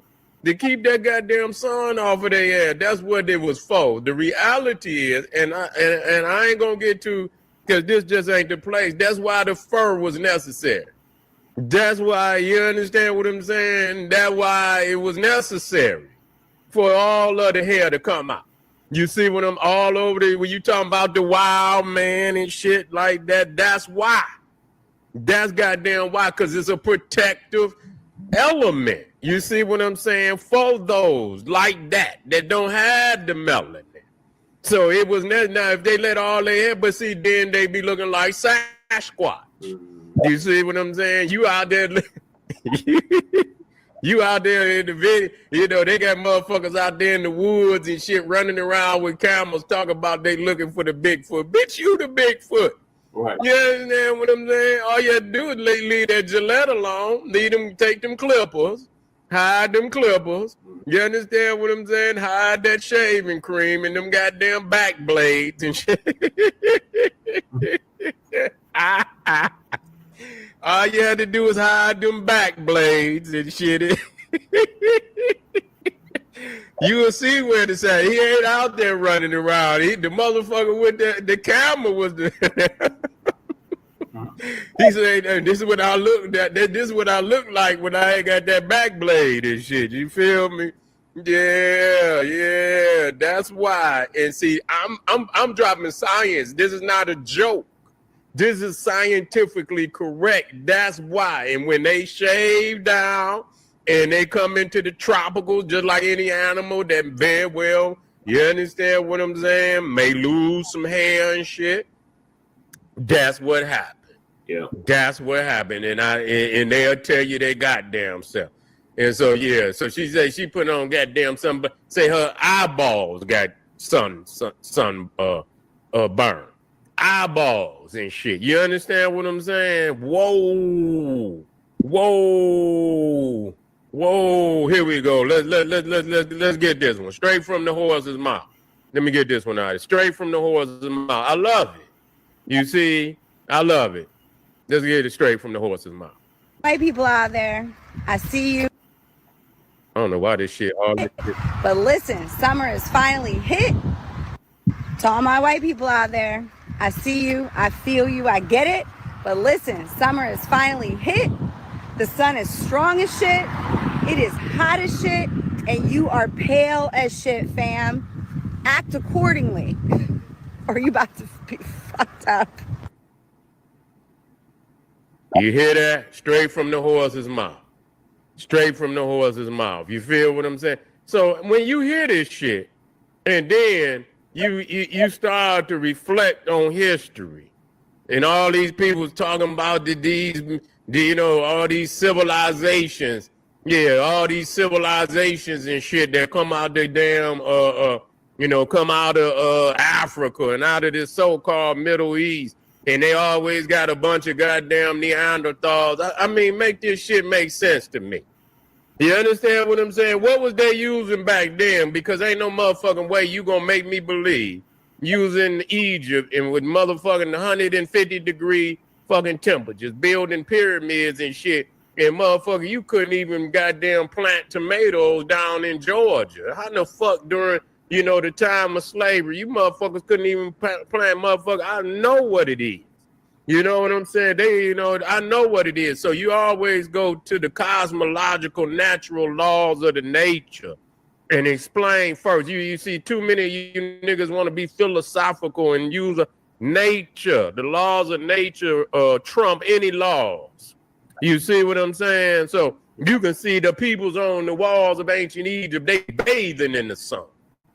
Out there with literally no clothes on and nothing, whatever the light is. And then you got the Egyptian linen, which is the best linen in the world, but it's light. It blow in the wind. So they didn't have all that rough shit that these motherfuckers be wearing over there. They had that light Egyptian linen. You feel what I'm saying? It just lay on you and it's feel good. And the wind come through there and it keep you cool down and shit like that. People didn't have on no whole lot of no goddamn animal. You watch fucking Adam and Eve, and they goddamn goddamn animal skins on their back, and they supposed to been in the goddamn the garden of paradise, and they in the goddamn garden of paradise with the damn fucking animal goddamn skins on their back. You see what I'm saying? That's showing you that it's something different. I'm trying to go. I can't go all the way though. You understand what I'm saying? Because it's gonna hurt. So we letting it be known. And here you is in it makes you have to ask the question: if this is a solar-centered galaxy, hear me?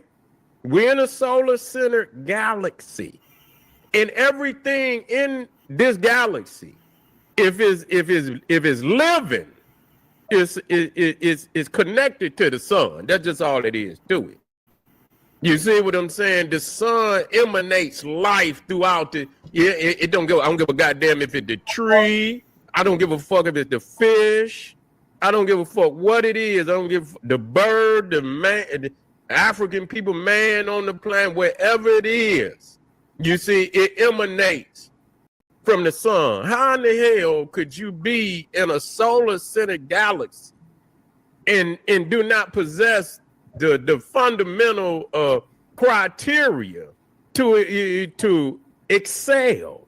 You see what I'm saying? To be able to just integrate into into life. You understand what I'm saying? You avoid the things and shit. You avoided some things, and that right there is fundamental, into being successful in the ancient world. You see, that's why when you look at all the majority of all the great civilizations in the ancient world, they in the South.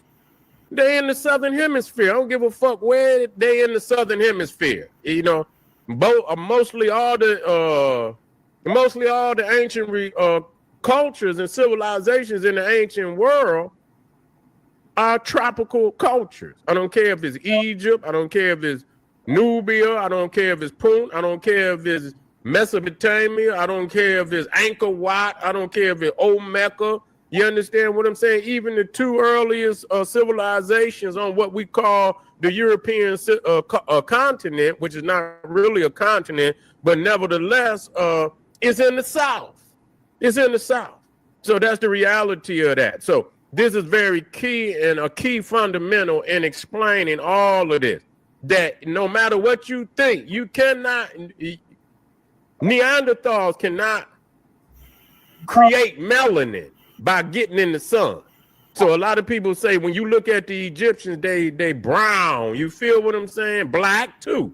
They all very, you cannot achieve that level of melanin just by being in the sun. Okay? Now, so that's European people or Caucasian people as a whole. There's none of them. They all lack melanin. Some got a little more, but it's nowhere near enough to stop any one of them from burning.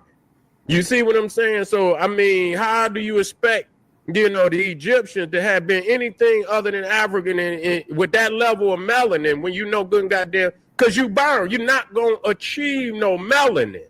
You see, that's the illusion, motherfucker. You going to lose your life trying. And they might get, after they burn, they might go a little, but it's death behind that. Whatever little bit of, whatever little tan that you get, but know that there's a consequence for that.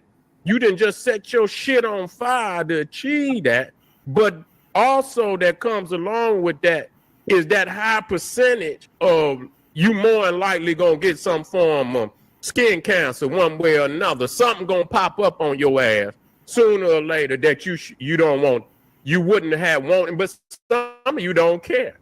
Some of you don't care. The motherfuckers that got out there and just set themselves on fire, you understand what I'm saying? To get as red as they can. Them motherfuckers don't give a fuck. They like, fuck it, we gonna die in 2 years anyway. We're gonna go out here and do something stupid and shit, and we're gonna accelerate the possibilities of death.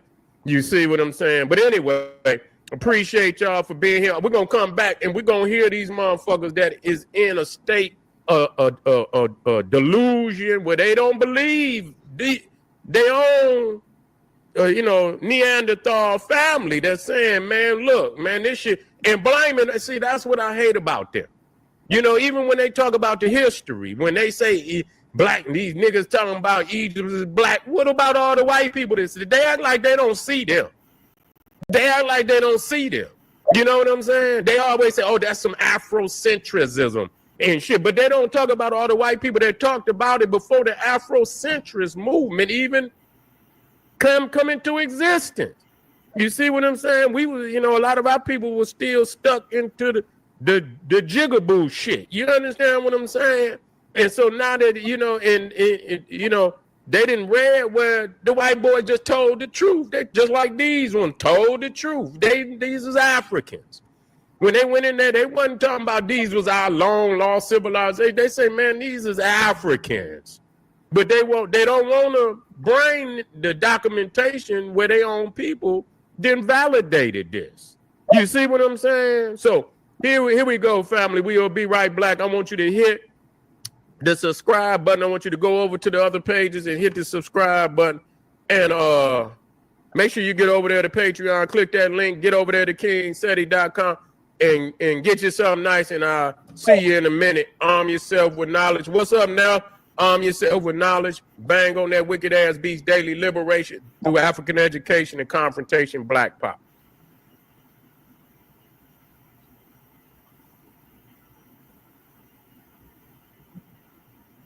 All right, family. Black Power is the truth hour with General Sarah Soon-Seti. Kick back. Get your mind ready for some information that's guaranteed to be heavy.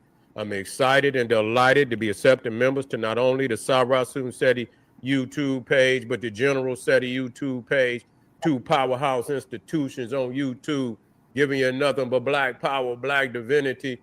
I want you to subscribe immediately. That's right.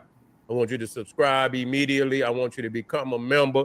The link for the memberships is right down in the video description. Click it. You'll get a video introduction, rundown on the memberships, what they entail. You see one you like, you should most definitely join. Even if you don't, I appreciate your presence here at the Sarah Soon-Seti General Seti YouTube page. Continue to engage, continue to advance. That's right, family.